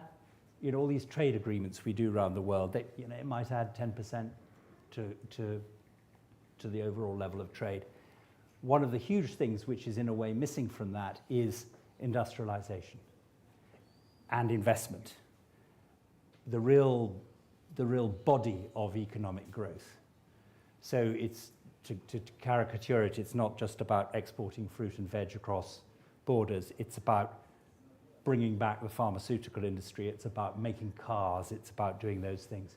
It's about getting primary value out of the extractive industry. Those things are talked about. It really, really needs doing. And so the book puts a case for saying that the free trade area actually should be a free market area. It should be one where there is real encouragement of industrial growth, and that should be supported by the outside world, because the whole world needs a functional Africa which is growing, which is getting the lights switched on through to employing people in a growing population. That's not just going to be done by exchanging goods. So a really, really exciting issue there. And all these lead back to the argument for investment in Africa and in Nigeria. I just wanted to say a word about Africa and the UK. And this is going possibly a bit off script for today, but I wanted to anyway, if I may. I think there's a need to redefine not just the relationship between Africa and the UK, but there needs to be a much greater substance to it. And a lot of this work needs to be done by our leaders in the UK. Our leaders being, of course, including a whole number of leaders with African origin, but particularly our politicians, dare I say it, our media, and our opinion formers, none of whom talk about Africa, really, if we're really honest with ourselves. The people who talk about Africa here are Africans or people with some specific involvement, but they're not the main people who we hear and we see on our TV sets. We really, really need to do that. We need to acknowledge the past, and we're all struggling with the past, and I think almost getting rather sidetracked by it, because the future is at stake here. And the future won't be formed totally by just going on about the past. But certainly we need to acknowledge what has happened, the colonial era, etc. But also, in a way more importantly, African history. I don't know if you've read Zainab Badawi's wonderful book. I carry it around in my briefcase with me. The African History of Africa. It just every page contains a conclusive argument about Africa's history. Africa was here first. We're all Africans. We all come from Africa. Africa was doing stuff. I grew up near Stonehenge, and we all look at Stonehenge as though that was the beginning of the world. Africa had a bureaucratic system and a writing system before Stonehenge was built. Okay, so the history of Africa, that needs to be more celebrated here. But I think we in the UK, we need a new concept of partnership with Africa. A way there's a lot of good things are said about it, but we need something stated in a much clearer way about what the future partnership with Africa will and must look like. And it's potentially a really powerful story, I think, of Africa. You see it in the lives we lead, including today, that we have Africa. We are lucky in this country to have Africa here as part of us. And for many of us, and I hope increasingly again, Africa will be a part of our lives. Our younger generation are going to Africa much more often, not just Kenya. You know, they're going to all sorts of quite complicated African countries, and that's fantastic. So we need a new narrative. I just wanted to say that because it's something I believe. I think there is from a specifically UK point of view, though I think probably this message applies to a number of other friendly powers who are friendly to Africa. They need to think a bit more about what that means, that this isn't just a trading relationship or an investment relationship or a migration exercise or something like that. It's actually about them. It's about them as well as about Africa. And it should be focused on the future. So, a few words about investment. And what I'd like to say, and I used to run the British government's inward investment program in Japan. So my job was to talk to all the Japanese companies and encourage them to come here to the UK. One thing I learned was that inward investment is the same everywhere. So all the African countries I talked to about this, we're talking about the same thing. How do you make your country attractive to an investor? Most countries get this wrong. They talk about, they use phrases like, we are open for business, and which just make me want to go off and cry, basically. To attract investment, you have to put a business proposition. You have to say to a business person or an individual, come here and you will get a return. This isn't free market capitalism gone mad. This is human nature. There has to be a reason for doing things, and that is the primary reason for investing. You then should look after your investor. You should actually show appreciation for the fact that your investor has come to your country. From a government point of view, that should be about, to an extent, protecting the investor, not in the wrong way, but at least providing a phone line to ring, something to get some support, some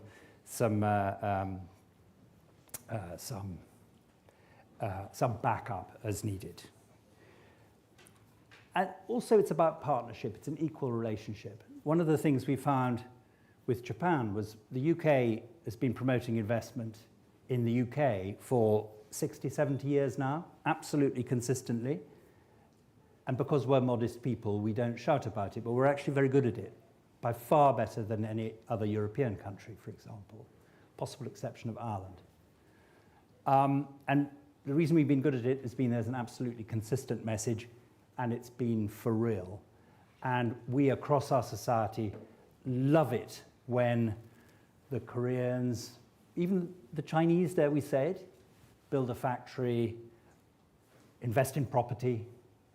All our gearing is for that to happen, and that's been consistent. So at a government level, the encouragement of inward investment is incredibly important. And that's an argument for Bilaad or other companies to be pulling in investment, not simply from Nigerians, but from the world, because the market will be driven by Africa's success, Nigeria's success, Abuja's success. I fear that'll drive the property prices up, which will be very good news for you. There will be a feeding frenzy if things go well. But pulling in inward investment from a government level is really important. But there are other questions, other very important questions. And one thing I would argue very strongly is that high-quality private sector investment is the biggest driver for economic and therefore social development. This is how you get good things to happen in your society, is by having well-organized, well-run, properly principled companies investing. Now, I've only just met Bilaad, but everything I hear suggests to me that here you have a company which is doing the right things. If you have a country which encourages companies who do the right things, you have more employment, you have better training, you have principles, you have respect for the tax system, you have the encouragement of technology, and hey, you know, the government jumps on board. These things very often are led by private sector behaviors. They're not led by government legislation, actually. So high quality investment and playing a part in that high quality investment as an individual is a contribution to the social development of your country. Just the same here in this country. If people invest, I'm involved at the moment in investment in the northeast of England. This is an area where the Industrial Revolution started. They were mining for coal under the sea in the 17th century, and it's been a region on its knees. The only way that the people there, the brilliant, talented people, can be supported is by private sector investment at the end of the day. Governments can encourage, they can add a bit, but everyone who plays a part in that is contributing to the, not just the prosperity, but the governance of their country.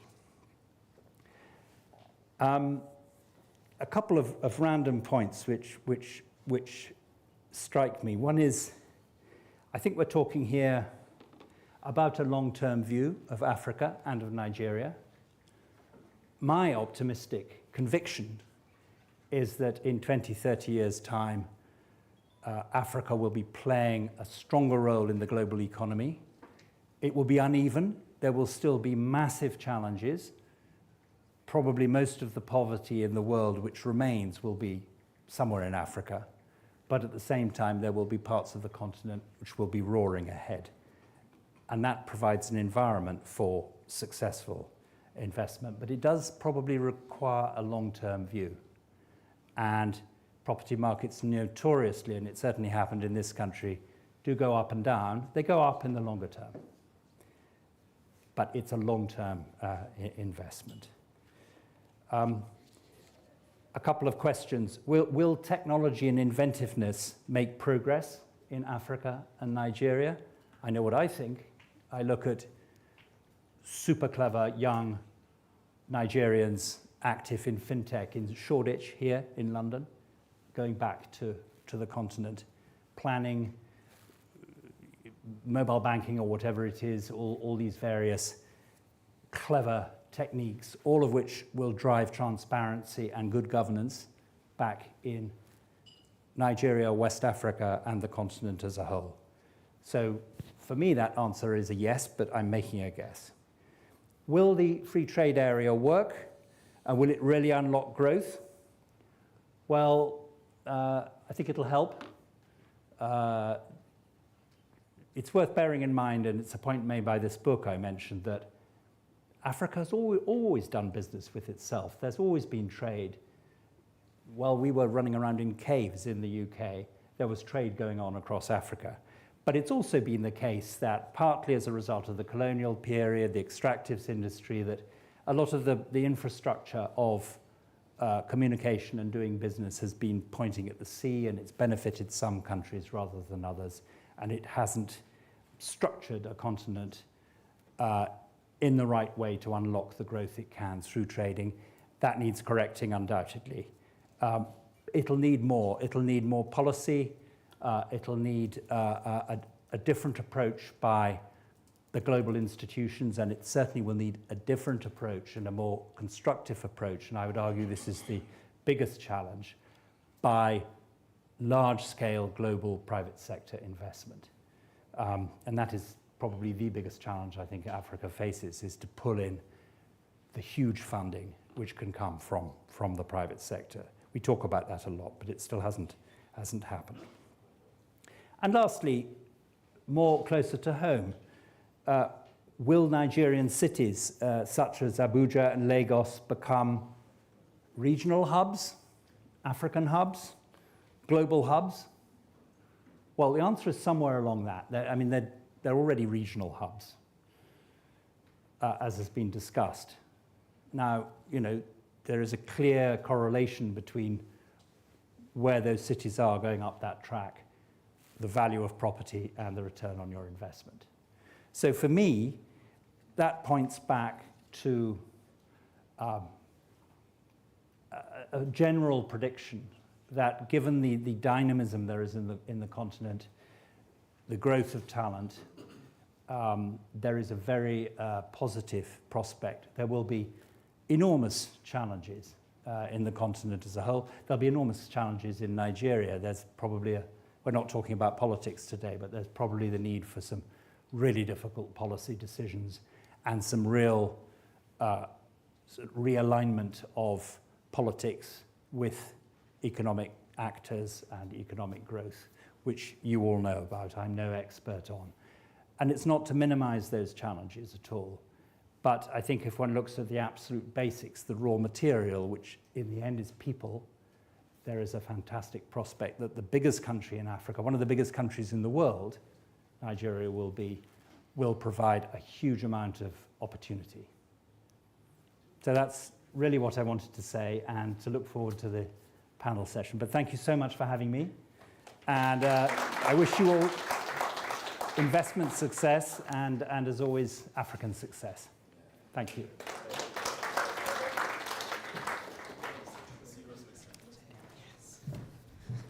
Ambassador Morris, thank you very much indeed. Okay, we are now going to move on to our final Q&A. And if you can wait after that, we've got a little quiz as well for you with some prizes. I haven't been told what they are. It's very top secret. But if you like Kahoot, it'll be very quick and you could walk away with a prize. But for now, please, I would like to invite my colleague, Dr. Aleem Abubakri, to host our next panel session. Dr. Aleem.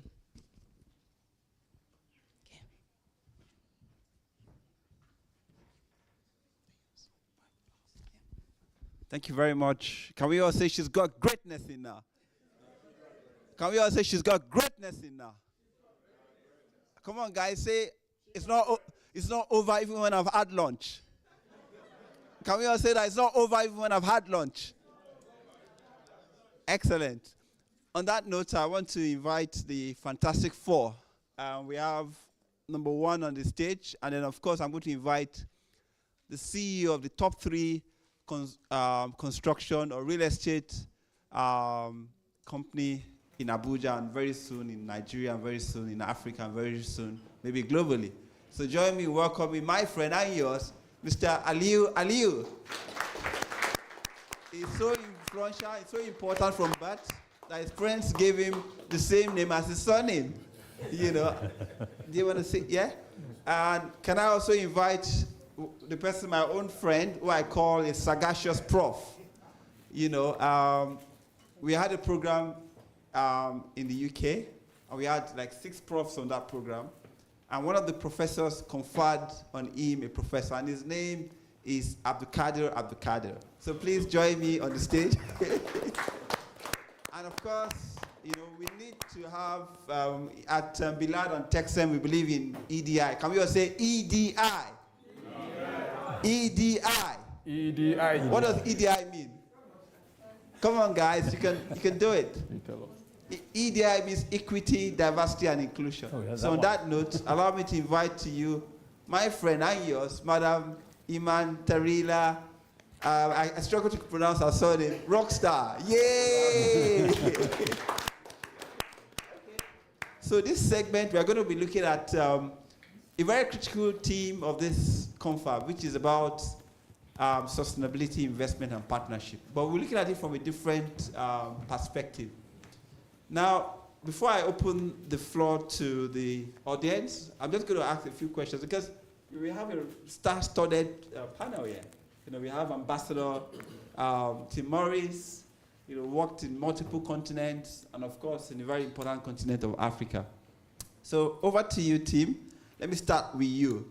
What have you learned in the areas of partnership? You mentioned a few of them during your presentation, but one of the key themes, when I was just checking online, and you can check on LinkedIn or YouTube or Zoom, you could see a lot of very positive feed forward about Bilaad. And one of the things they talked about is their partnership credentials. So what have you learned about partnership that we can take forward, from your experience at the FCDO? Yes, I think one comment about private sector and private sector investment. I think something we are still learning how to do globally, and we're really not very good at, is to work out ways of a rapid, trusting partnership between investors and investees across the continents, according to shared criteria. There are big problems about getting overseas investment at scale into Africa. Some of it is understandable, the shortage of investable companies, that there aren't big investment targets.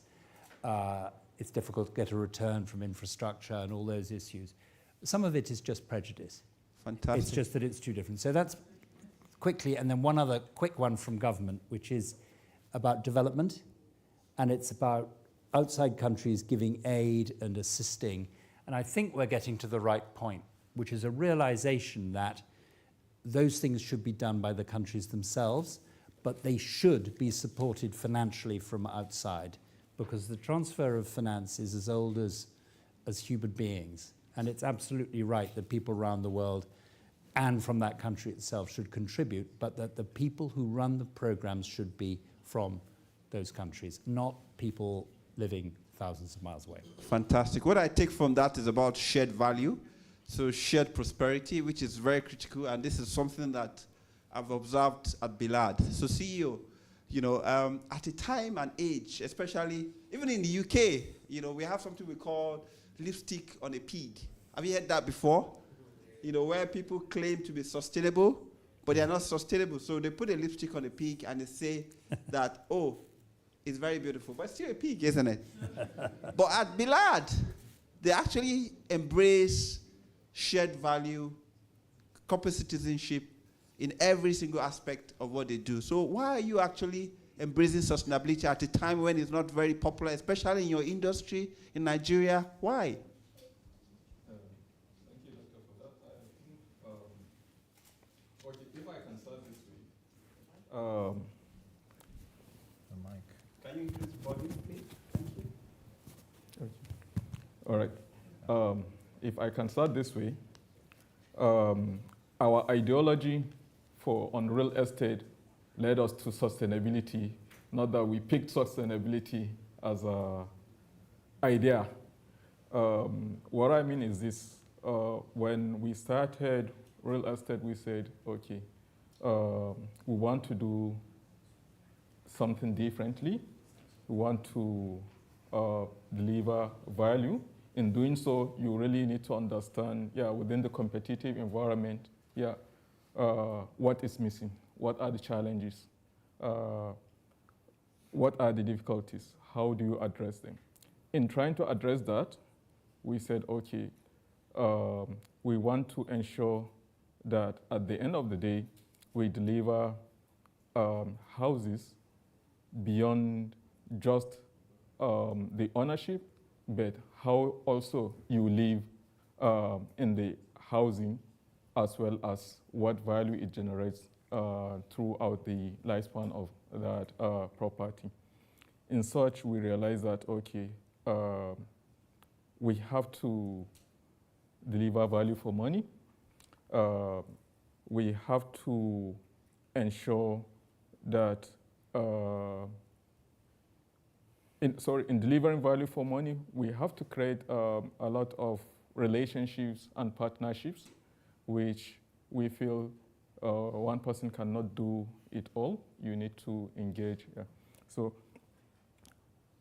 with that, we are able to say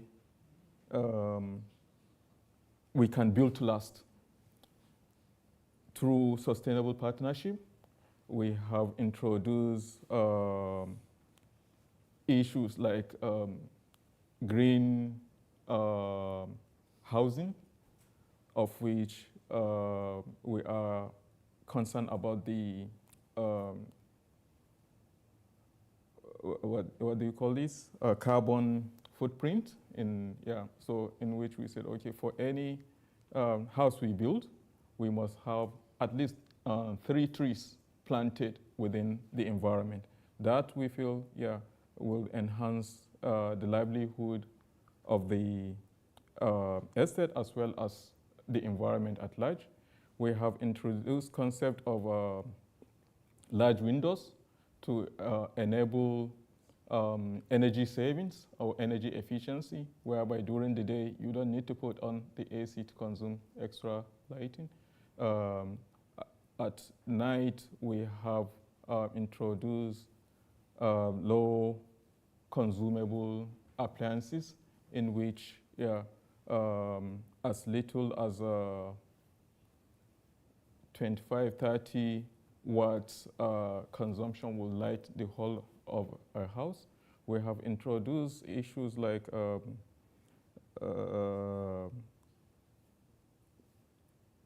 solar powered water heaters and appliances, in which I think with that we're able to save the general consumption of a house by about 25%, in terms of energy.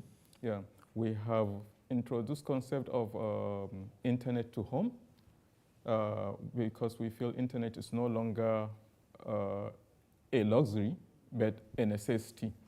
There are issues like gas to home, whereby typically you don't need to carry cylinder whenever you run out of, and because of hazard, gas hazard. And so we introduced that, and those are the things we put together to say, okay, at the end of the day, we are giving value to what we have to our targeted clients. Fantastic. Can we all say Bilaad has got Pele in it?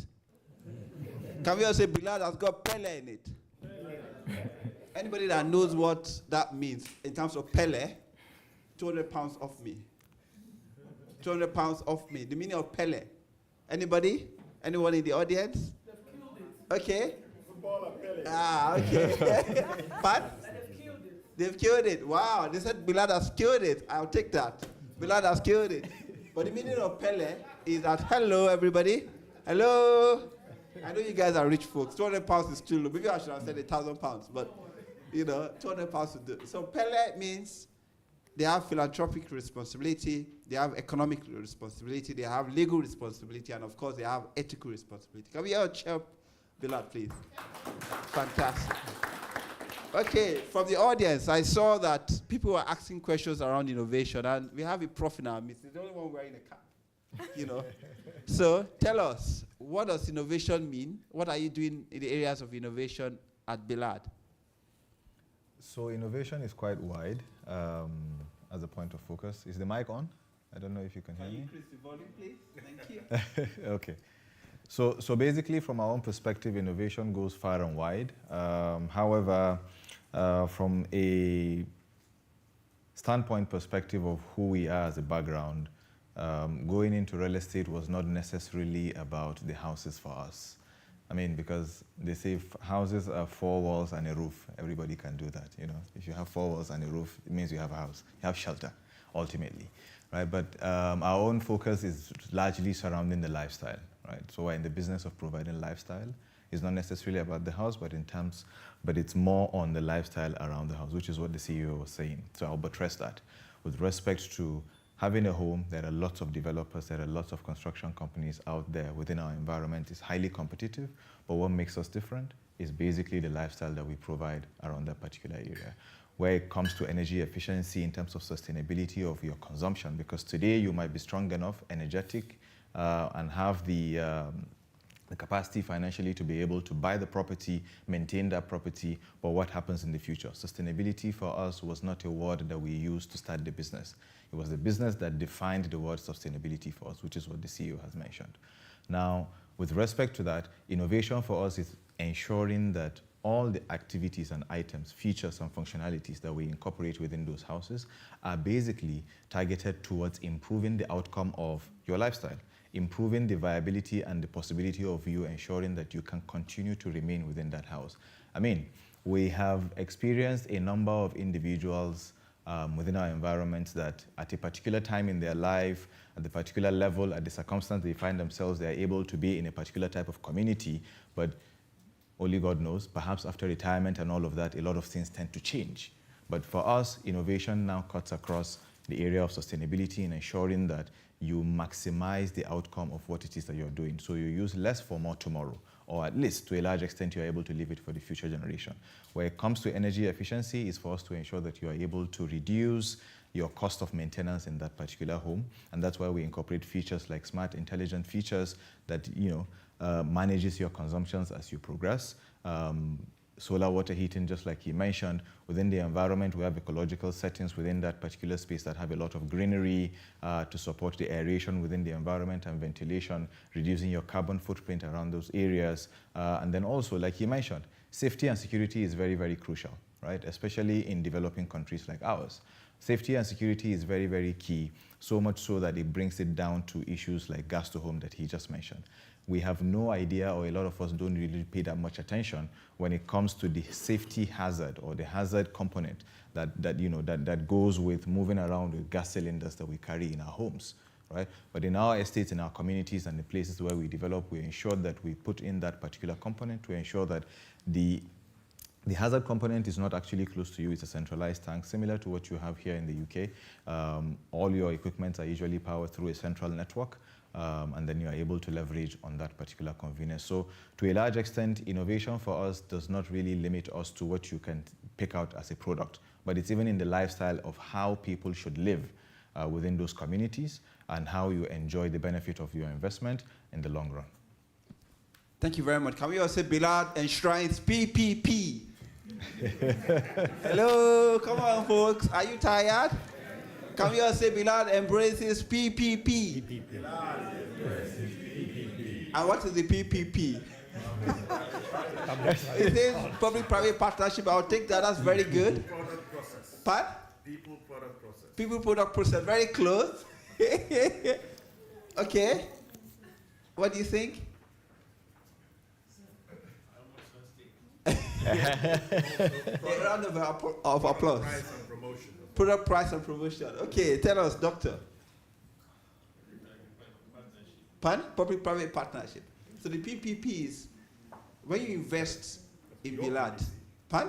Your PPC, you mean? No, PPP. When you invest in Bilaad, hello everybody. When you invest in Bilaad, you are sure of making a profit. You are sure of protecting the planet, and you are sure of, making the community better, the people in the community. So you can see that Bilaad is doing something fantastically well in the areas of innovation. So now, but let me put it to, we can't look at this, if not for this panel would have looked very ugly. Yes, now. Okay, but not balanced. Exactly, absolutely. So it would have looked very ugly. So, but the princess or the queen in our presence, has made us look more beautiful. Wow. So the question to you is, at Bilaad, can you tell us a bit more about how you actually engage the community. You know, it could be in the areas of supporting gender growth, in the areas of the people, you know, within the environment you live in. What do you do as an organization in that area? Okay. Hello, everybody. Our mother is a woman. We need to listen to her. Thank you. So during my presentation, I actually told you about giving back to the community, what we do. So we have set up a development trust, which is Bilaad Development Trust. And for Bilaad Development Trust, there's been a lot of achievements. There have been initiatives within, when it comes to gender. There's also poverty alleviation. We try to do that as much as we can, actually. Then also we have created some school scholarships, meaning education is key. When you educate a child, especially a girl child, you've educated a whole nation. Why? Because childbearing, you have an educated woman at home, you know that your children will be brought up very well in the educated way. So we've done a lot of, apart from the scholarship, when it comes to creativity and innovation as well. Like he said, innovation is broad for us. So in that terms, we bring innovation to it. We try to see what the young minds have up to date in terms of fashion design, in terms of architectural design, in terms of engineering, and a whole lot. What do you bring? Even agriculture. We have competitions, people bringing in different products, people also, students keen into it's called a gem hunt. So if you Google Bilaad Development Trust, you're able to have a wide range of what we do and what we give back to the community. Fantastic. Can we all say, I'm going to embrace shared value?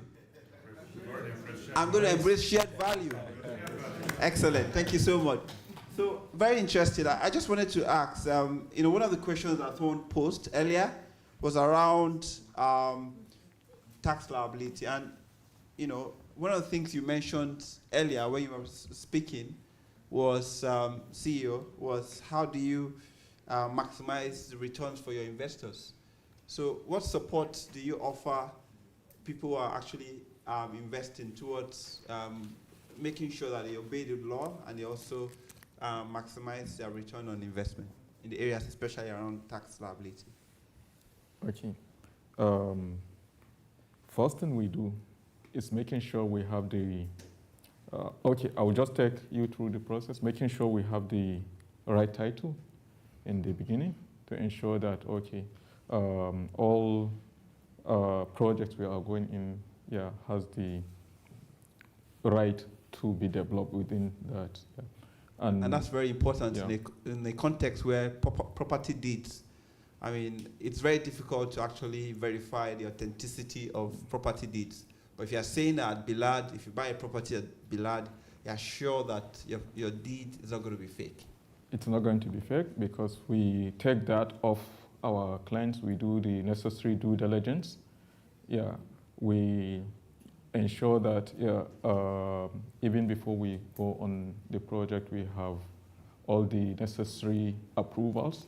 Yeah, in such a way that when you key in, we have every right to transfer you a document tidied enough for transfer. For example, lands usually come in C of O. Which is certificate of occupancy? Of occupancy, yeah. Once you have that, you build, you have different houses on the C of O. As you are transferring the ownership of that house, you need to do a deed on the title.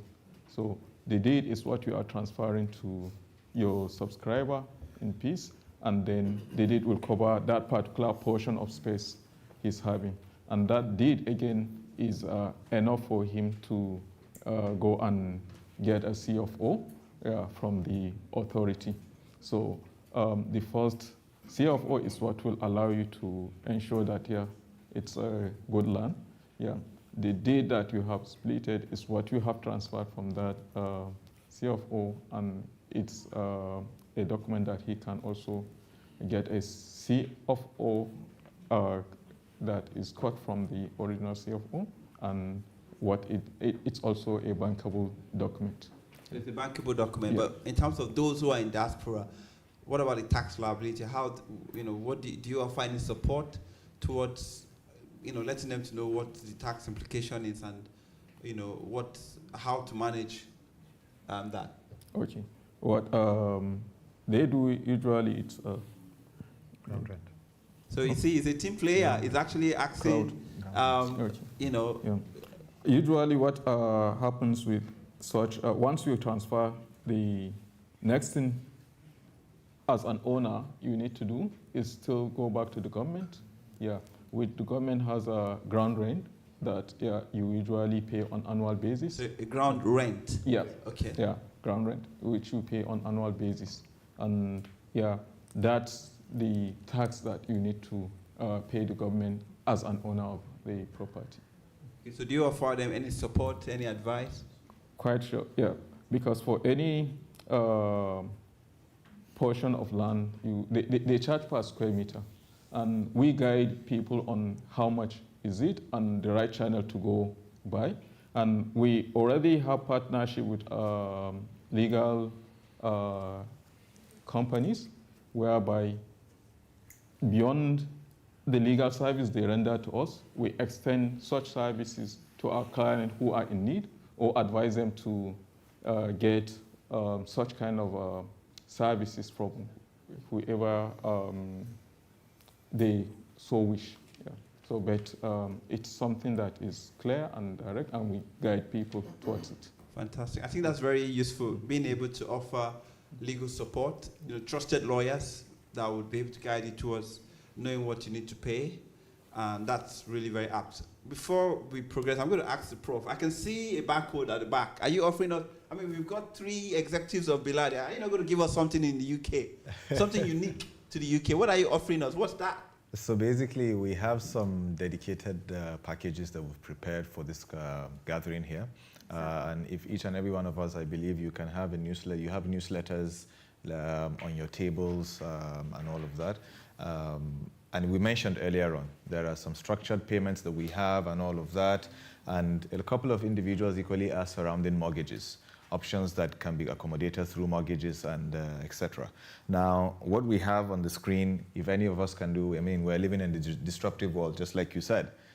Technology advancement has gone far. So if you can just pick up your phones, scan the QR codes, we will come to that part at a later time, immediately after this session. That would be the next thing that we're going to discuss. There are several packages that we have. There are payment options that exist, and some of them may feel actually like mortgages, even if they're not called mortgages. So we will be able to delve more into that at a later time. But the QR codes are here for you. They'll still be here. We'll have a conversation surrounding it in more details immediately after this session, so that we can look at what is obtainable afterwards. Fantastic. Thank you so much. Brilliant. Ambassador, I mean, my dad was a privileged Commonwealth scholar in the 70s. And that was because of the strategic outlook of the UK government. So you're used to forging synergies. So do you want to share? I'm going to put you on the spot. Is there any lesson you've learned in the areas of forging synergies? And what advice would you give a younger self yourself, or younger in the area of forging partnerships or synergies? Yes. What advice would you give a younger self, your younger self, around forging synergies, based on what you know now in terms of, because leadership is defined as reflection. Yes. So self-reflection is critical. Yes. Listening. Listening. Okay. Is something none of us are as good at as we think we are. And I think one thing I've learned being a diplomat is to try to put yourself in the shoes of the other person. So emotional empathy? Yes, it's that. It's something that you think is normal, but it's actually quite unusual if you're doing it the whole time. The idea that if you're meeting, when I was in South Sudan, I was meeting people who were responsible for massive human rights violations. And you can't empathize, actually. but you can work out why they're saying things up to a certain point. In fact, there was a lot of mental disturbance there and things, but that's a very extreme case. In normal life, it's a question of actually understanding where the other person is coming from. And I think in business, across borders, the vital thing is to not to overthink it. It's just to get to know the person, get comfortable with each other, and then be absolutely honest about your values, and do business with people with whom you share the same values. I had a wonderful discussion with the founder, with the chairman this morning, and he was explaining to me the values that he propounded in Bilaad, and a really interesting point about what you say to people you recruit. Now, those are things that I found immediately I recognized, and if I was doing business with you, which perhaps one day I will be, I don't know, I would latch onto immediately. So it's finding worthwhile conversations. It's not, but more important than the transaction. Fantastic, and that's very apt, because we say in strategy that to have a sustainable competitive advantage, you must have 4 qualities. The first one is you must have valuable resources, rare resources, difficult to imitate, and of course, the ability to coordinate it. One of such important resources is culture. Norms, values, symbols, artifacts, ritual, the way things are done.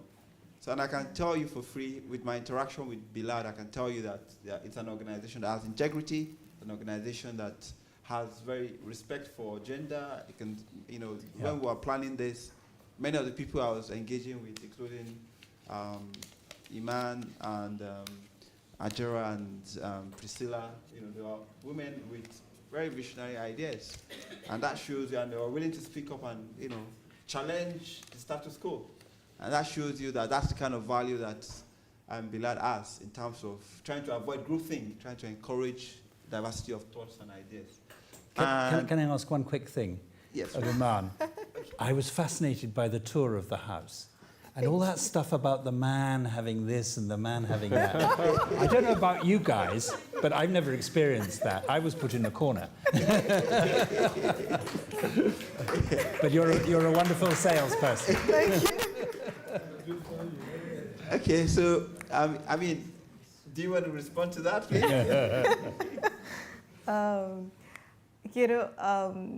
Yes. Obviously, especially in Africa, we're talking about culture, especially the African culture. The man never has his own space, never.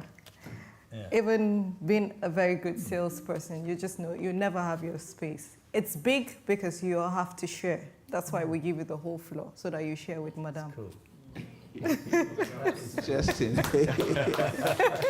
Okay, I really want to have a conversation with you. So can we open the floor to a question? But because of time, I'm going to be a bit strict. Please forgive me. If you want to ask a question, 40 seconds. If you want to make a comment, maximum of 60 seconds. Does that sound like a plan? If it sounds like a plan, say yay. No.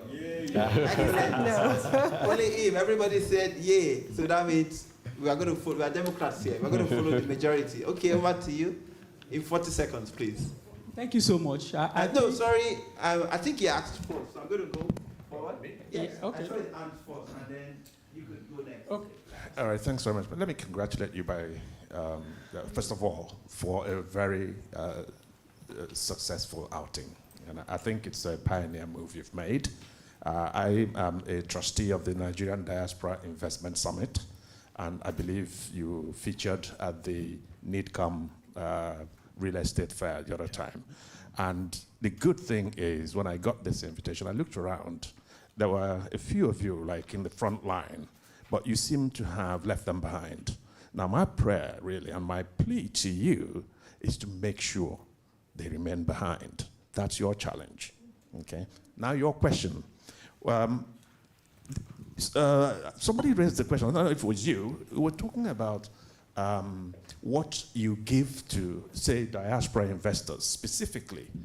And you explained some of the options and the things that you have. My suggestion would be that what that question really wants to know is, what guarantees do you have not the problems. We know I'm a lawyer in Abuja, I'm a commercial lawyer. But what can you do to protect your investor from the risks of title defect? Thank you. And that's a very apt question, because in emerging countries, one of the features of emerging countries is weak institutions, isn't it? So I'm going to ask Prof, do you want to tell us what guarantees do you, or is there anyone that wants to answer that? That's fine. Yeah, okay, Prof. Excellent question. So just to add to what the CEO had mentioned earlier on, in terms of guarantee that is being provided, we put ourselves forward to absorb whatever risk that exists, because certainly speaking, as an off-taker or as a subscriber coming in to purchase any property from us is based on trust. So we have to make sure we hold it very well.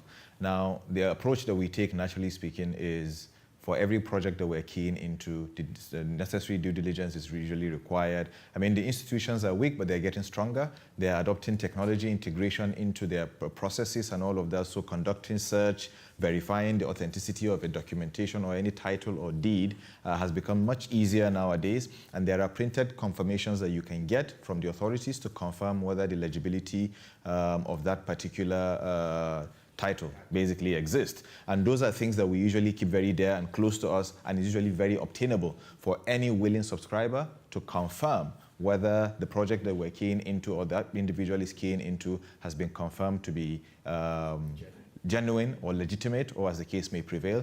And also, just in addition, just like he said, usually the projects that we go into are covered by a single title. However, we build a number of units within that particular community, of which we apply to the same institution again to subdivide.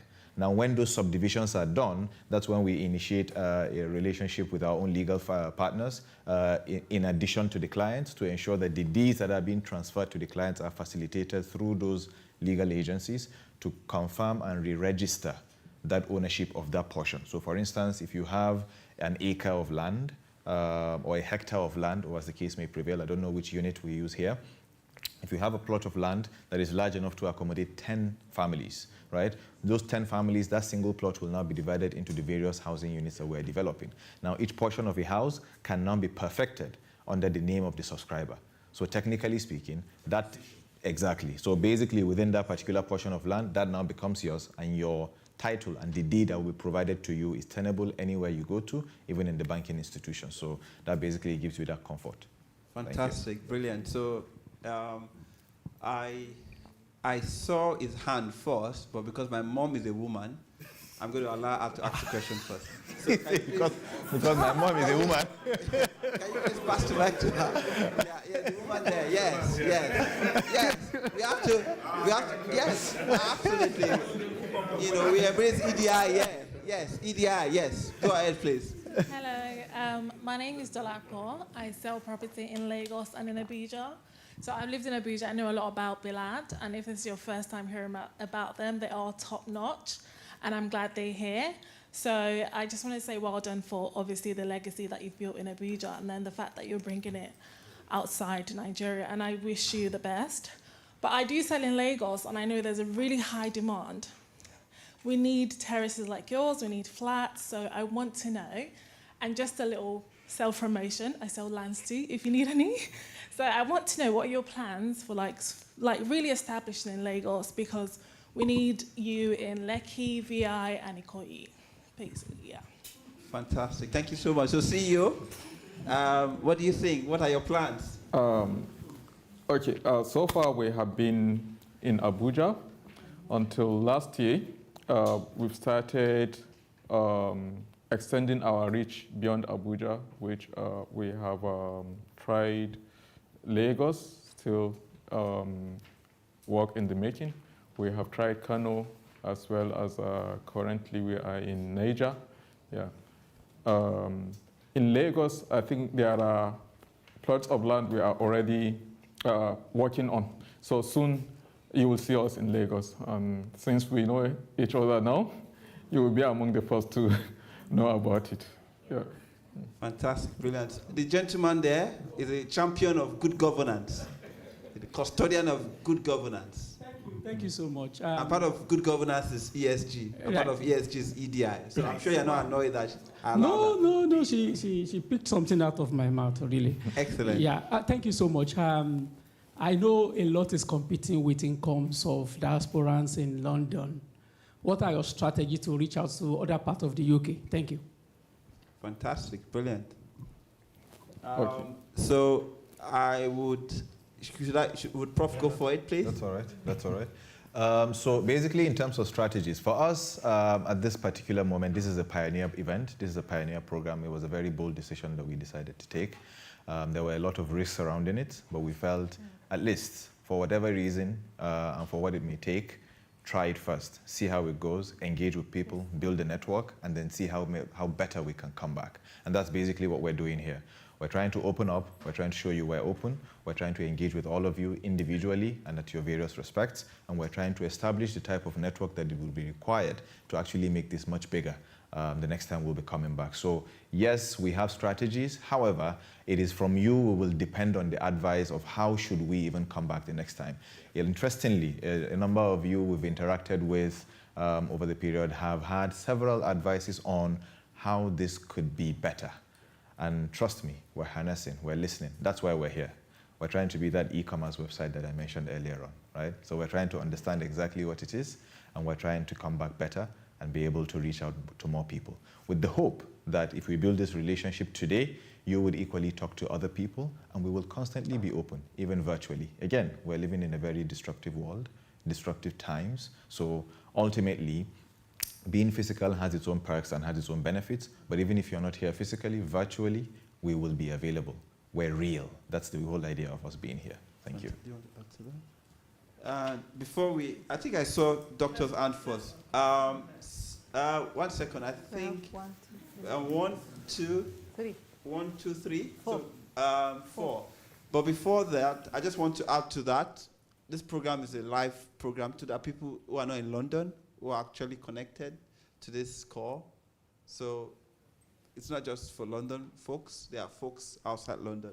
So, but thank you very much for that very insightful comment. Over to you, please. Yeah, thank you very much. Thank you very much. Seconds, please. I'm going to be strict now. Yeah, quickly. I've got a stopwatch. My name is Dr. Olufemi Obakaranwi. My first question goes to the ambassador. Please, how do you help this fantastic gentlemen and ladies here to sell the concept of Africa, bring the best investment hub?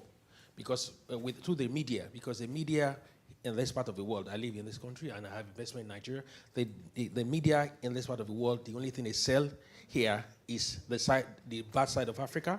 So how do you help with your connection in Africa and your experience? How do you help this investment to sell in the media that this is the next big thing to invest in? That's the first thing. That's the first question. Now to Bilaad. I've had experience of investment in Africa and in Nigeria, and I have this terrible experience of ground rent. It is written in small print, and when you get yourself into the business, and that's when you see the challenges of ground rent. I don't have investment in Abuja, but I have in Lagos. So how do you, because before I came here, I always was a little bit late if I got to know about this. I did a little bit of reading up, and I couldn't really find exactly where the guidance towards ground rent, how do you support, how do you explain the ground rent, exactly how much it is, and then how do you go about it through the legal route? Thank you. Okay.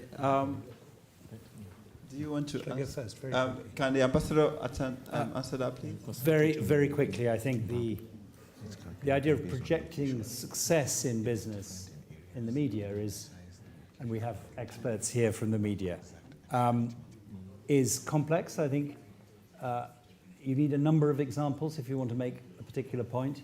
You need a media ally who looks at a sector and who has positive anecdotes, and you need a will behind that to get that message across. There can be something about partnership between companies to actually project that. There can be opportunities sometimes for government or state authorities to help in projecting that. But I think the answer really is bit by bit. You change attitudes bit by bit. I think in general, I would love to see a push by Nigeria in this country to emphasize the positive. Because Nigeria is part of all our lives, but we don't hear wonderful Nigeria in the media. We don't have a festival, we don't have celebration of Nigerian culture back to us, and along with that could come a lot of positive stories. But that's just a bit of a dream at the moment. Fantastic, brilliant. So the media, we've got BBC here. First among equals, one of the few black faces in British media. So hopefully she's going to be one of the people who champion, the positive story about Nigeria. I haven't stopped. You're not stopped. Excellent, too. I like that. Brilliant. She's got greatness in her. Can we all say she's got greatness in her? She's got greatness in her. Excellent. Prof, do you want to answer about the ground rent? Should I go ahead? Yes, please. Oh, he does. CEO, okay, go ahead. Okay, just to add on the issue of ground rent, I think Abuja is slightly different from what you've been experiencing in Lagos, because I think since as back as the time of RFI, between 2000 up to between 2004 and 2007. Yeah, 2004, 2007. They have done a lot of work in terms of regularizing land's title, as well as what title should come with in terms of tax on. If you ask me how much at the moment, I will tell you it depends on location. They base it on, depends on which location is it, and that's how they charge. So, however, depends on where you have, we can guide you on what is it. Even at the point of purchase, we can tell you, an idea of what it can be, or after it has been developed. Brilliant. And just to add to that, largely speaking, where you tend to have challenges in terms of ground rent is where it has accrued for so long. That's where the biggest problem happens, right? When default starts to set in, and then it takes a number of years. But in a nutshell, if you look at the actual component of ground rent, it's very negligible in terms of the value of the land. It's very, very negligible. Yeah.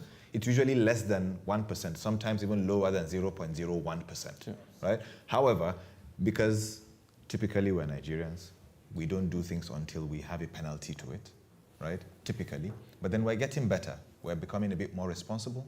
So things are getting slightly easier. And like I said, as much as the institutions are weak, they're getting much stronger. They're adopting technological advancements to be able to follow through with these things. So to a large extent, we are really developing, right? So these things are becoming much easier to track, especially in Abuja and Lagos, precisely in Abuja and Lagos. It's becoming much more easier. So in any transaction that you're going into, you can critically and very easily find out what is the current position of the ground rent, what is the current accrued rent that hasn't been paid, and you can easily tell whether it's a good investment to go into or a bad investment to go into. What we ensure that we guarantee you is that for whatever development that you're coming into or keying into, is that it guarantees you that there will be no debt on it. So you're not going to buy into a debt, because that's where the problem tends to come into, right? So there will be no debt on it, and whatever you're going to be paying for is going to be from after you've taken over. Right? So it's after you've taken over. So even during construction stage, right? Even though you've subscribed today, the transfer of ground rent is not going to be yours yet until we deliver and we've handed over the key to you. Then at that point, that's when you now become responsible for the portion of the area that you own a home, then to pay for that ground rent. But we'll ensure that we pay up till that particular end. Excellent, brilliant. Thank you very much for that. I think this gentleman there, yes? Thank you. Thank you once again. Time, 40 seconds, please. Thank you once again. I just want to ask a question as regards to leasehold. You've been talking about freehold. For us here, we say freehold when you say C of O. But in a situation where I want to buy an apartment, and I believe I will leave leasehold for that, in Nigeria or in Abuja, how long is the leasehold going to be? Is it going to be up to 100 years? If it is years, is it going to be renewable? If yes, and if I'm buying an apartment, how much is the service charge for apartment in locations in Abuja? Thank you. Brilliant. Should I go ahead? Yes. Okay, yes, go ahead, please. All right. So when it comes to titling, in Nigeria, it's largely on a freehold basis, right? Even for the apartments. However, the land titles are usually based on a leasehold that is renewable after 99 years. So usually a 99-year cycle, right? So it's 99 years, that's the period. With respect to the charges that you're asking for in terms of service charge, they vary, right?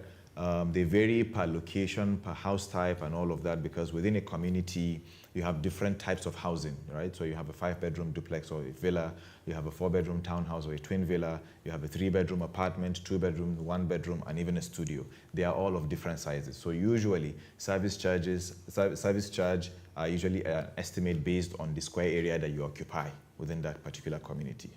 Now, what are those things that are covered by the service charge? They're usually the common shared facilities, common shared services, precisely the services that are shared, like security, cleaning, horticulture, right, fumigation, and all of that. However, for consumables like water, power, gas, and all of that, they're usually a pay-as-you-go, because everything is metered.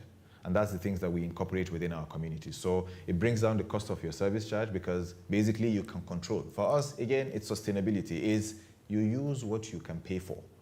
It's not a function of there's a fixed amount that everybody must pay and you contribute whether you use it or not, right? In this case, it's a pay-as-you-go kind of arrangement. So every single service that you're getting is metered, except, like I said, for those things that you cannot meter, like security within the community, cleaning that is being done, generally speaking, externally, horticulture to manage the green areas and all of that. Those things are what we put together, and then it makes it much lower, as opposed to if you are an individual that is taking care of your own compound or your own asset, as the case may be. Thank you. And just to add on the issue of lease, usually it's 99 years. However, in between you can have a plot that has already stayed full. So what happened is, I think there hasn't been cases of Abuja where it has exceeded that 99 years and what. But recently, I know in Lagos and Kaduna, what usually happens is the owner, the occupier, has the first right of refusal to renew the agreement for another 99 years. Fantastic. I can see some more hands, which is a good sign, even at this late hour. But unfortunately, I'm going to have to put it, end this segment of the program. Can we all cheer ourselves up, please? Because it's a Saturday. Remember, it's August. The sun is out, and it's holiday season, and we don't want to push it. So on that note, allow me to thank my very able...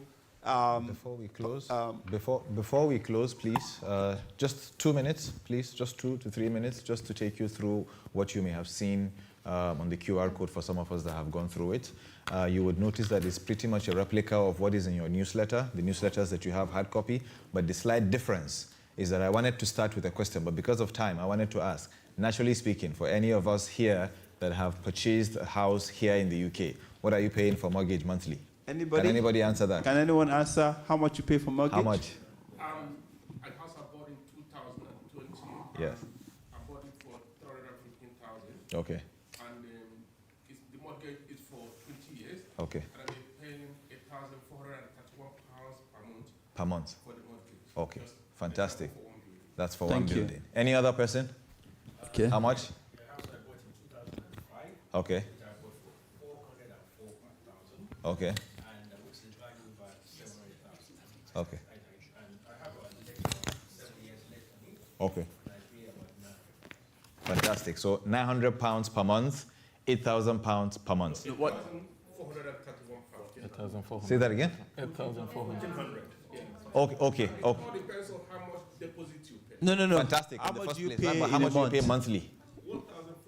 1,400. £1,400 a month, right? Yes. Thereabout. Let's just approximate it. 1,400, and we have 900, about £1,000. What type of house is it, sir, if I may ask? It's an end of terrace, 3 Okay. bedroom house. 3 bedroom. How many beds? Same thing. Fantastic. Now, if you go on the QR code, if you're going through all the property types that we have, you would notice that there are 2 prices indicated there. There's a Naira price, and then there's a British pounds price.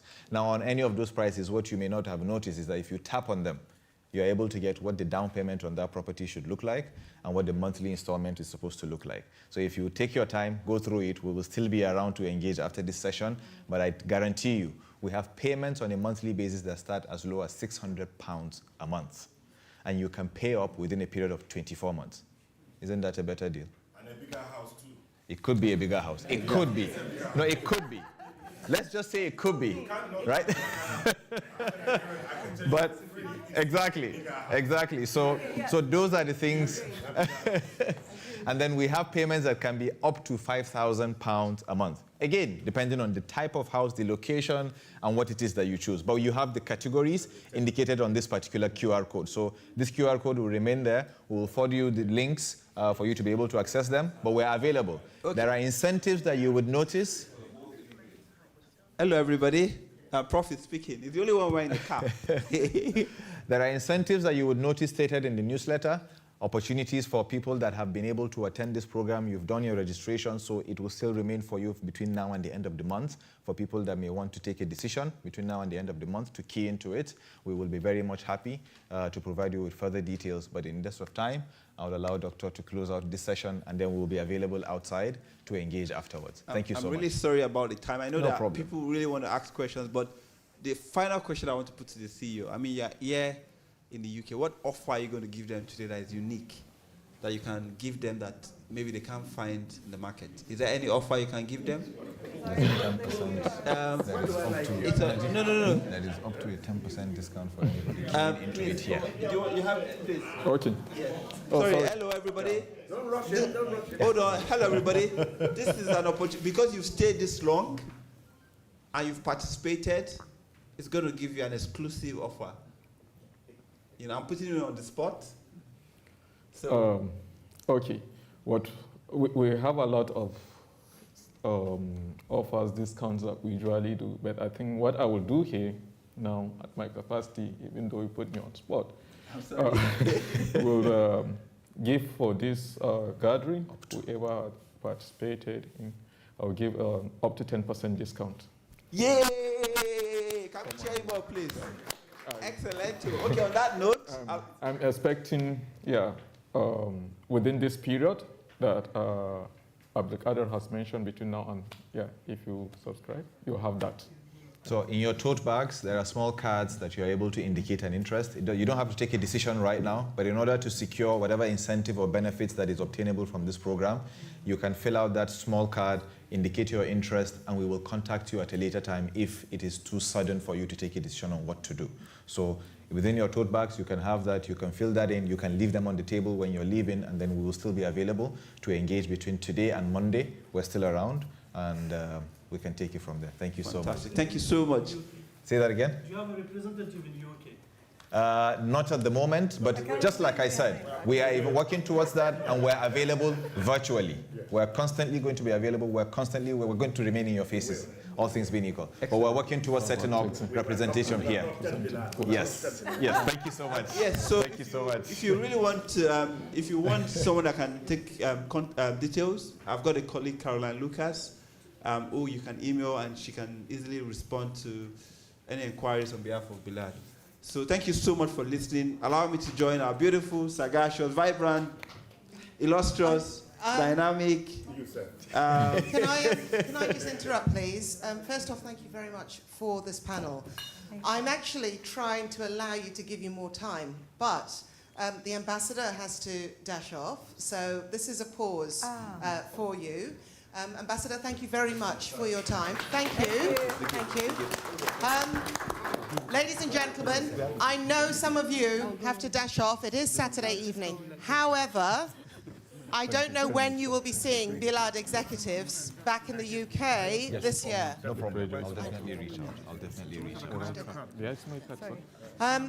So, I propose... Thank you very much, Ambassador. I propose this. If you have, and I saw that there were some very long faces when you found that the questions, the ability to pose questions to the Bilaad staff had ended. So, we have slated a time for a small quiz.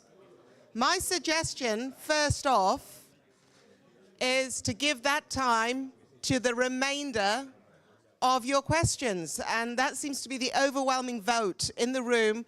They would much rather, you would much rather continue to put questions to the executives whilst they're here. We can either do it in a formal setting or an informal setting. I'm wondering if we keep the executives on the stage, and that way we can keep the questions coming from the floor. So ladies and gentlemen, I totally understand if you have to leave. It is Saturday evening, early evening. Thank you very much for your time. For those of you who would like to get more of the finer detail from Bilaad, we would love for you to stay in the room. I'm going to put the executives back on the stage and look at this as an intimate conversation with Bilaad Realty. Okay? And if you are talking, please come forward. If you are going to stay, I would like to bring the room forward. So just move forward on the tables, please, ladies and gentlemen. Who are you giving the press to? Who's that for? Oh, okay. You want to give it to the ambassador? Yeah? Because you are... Well done, thank you. Yes. Oh, okay. You've been very busy. Do you have your card? Yes, of course. Please.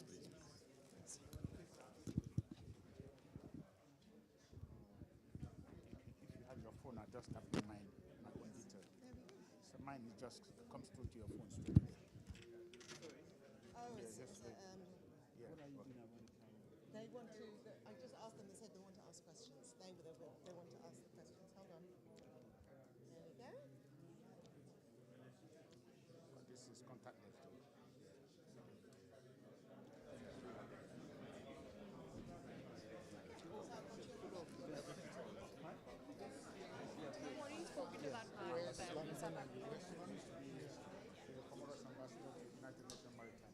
Sorry, Martina, do you follow up, please?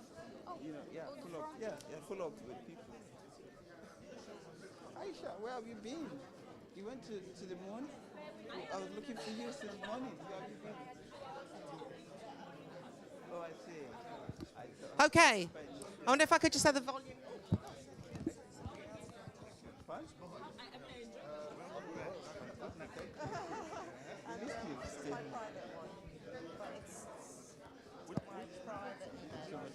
Sorry about that. But I do ITM business as well. Ambassador, it's been a pleasure. Conversation. Why not? Definitely. Please go ahead. I don't know. Are these people's seats They're free, yeah. I'm all right. I'm trying. Which one? The one in that brown outfit over Give you there. my card. Okay. Have we Yeah, met? I want to speak to some executives from it. Many years, excuse me. Yeah. But yes, we're in that group together. It's nice to meet you again. Okay. All right, before you come and ask the questions. I know, it's Nigerians. They've done a great job. This one right here. Knackered. This Hello. is Rose. How are you? Hello, This is a colleague of Rose. mine. Yeah, he wants to speak to someone from the building. Okay. Yeah. Right, I need to get these people back on the stage. Thank you. Can we start it off? Okay. Let me just... Excuse me? Could we get a picture with the... Could you take a picture for us, please? Could you, You're not terribly expensive. Mine just have. Can we afford you? I suspected. How do you go first?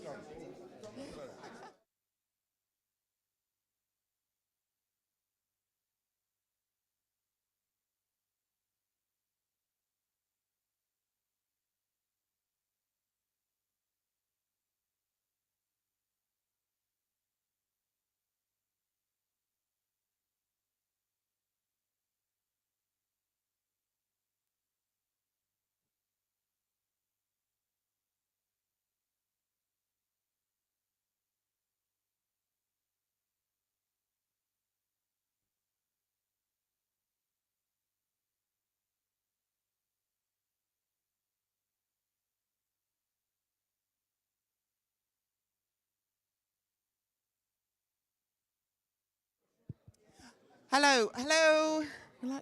Ladies and gentlemen, this is your last opportunity. For the people remaining in the room, would you all like to at least put one more question to the CEO and general manager? We've also got the legal advisor and the investments and sales advisor from Bilaad Realty here.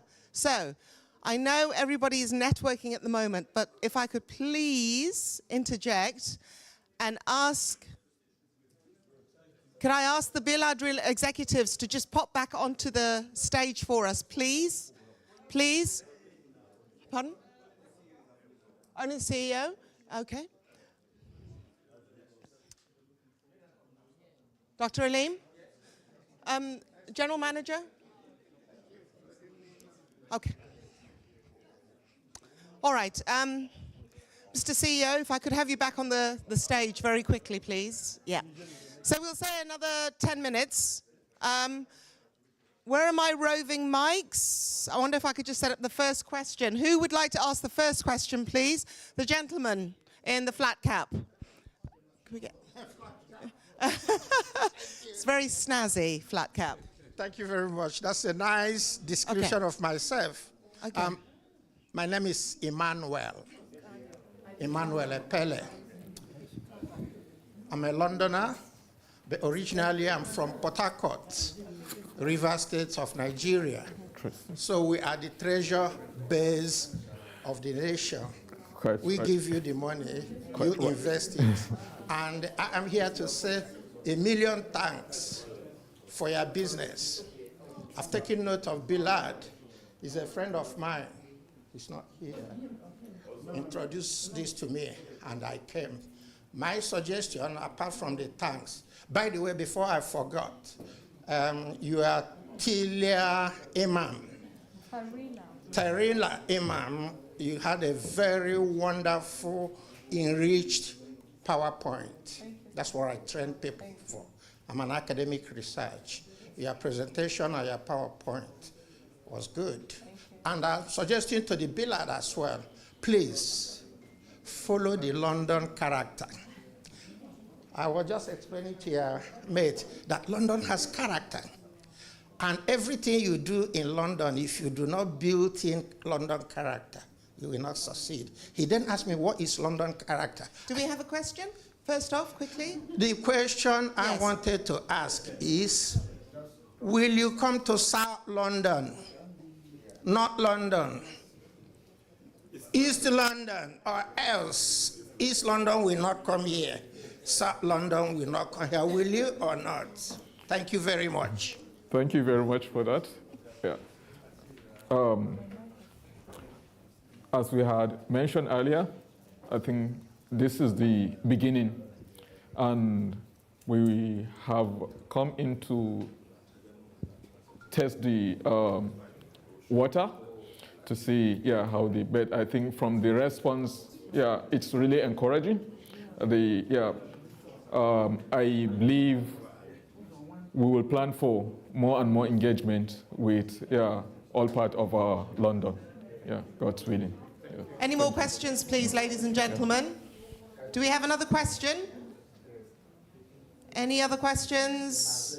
Okay, I'll give you 1 minute while you think. I'm going to put one to you that's come through via LinkedIn. Okay. I had a message here saying, I've just seen your post on the investment opportunity in Nigeria. Being Nigerian myself, I'm obviously keen to know more. I would love to get more information, please, and when and where your subsequent events will be held. So I think what's obvious is many Nigerians are now realizing what they've missed, and there is a chance to build on your opportunities to engage the diaspora. So could this be an annual event? It's a plan for that, and then probably we can do 2 in a year. What I will advise is whoever is interested should follow us in all our social media, and we'll keep updating as we progress. Okay. Thank you. Any more questions, please? Yes, the lady in yellow. Could we get the mic to the lady in yellow, please? Thank you. Very quickly, great event, wonderful. Thank you. I see what you're trying to do. As one who operates within the media space and the African diasporan media space and my Nigerians, I can tell you from what I've learned. You need to spot target your clientele. there is a lot available within the Nigerian community, within the African community. I'm sure trust was spoken about. I wasn't here from the beginning of the day. It was. So trust is an issue. So you need to be able to communicate that we can trust you. That's number one. And you need to take this a bit further than, I don't have a question per se, but just a suggestion. We missed the feedback from the British customer, 2 British customers who bought property from them. I'm told, sorry, I'm going to put you on the spot. Was anybody there? Were you there? Is there anybody in the room that that listened to the lady and the gentleman that bought a property? Anyone here? You were there. What did they say? They were talking about their experiences. What did they say about the experience? She wasn't there. Sorry. The man talked about it took him 24 months to get interest. 24 months to buy the property?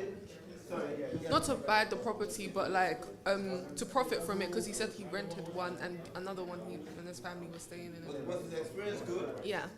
What was good about it? He said that it was an easy process. It was an easy process. Fantastic. Did he say he trusted? Aline, can you put the microphone to your mouth, please? Aline, yeah. Did he say he trusted the company?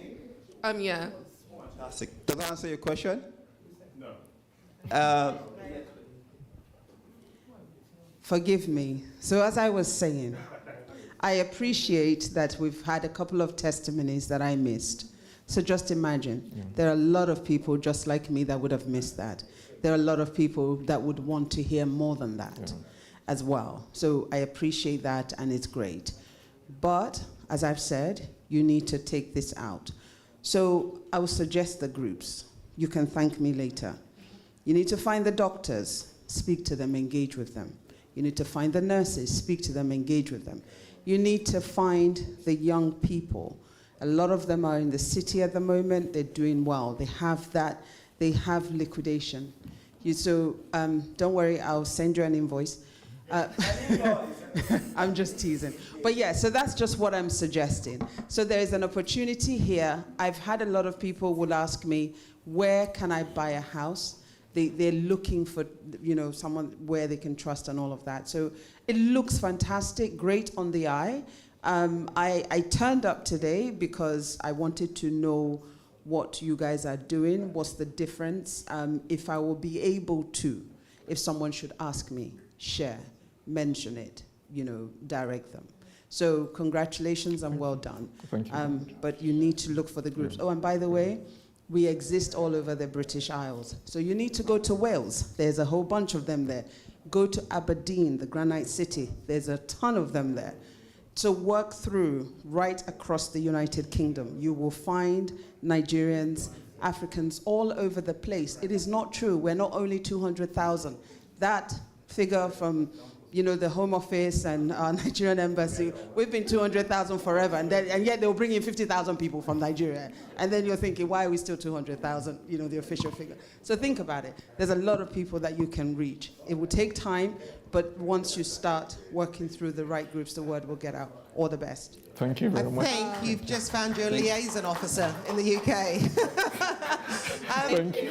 No, we've the lady over there was promised the final question, so if we can just finish there, please. There's like a Sorry, can we just I was going to ask if there's a possible introduction of short-term tenancies, so such as like Airbnbs for like young people when they come, because a lot of people come in December and they look for places to stay. So is that possible? Okay, so I'll answer your question. So part of the investment offer that we give most of our clients, it doesn't stop at just you buying your house. So that's why I said when we have some investment companies that manage your investment, it's part of having Airbnbs. So clients do come to us to ask for short lets. And that's why some people have a particular kind of house that they buy so that they can do short lets, apartments, Airbnb. But since we're here, Bilaad is looking into doing that. Luxury apartments, short lets, that, what he said, Abdulkader is saying something about lifestyle. That will be a lifestyle on another level. That's what we'll be providing. So does that answer your question? And just to add more light on that, A short answer is yes. We have had an extended reach for facility management in which, once we deliver, they take over. Depends on what you want to use the property for. They can guide and direct you on usage. In our estates, we do allow such services, especially. In some location, the authority might not allow such, but wherever there is possibility, we do that. And we encourage people to invest if that is their interest in housing. Okay, ladies and gentlemen, I'm going to say that we bring our session to a close. So, still remaining on the stage, CEO, Mr. Aliyu, thank you very much indeed. It's been a boon to have you here. And also, Tarila Iman, Tankamaru, thank you very much indeed. Thank you. Thank you, ladies and gentlemen. So, before you go, there's a little gift for you. Okay, and the CEO of Bilaad will present this token gift to our icon by excellence, Lukwesa Barak. Yay! Okay, thank you very much. Can we cheer? We really appreciate your time, your effort. You have done a very wonderful job here. I don't think I could think of anyone that could do better. It's a wonderful one. Thank you very much. Thank you very much. Thank you. It was an honor. Thank you. You're welcome. Thank you. For those of you that want to engage more, we have all day to talk to you. I do, actually.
Ever wanted something so bad it looked close yet far away? The seeming reality now beginning to look like a dream. Ever wanted something so bad you had to wait for it? The waiting period spanning beyond your imagination. But we're definitely worth the wait.